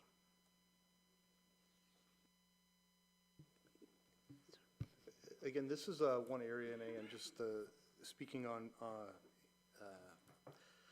with Ms. Hadre with respect to the operations of the strategy engagement area, and there's a close alignment with what that department does and what the CO's office tends to get involved with. And one of the things that we're seeing more and more, and it seems as though, again, the community's looking for us to develop more economic development opportunities, and bringing businesses to LaSalle. And so that is not an easy task, obviously. But in other municipalities that are our size, smaller and larger, all have dedicated resources to do that. And that's why you see some of the recommendations that are coming before you. It is part of the strategic plan. It is actually a significant part of the strategic plan to try to connect and develop economic vibrancy within the community. I think the other side that we try to recognize is that on the communication front, that is a 24-hour cycle, and it's a 7-day-a-week cycle. When a water main bursts on the weekend, which they often do, again, the communications team is available to sort of push that messaging out, because we have no other way of pushing that messaging out. We can reach out to the radio stations, because that's probably our best alternative to get more current data out.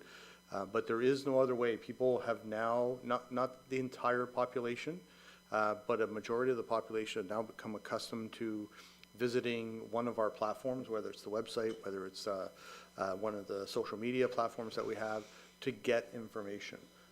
And so their hours never stop. And that's one of the reasons why we're looking for some more staff in that area, because we just have more and more going on. So, good example was this morning as a plug. We had the mayor's skate at the Loop at 7:45 this morning. And so we had staff there to take pictures. It's on Instagram, it's on Facebook, it's on everywhere, to show that we are the first outdoor ice feature opened in Ontario. This is all selfishly plugging, by the way, if it's not that obvious. But all that happens because we have people and staff that are available for this. So I understand that sometimes, much like the council services area, that is a more behind-the-scenes activity that we don't see as often. The strategy and engagement side, a lot of that information that gets out there is because of the team that they have there. So it is one that we plan. I think once we started this area a few years ago, we never thought that the communication side would be so consuming, but it has been. And so in order to achieve some of those other goals that we had set out for the area, we're looking for some additional resources. Councillor Burns?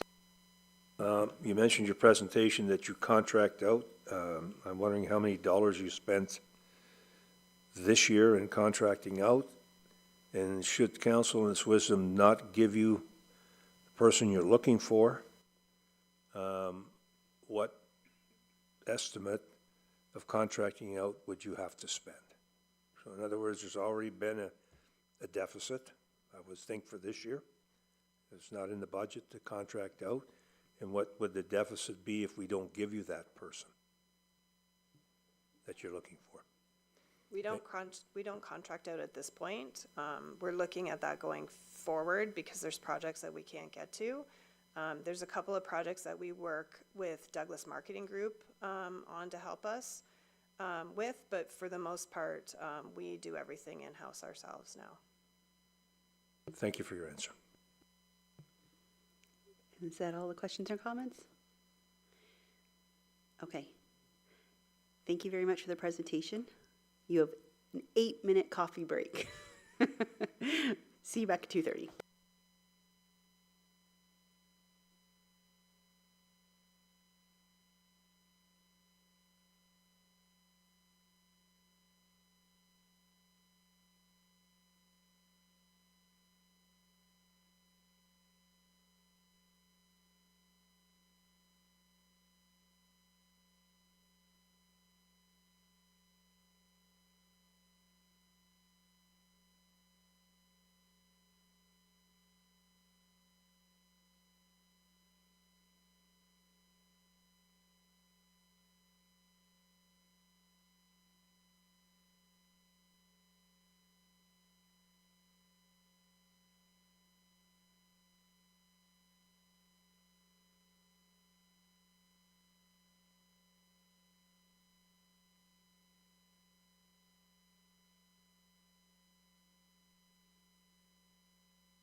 All right. Here we go again. Moving into our planning and development, our Director of Planning and Development, Ms. Beggs. Okay. Good afternoon, Madam Mayor, members of council. We are happy to be here today to share some of our projects with council and our budget highlights for 2026. So I'm not going to go through these goals necessarily in detail. Certainly if council has any specific questions about an individual goal, we're happy to answer those questions, but I think by and large council is aware of what it is that we're working on. I did want to take this opportunity to do a bit of a shameless plug for the strategic plan because Dawn has taught me so well. I think it's important to mention that, the goals that we have identified for 2026 are on the list because we feel in some way that they move the needle on a strategic direction that's outlined in the strategic plan. And that is one of our roles as the administrative team is to ensure that we're doing what we can through our departmental priorities to move the needle on the strategic plan objectives. And so, that unmatched quality of life, those values, whether it be responsibility, dedication, collaboration, all of the project initiatives that we've identified contribute in some way to those objectives or overall outcomes that we're trying to achieve through the strategic plan. Not to mention that none of these goals would be possible if we didn't have a very collaborative team. None of these goals are goals that we do alone. They always involve another department, whether it's council services, the legal team, strategy and engagement, public works. We are always collaborating with the other departments at the town. So planning and development budget at a glance is relatively straightforward. So this encompasses both planning and bylaw. We have no enhancements for 2026 that are proposed, just the inflationary and contractual adjustments with an overall budget just north of $1 million. Building is much of the same as well. No significant enhancements are being proposed at this time. You'll notice that the proposed building budget is zero because we are legislatively required to fund the building department through its own revenues, so there's no impact to the tax rate.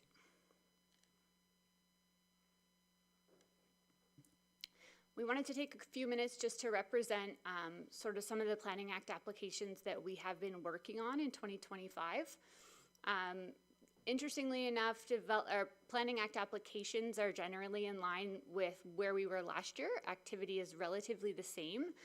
We'll talk about building activity in a minute, but on the planning side, landowners and proponents to continue to pursue those development approvals regardless of the fluctuations in the market. On the pre-consultation side, we are seeing a bit of a decline in interest and questions and those looking to pursue development opportunities because I think that they're faced with, some of the economic adversity and they're starting to feel the uncertainty. So we're getting generally less questions about development potential. It also may have something to do with the fact that we have now formalized that process. So there is a formal process where the proponent will come in, meet with staff. There's a fee involved, and so we have formalized that a little bit, but generally we're finding a little bit less activity in that area. So on the building side, we have, this information is current as of November 1st of this year. So we have received we've issued rather a total of 272 building permits. So that includes pools, decks, fences, and as well as dwelling units. We have a total of 150 new dwelling units that were created in this calendar year. We'll talk a little bit about that in context on the next slide. The low density dwellings versus the higher density condo type dwellings is a 57% to 44% split, which is a bit of a flip from last year. Also not necessarily a telltale indication because that only actually includes one condominium building at 69 units. Last year we had quite a few more condos that we were seeing going up. Just drawing attention to the split between single detached, semi-detached, townhouses, condos, and ADUs. Again, you know, we're seeing by and large, the bread and butter of the fabric continues to be that single family low density dwelling unit. We're seeing a bit of an increase in the ARUs, predominantly in the urban area. We have recently gotten some questions about ARUs in the agricultural area, so we're doing a bit of a deeper dive into our policy documents to see what we can do there to actually allow those. PPS now suggests that they are encouraged. The Planning Act suggests that ARUs are permitted as of right in the urban area and encourages them in the ag area. So we're looking at our planning documents to determine whether or not that's an appropriate decision to make at this time. So we wanted to take a minute just to look at some of the historical building activity in context. We are seeing a bit of a decline this year with 158 units, but I think it's important to note that fluctuations are common, as is evidenced by this chart. It's normal to have sort of ebbs and flows and dips sort of as you go along the trajectory. As Councillor Carrick reminded me at the budget open house, he's been on council since the year 2000. And, you know, he's seen a whole host of a lot of things, whether it was fluctuations in building activity or fluctuations in tax rates. So I think by and large, these trends are relatively normal. You know, I think given certain geopolitical forces, you know, housing affordability, food security, you know, economic instability, it's not uncommon that we're seeing some sort of anxiety in the market and people are faced with a little bit of uncertainty around, you know, development and development activity.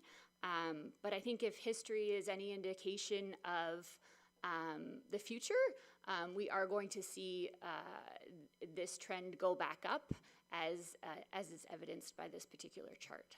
So while it may be a bit unsettling, it's not a matter of if the economy will turn, it's a matter of when. So we just wanted to highlight for council, I know by now everybody's familiar with this particular drawing.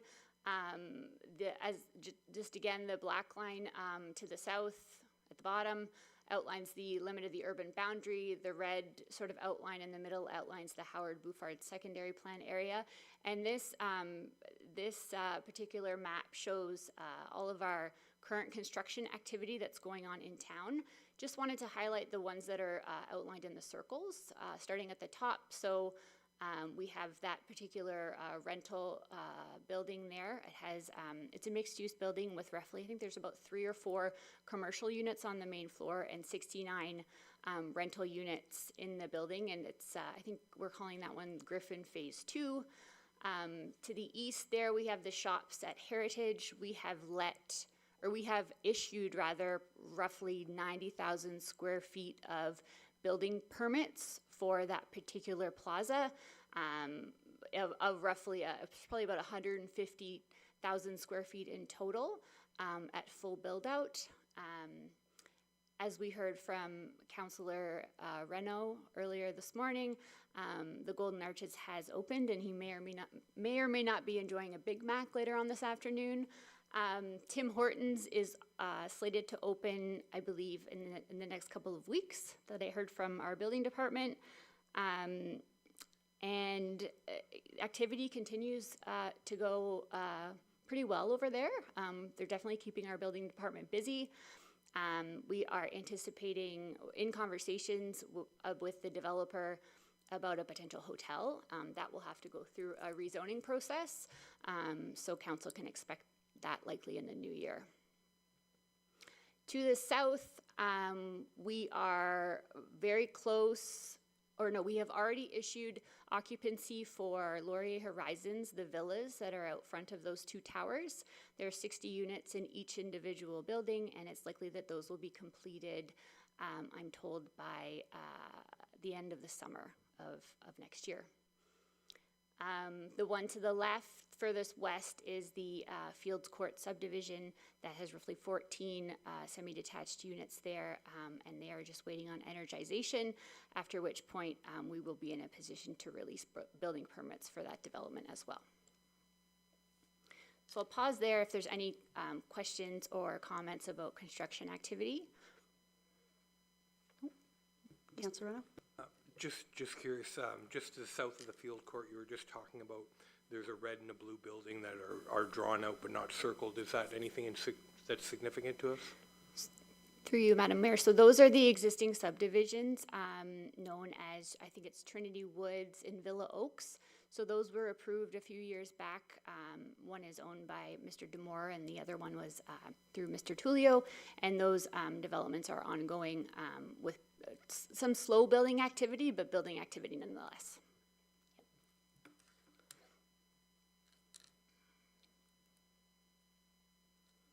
Howard Bouffard Secondary Plan, which we've all come to know and love, just wanted to provide council with a brief update. Here, as everybody knows, this particular project is under appeal with the Ontario Land Tribunal. We have a 3-week hearing that's been scheduled for September of 2026.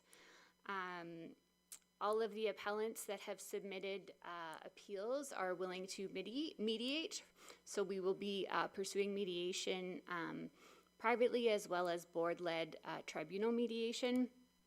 And then we continue to pursue site specificity associated with the appeals so that we can bring other portions of the plan in force and effect and pursue development opportunities for those areas that aren't subject to appeal. Following finalization of tribunal matters, we will be coming back to council with the comprehensive zoning bylaw that essentially puts into place the zoning that we need in order to realize what we've established through the secondary plan designations. So once the plan is adopted and in full force and effect, we'll be coming back to council with that request. And we'll also be pursuing the wastewater allocation protocol, which allows us, which provides us with a document that helps us navigate wastewater issuance for different development opportunities in this area. And then I just wanted to take a minute to talk about sort of one of the challenges that we've been experiencing, not just this year, but over the course of my time in LaSalle, actually. You know, it's very clear that the provincial government has a very specific mandate, and that mandate is to build more homes faster. The mandate is to accelerate development approval timelines and to get an increased supply of affordable housing, attainable housing, and housing in general. And so all of the legislative amendments have been implemented to pursue that sort of rhetoric, to ensure that they keep continuing to achieve that objective. And so these different bills, they're all advanced on the premise that they are going to accelerate the municipal approval process and get shovels in the ground faster. This is a list of bills that were introduced, went through first, second, and third readings, and by and large have received royal assent in 2025 alone. So it is very difficult. Ms. Astrologo chatted earlier about whiplash. It is very difficult for us to understand, unpack, and wrap our heads around all these different legislative amendments and how the amendments impact our municipal operation. So we're constantly having to regroup and try and understand the process because the process continues to change. And some of these sort of speech bubbles just speak to that rhetoric. And I was at a workshop earlier this year where Minister Flack was speaking, and he was talking about, we need to do things like reduce the burden of timing. The process takes too long and it costs too much. So these are some of the things that, you know, anecdotally are being incorporated into the development of these legislative amendments. And so what can the municipality do to make sure that it's positioned appropriately to help advance this provincial mandate? You know, we've heard from Mr. Langlois about construction costs. There's nothing that the municipality can do to help alleviate construction costs. And I wish that there was, but there just isn't. What we can do as a municipality is position ourselves accordingly so that when the market turns, we are ready, willing, and able to process development applications and building permit applications at an accelerated rate.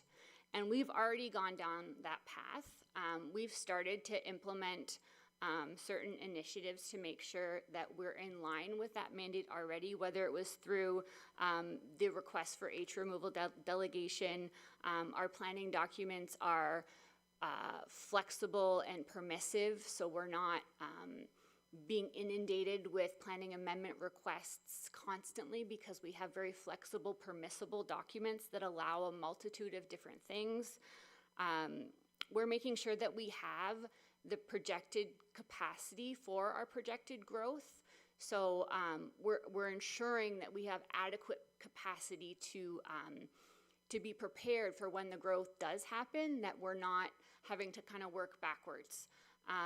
You know, planning and engineering happen in the town of LaSalle simultaneously. We are extremely collaborative, and that is to the benefit of development. So those are some of the examples of what we're doing locally so that we can make sure that we're best positioned for the market when it turns. Not if it turns, because it will turn.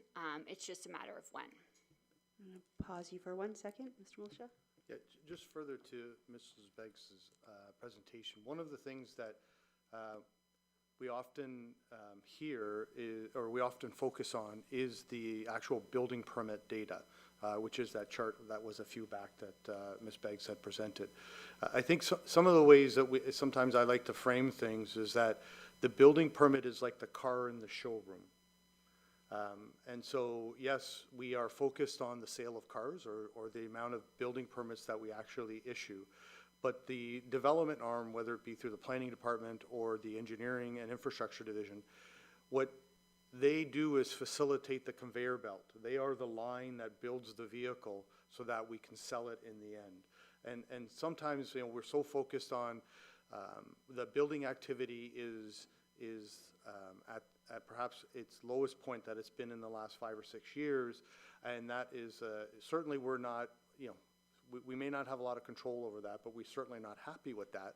However, the planning environment, the development environment, the engineering environment that goes towards getting us ready so that lots are available for sale and building permits are available to be issued, that conveyor belt is a lot of the behind the scenes work. And oftentimes in these moments of low building activity are when we are the busiest on the development planning activity side. That compounded with this varying moving target of, I liken it to nailing Jell-O to a train while on a horse, of the legislative framework that we're working through. Developers are coming to us and saying, I'd like to do this because I understand this part of the legislation, and we're being required to take a look at the changes of legislation along the way and looking at them comprehensively in order to get that building permit environment in place. And so sometimes, again, it's a bit of the behind the scenes. It's the conveyor belt that builds the vehicle, and people love to drive by and see the cars in the showroom. And that's what we feel about building permits. But really, there's a lot of work ahead of time that gets to getting that car into the showroom. So I didn't want to lose sight of that, because sometimes that's the unseen portion and a lot of the behind the scenes stuff that you often, members of council often hear from developers as they're trying to work through that process, because generally when the timing gets better, they are in a real hurry to get their product on the market. And so we tend to work with them more so in the slower time, building permit time, than we do in the high building time. Thank you.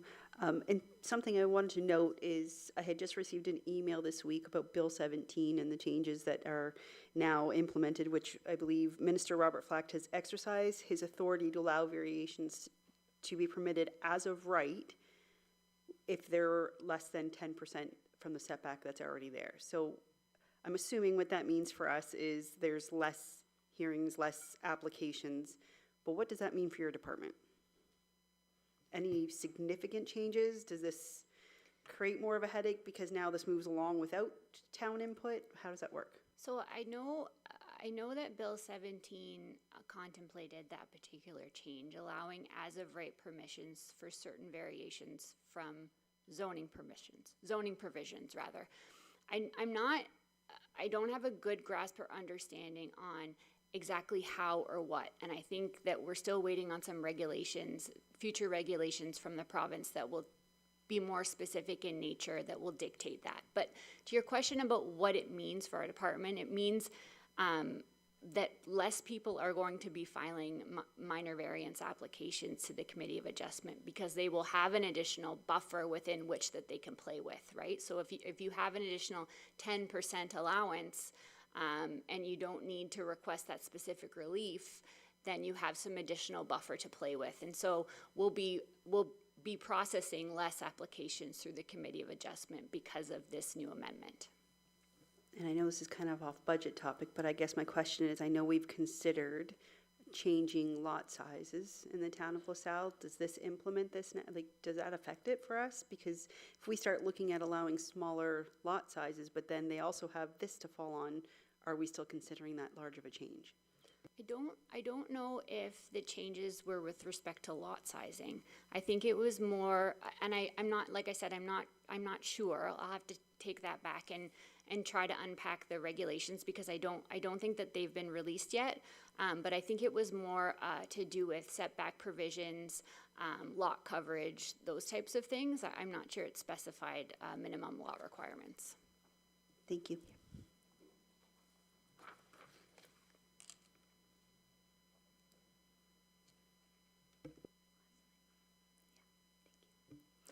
Okay, and this is our last slide. I wanted to focus on a bit of a success that doesn't typically enjoy a lot of positive energy.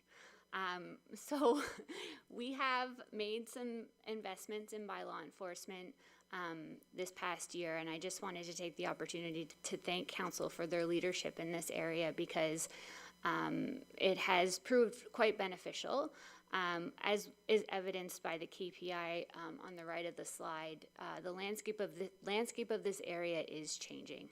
We are getting more complaints through the bylaw enforcement area than we have in the past. And so because of that, we're having to respond in different ways and develop new bylaws so that we can be best prepared for this change in landscape. And so we just wanted to say thank you for the investment in this particular area. The strengthened team capacity has really helped. We are targeting a lot of new policies and new bylaw development because of this investment, as was evidenced by the recent council meeting that we had on Tuesday. That is really just a preview of coming attractions. We have a lot planned for Mr. Sistine, and he's going to be very busy. But we really just wanted to say thank you for that, and it's really helped that particular area of the organization. One of the things we just wanted to talk about quickly was the short-term rental program that we are contemplating for the town.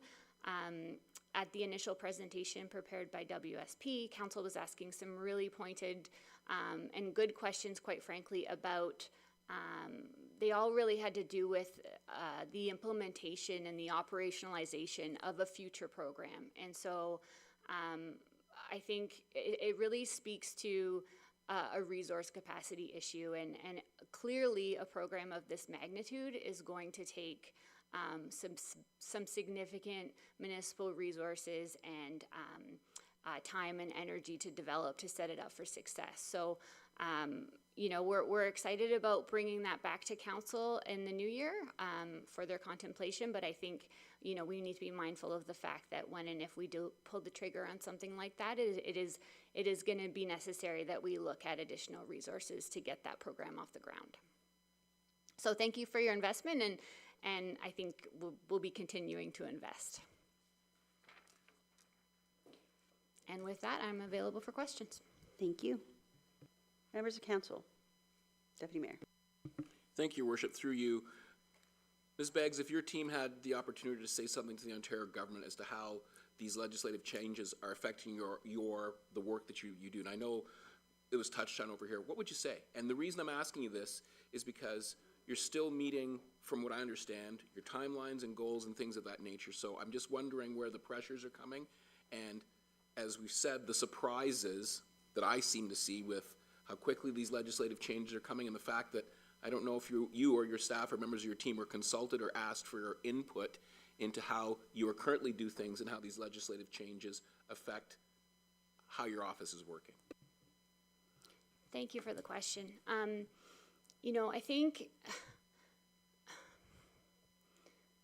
think that the legislative amendments that are being pursued are oftentimes very much GTA focused, and so they don't really target the lens of sort of the local rural municipality. And I think that's a really important point, because the things that we struggle with here locally are not the same as the things that they struggle with in the larger areas like the CMAs or the GTAs of Ontario. And so I think applying that local lens to policy development and particular amendments is really what's missing from the analysis. And one of the new bills that was released alongside it, there was a guideline that the province is pursuing to publish that will help to standardize official plans across Ontario, which means that they're trying to apply a similar framework for official plan documents in every single municipality. And official plans should really be focused at the local level, right? What are your local priorities? What are you trying to achieve? What are your local development constraints? Where are your economic development concerns? And those are different for all 444 municipalities across Ontario. So if I could offer any advice, it would be continue to pursue a more appropriate local lens through policy development. The other frustrating part is that while we would like to offer feedback or comments, sometimes these legislative amendments get passed prior to the expiry of the commenting period. So it's difficult when that happens, and it's just hard to wrap your head around how the changes will impact your own operation. Put pen to paper, and then come to find out that the legislation has already passed. Thank you. Like I said, my colleagues and I every now and again bump into the people who we can talk to.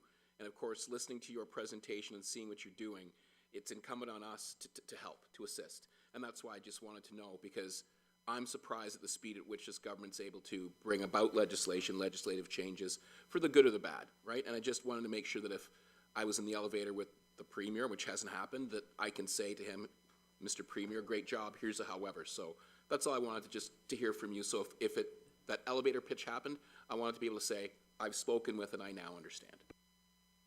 Yeah, thank you for the question. Thank you. And I think to add to that comment, just so council's aware that this current government is doing that across all sectors. So again, with the utility companies, we had the exact same conversation yesterday. They have a new committee formed called Pulse, where they're looking at trying to do the exact same thing with utilities, paint them all with the same brush, yet they're all very completely unique and different. And we've just experienced that with the Conservation Authority. Same thing, where they look at it and went, nope, you're all the same, we're putting them together, and here you go. And the consultation period is very short, and you're right, we don't often get a chance to reply, and it is unfortunate. So I guess if any of us ever get those opportunities to speak with anyone, whether it's even our MPPs, letting them know that we need more chance to be a part of this conversation, because right now we're not. Any other questions or comments, Councillor Burns? In my opinion, Ford government has clouded the issue. Before we had, in the past, clear, defined subdivisions, lot size, where commercial was gonna go, where it's not gonna go. Now it's just haphazard. I'm doing this because I can, I have a majority. And you answered without any consultation. So after the fact, to try to correct an unforeseen situation is much more difficult. I think it also, from a development point of view, does not give the developer a clear, concise pattern to follow within her development, whether it be commercial or residential. So those things kind of bother me, and at the end of the day, we get comments back that we're not moving fast enough. Well, we can't move fast enough because we don't know the true roads of engagement. So I hope at some point that they were not even listening to AMO, so the 444 municipalities across Ontario have the same problem. My hometown is Timmins. Well, it's 50 miles by 50 miles square. At the time, it was the biggest city in North America. I think there's one bigger in Russia. Well, you go and try to put this in a town that hasn't grown in 25 years. There's some new economic development, but the number of houses, no near what we make. So I commend you for what you've said, and I guess all we can do is move forward. And I think as councillors, the more we know about it, the more we can support you in that area. So I'm glad to see, though, one of my things 3 years ago was a development policy, and I see it's in there to be completed this year. So I thank you for that. A clear understanding that when you come to LaSalle, here's a document, you go away and study it, and you have any questions, we'll answer them. So there's no more, I didn't know. So thank you for that. I know it's been a long thing, and it's been a personal goal of mine for a while, so thank you very much. Thank you. Any other questions? Councillor Segan. Yeah, thank you for that presentation as well. And what it reminded me of is, Bill 22, and one of my concerns is it takes away local autonomy to make decisions in the best interests of the residents, particularly of our town here. And to your point, Madam Mayor, the education, they're sending out trial balloons on the same thing about getting rid of trustee boards, which I think would be a very poor decision to make and a slippery slope to go down, because we're seeing a pattern here with all institutions. And just as a final comment, I'd like to be in the elevator with Deputy Mayor Akpata, if that ever to happen, because I have a few things I like to transmit as well. But thank you for your presentation. I hope you both get to be in the elevator. I'm You not need sure I all want you to be in can the get. elevator. Yeah, we're definitely not letting him in the elevator. Councillor Carrick. So, I don't disagree with everything that's been said by my fellow colleagues, and I certainly appreciate the frustration of us moving forward in the bills. They're putting us in delicate positions. But I do want to think that we have gotten some serious money, and we are thankful for that. And I know the mayor and the deputy mayor and them are working hard behind the scenes to get these meetings and push our agendas forward. So I just want to say that that's happening, and I'm not throwing any more rocks. Thank you. Yeah, but there needs to be a thank you in the elevator as well. Yeah. Is it a thank you, but? All right, thank you for the presentation. We are going to change the agenda one more time, and we are going to move fire services up next, and that is our fire chief, Chief Thiessen.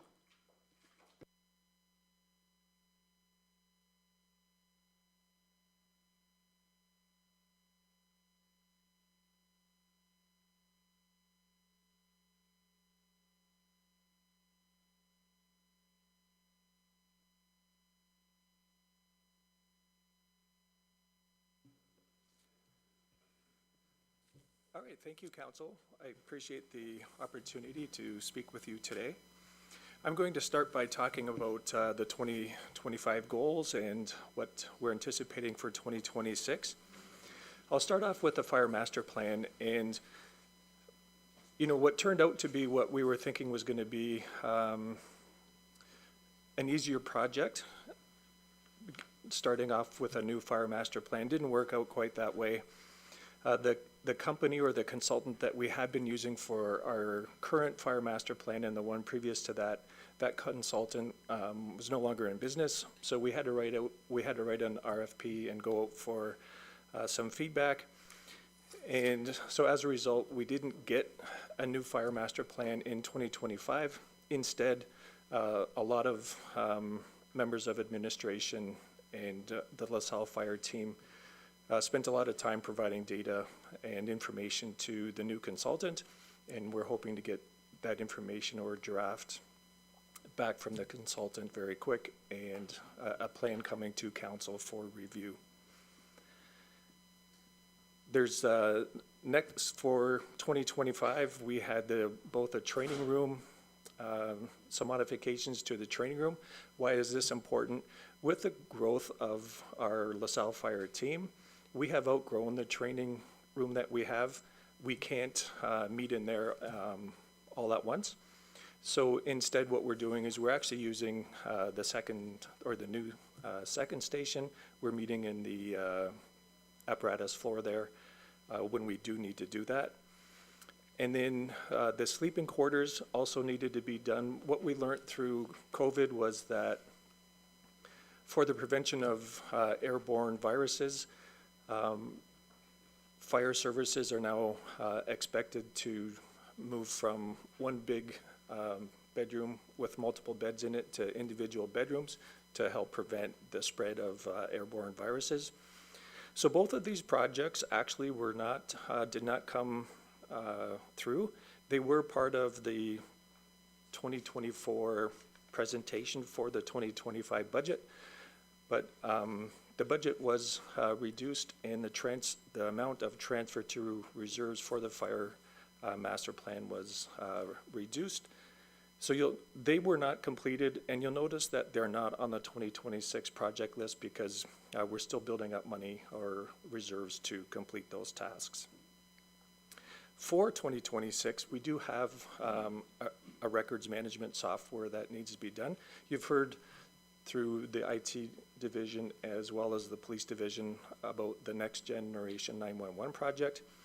So our current records management software is quite antiquated. It's probably first published in the 1980s. And when we were speaking with them with respect to the next generation 911 project, their feedback was that they were not making changes to their software to accommodate next generation 911. As a result, we had no choice but to seek alternatives. One of the challenges is this. To explain it best is, for every incident that the fire service responds to, there's a 3-digit code that distinguishes the different types of responses that we attend. And when we submit our incidents, we submit them to the Ontario Fire Marshal's office, and they maintain statistics for the province as well as LaSalle based on those 3-digit codes. Well, those 3-digit codes are unique to Ontario. All the other provinces are in line with what the codes that they use in North America, but Ontario still holds on to their own 3-digit codes. As a result, there's only 2 potential vendors that we could go to. Working with IT, we did sit down and had presentations from both of those, and the 2 aren't really comparable at all, leaving us with one option. And so you'll see that on the next slide. I'll talk about the cost of that. And then we will be receiving our new tower truck probably in the 3rd quarter of 2026. And as mentioned, we will be working on the new recommendations of the next master plan. So with respect to the budget, for the wages and benefits, because of the contract negotiations, there are some inflationary and contractual increases there. With respect to the enhancement, this is an additional position. So just to back up a little bit, as part of that fire master plan, we were gradually increasing or improving our service. So we currently have one position, we call it, it's at a lieutenant rank, who works 50% of their time in the training division and 50% of their time in the fire prevention division. So the plan is that they were going to work in that position for 3 years. And during that time, we were going to build up the money to hire an additional person so that we would have 2 people in fire prevention and 2 people in training. So that is the enhancement for next year. And then the other is for the transfer of reserves. So going back to that records management software, there's some one-time onboarding costs involved in the changeover and creating custom reports that the town of LaSalle uses. So that's a one-time price. And then the net cost or the net operating impact for following years would be $35,000. It's quite more expensive than our existing software.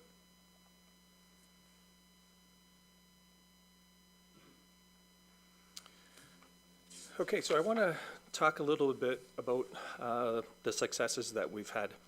We have had an extremely busy year, and it all kind of evolves around the opening of the second station. So we basically worked our first shift out of there, like on duty shift, mid-January.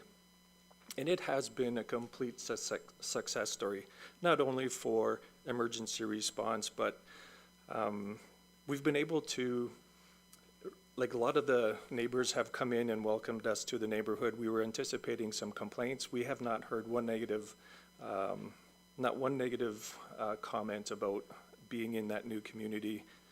It's been the exact opposite. To do this, though, we did have to hire 7 new full-time firefighters. And that growth in numbers is very unique to the fire service, so that's an accomplishment on its own. And thankfully, with the help of human resources, we were able to achieve that. As a result, we also had to bring on new recruits, so we brought on 16 new volunteer firefighters. And integrating these new team members, as well as integrating the second station into our operating plan, has kept us quite busy. You know, there's been a lot of change, and adapting to that change, I can say, you know, it's time consuming, but we've had great success. And if you were speaking with the fire team, I think that they would say that every one of them was part of that success story, and they appreciate council's you know, concern and support there. I would also like to share that the Solicitor General has visited the fire service, I think 4 times over the last 2 years. He asked to come and see the second station in July with a special purpose, not necessarily just to see the building, but he wanted me to, as I was walking him through the building, to share with him the design features with respect to cancer prevention. After the tour, he was telling me that he had, previous to visiting LaSalle, visited 3 other new firehouses in Ontario, and he was happy to share that the effort that we had put in for cancer prevention was the best he had seen. So we're also thankful for that feedback.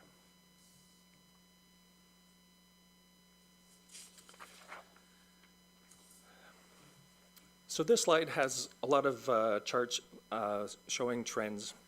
And on the top one, the fire code is about to change because the building code changed with respect to carbon monoxide alarms. So starting January, it is now legislated that carbon monoxide alarms are required on every level of your home. So you can see there that our responses to fire or smoke and fire alarms and carbon monoxide alarms are going up, but we anticipate those to increase even faster.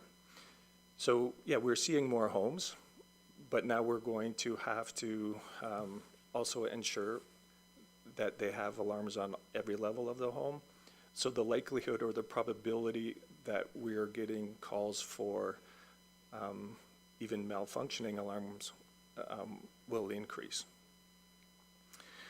The annual call volume trend there, you can see is continuing to increase. I just want to highlight that 2023 was a little bit of an unusual year because we had 37 calls for service in a 24-hour period for that ice storm. So that's why it's higher. But 2024 and 2025 did not have any storm-related events. I can share that we are already well past our total for last year. And the last one there is the public education. So public education is one of our legislative lines of defense that we have to provide to our community.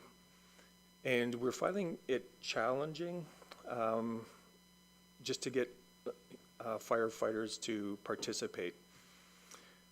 So as an example, during the month of October, we had 69 calls for service, and we also had Fire Prevention Week. During Fire Prevention Week, not only did we have over 200 hours of public education, but during those public education events, we had 19 calls for service, significantly impacting the delivery of our public education. It was different this year because we had to rely on the duty firefighters to present at the schools. Historically, we've been able to supplement the duty crew with volunteer firefighters, and/or off-duty full-time firefighters, but we're having difficulty with the increased calls and, you know, that balance between work-life balance, getting people, extra people. So when we were presenting at the schools and stuff, we actually had to leave and come back when we were freed up again. I'm just sharing all of that because the struggle for that work-life balance continues with our volunteers. That's the end of my presentation, and I'm happy to answer any questions you may have. Members of council, questions, comments? Do you have any? Okay. Councilor Burns. Unfortunately, in my neighborhood today, there was a fire situation not too far from where I was with a car on fire. I'm very happy to see that Station 2 was there first. Station 1 was there second. And when I had to go that way, it was well in hand. So obviously, for those who say the Station 2 is in the wrong spot, from where I live, it's in the right spot. That could not have happened, and I would say it was maybe 2 minutes difference. I don't know, but just roughly. It might have been the difference of saving a life of somebody in my home or in their home. So kudos to us for doing that and making that decision. And that's all I have to say, and keep up the good work, Chief. Thank you. I think the proof's in the pudding. I think a week of you being at the second station, your grand opening, you had 2 large incidents. One just moments down the road, which would have taken Station 1 a lot longer to get to, and the outcome would have been completely different. And I believe you had another one just after that. So timing was perfect, and we'll look forward to planning for Station 3 in the future. Deputy Mayor. Thank you, Worship. Through you, Chief, before when we were discussing about locations, we talked about NFPA 1710, the response time requirement. Can you explain to me how we are doing with Station 1 and Station 2 meeting those requirements that the NFPA set out? Thank you for your question. Through you, Madam Mayor. So to be completely honest, we do those that analysis during for the annual report, which we're about to do. I hope to have that information to you in January, but I can share with you that the numbers will definitely be better because we've increased our full-time complement by 2. Like, we've doubled it, so it has to be better. Thank you, and again, through your worship, when we talk about community safety, like as a former policeman, I've got things that I would say. My police colleagues would laugh if I say thank you to the fire department, but I will, because, you know, sometimes you just have to bend a knee and acknowledge that you guys are helping keep the community safe. And again, my dog, I live on Huron, my dog loves every time your trucks leave because he howls. My neighbor behind, his dog howls. So we have a sort of recognition whenever the team's going out, but I'm going to tell you, it sounds good to hear them in the community, and I'm glad that your guys are able to, your men and women in the firefighters are able to support the community in the fashion that you do. Thanks. Councillor Segan. Through you, Madam Mayor. Thank you for the work that you do in your department. I really appreciated the tour that I engaged with you in both fire halls. And the one thing that stood out to me was the cost of outfitting a new recruit, about $50,000 if I'm remembering correctly. How much of the operations budget, if that's where it is reflected in that $531,000? Do you have an estimate of what it's costing just for that one item? So that $50,000 per new recruit, that includes outfitting them with the bunker gear, their training uniform, as well as the training. For clarification, what are you looking for with respect to the numbers? In the operations budget, you have $531,000 there.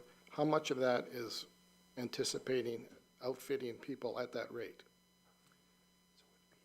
Do you have an estimate? I know this is futuristic, but you know, it's for the next budget, so that's why I'm just curious.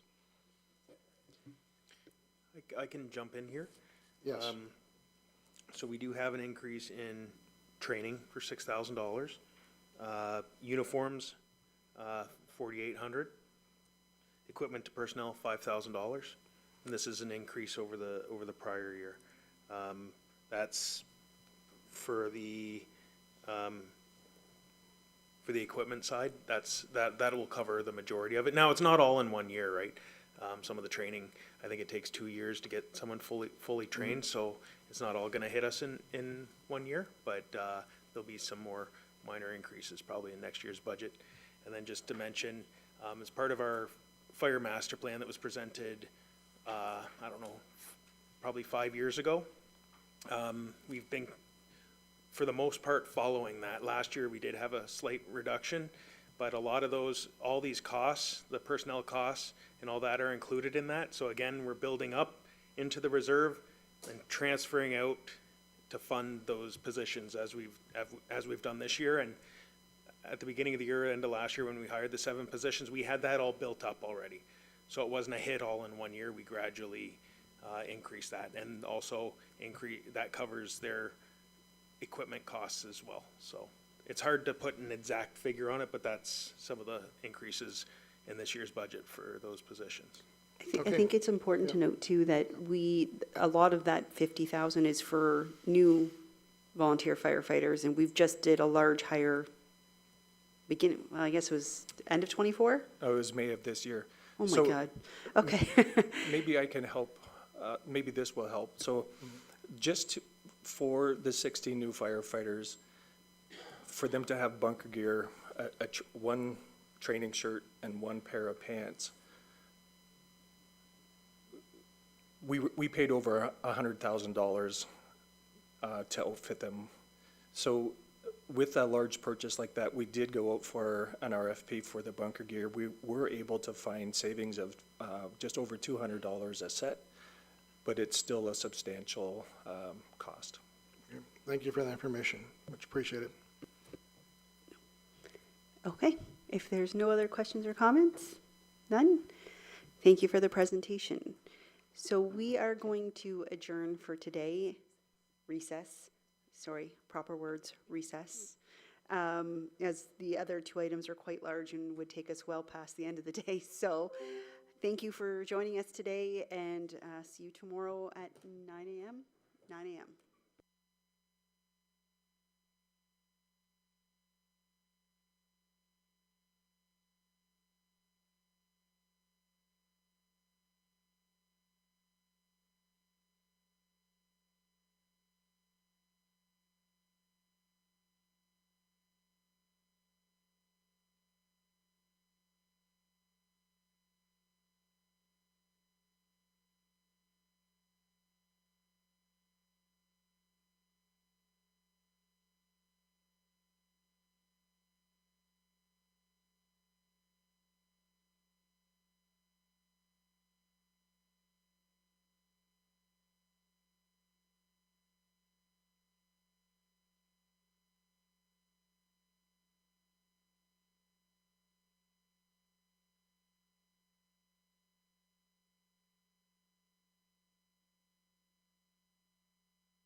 cleaning out this bed.